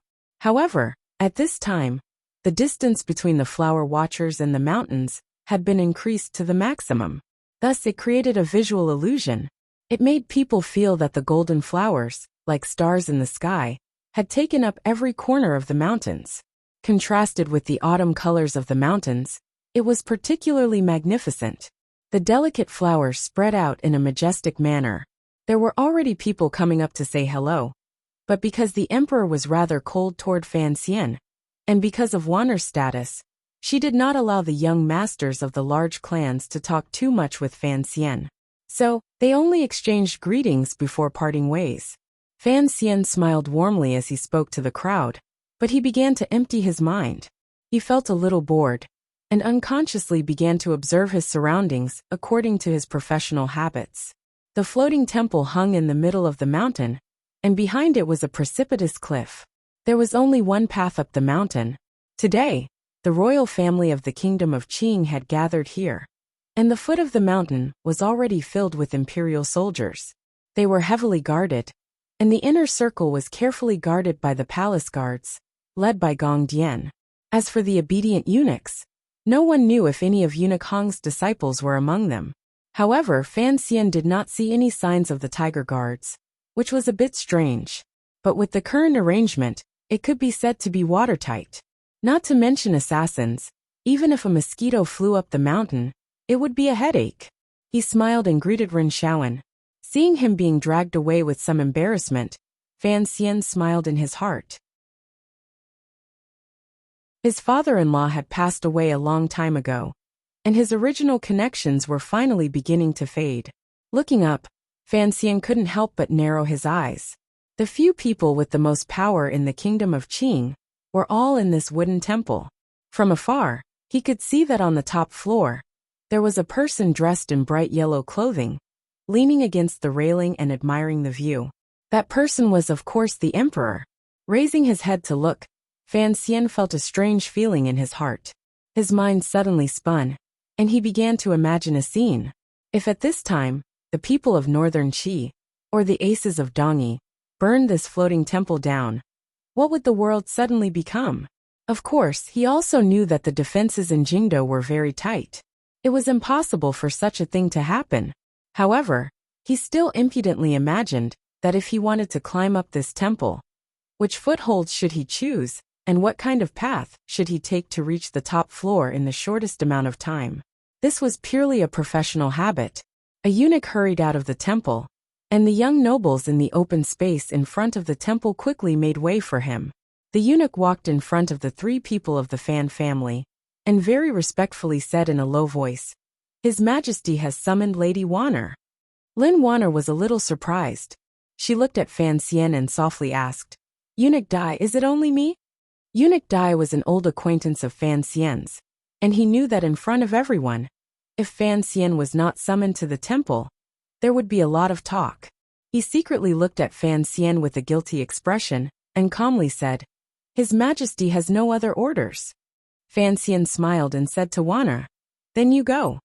He paused and then said with a light laugh, "Uncles always love their nieces the most. I know that." Watching Wanner disappear through the dark door of the floating temple, Fan Xian squinted his eyes and said nothing. He led his sister to another corner, ready to take a look at the scenery there. Unexpectedly, someone did not want to let him relax. A slightly uneasy voice rang out, "Teacher." Fan Xian looked back, and sure enough, it was Yi Linger. Seeing her uneasy expression, Fan Xian knew why. Next year, Yi Linger would be married to the second prince, and the conflict between him and the second prince seemed to be one of anger. But in reality, it was a bloody and violent affair. Since she was Yi Zhong's daughter, how could she not know the real reason? He looked at Yi Linger and smiled warmly. "What are you thinking? Are you blaming me for bullying your future husband too much?" Seeing his calm expression, Yi Linger returned to her usual easygoing self. She smiled and said, "I was worried that you wouldn't talk to me." Ruoro laughed. "What are you talking about?" Yi Linger sighed. "I don't know where the second prince is. In the future, he will be missing from the mahjong table. I'm not used to it." In the back garden of the Fan Manor, there had been frequent mahjong parties over the past year or 2. The 4 people at the table were Fan Ruoro and Fan Xija. The other 2 were Lin Wanner and Yi Linger, who were best friends. "It's all because you and Ruoro are giving money to Fan Xija and Wanner." Fan Xian smiled. "When the game is over, you can lose less. You should be happy." As he spoke, Qin Heng walked over from afar. Before he got close, he shouted, "What are you guys talking about hiding here?" Seeing how loud his voice was, it seemed that he wanted everyone to hear him clearly. Fan Xian smiled wryly. "We're talking about mahjong." Qin Heng's interest was piqued. He patted Fan Xian on the shoulder and said, "I'm good at that." He looked around and frowned. "The chrysanthemum viewing party is a chance for the emperor to get close to the children of the noble clans. Why is it so quiet around you?" With Fan Xian's power, even if those people felt inferior, they would still come and say a few words to him. There was no way it would be so quiet. Fan Xian's face was calm.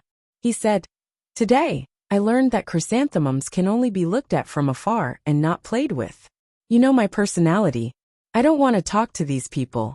As for getting close to them," he laughed, "I'm not interested." The so-called chrysanthemum viewing party, in his eyes, was a social gathering similar to the wine parties in his previous life. It was also a bit like a tea party. It was a way to show how close the royal family was to each other and establish their status. But for Fan Xian, he did not want to rely on the power of the royal family to show his existence. So he felt that it was very boring. Qin Heng was already 30 years old. He had a wife and family, but the Qin family had to come see the chrysanthemum every 3 years. He had seen it many times already, and he was tired of it. Hearing Fan Xian say this, he couldn't help but nod. Today, the second prince and crown prince Jing had not been released from their manors. They were still under house arrest, so they did not come to the floating temple. "Teacher, the view here is not bad. Why don't you write a poem?" Yi Linger blinked her bright eyes. Every time Fan Xian saw the girl's eyes shine like gemstones, he felt like he was going to get dizzy. He unconsciously squinted his eyes and said, I said a long time ago that I would no longer write poems. Yi Linger, calling him teacher, could be seen as a little girl playing around, and this amusing matter had long since spread throughout the capital. But for him to call himself teacher so boldly was rather funny. Qin Hung and Ruoruo could not help but laugh. Qin Hung joked, "Sir Fan Jr. wrote that poem in northern Qi. It has already spread all over the world. Do you think you can hide it from us?" Fan Xian felt a headache coming on. He casually tossed out a poem and shook his head. "Don't tell anyone else. I hate writing poems." Fan Ruoruo had her head lowered as she thought about the poem. She suddenly heard her brother sigh. She couldn't help but ask, why? Because being chased around and asked to write poems is the most painful thing in the world, Fan Xian said slowly. Then, under the confused gazes of the other three, he began to laugh.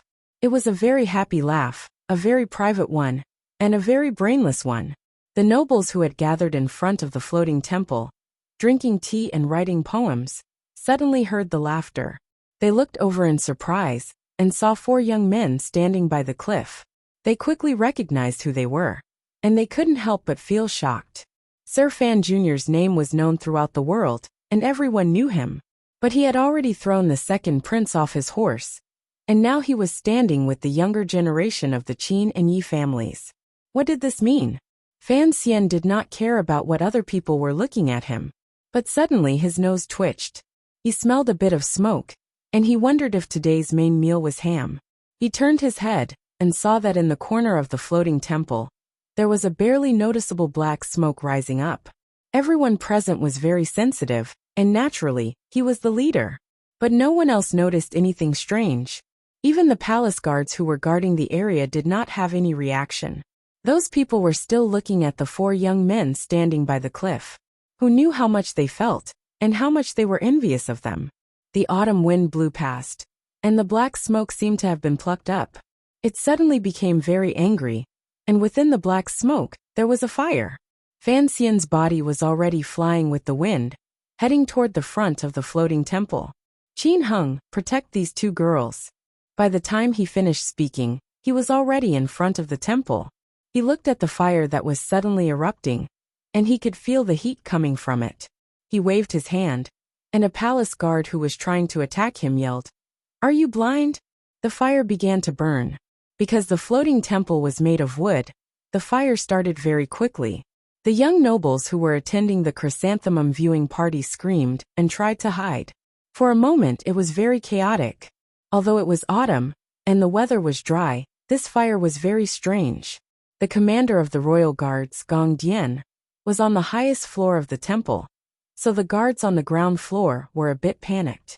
Fan Xian shouted at the guards and eunuchs, "Where is the sand and stones?" After he spoke, these people came to their senses. They now knew who Fan Xian was, and so they began to listen to his commands. One step at a time, one step at a time. First, they invited out the old officials on the first floor of the temple. Then, they sent guards upstairs to protect the emperor and deliver the news. At the same time, they sent out a dozen elites to carefully set up defenses around the temple. Their reactions were quick, and their actions were clean. Although the nobles were terrified, the guards and eunuchs gathered their courage to extinguish the fire. Not long after, the flames were suppressed. Minister Fan and the other old officials took the opportunity to retreat from the first floor. But the stairs of the floating temple were very narrow, and the messenger was very slow. The people on the top floor could not come down just yet.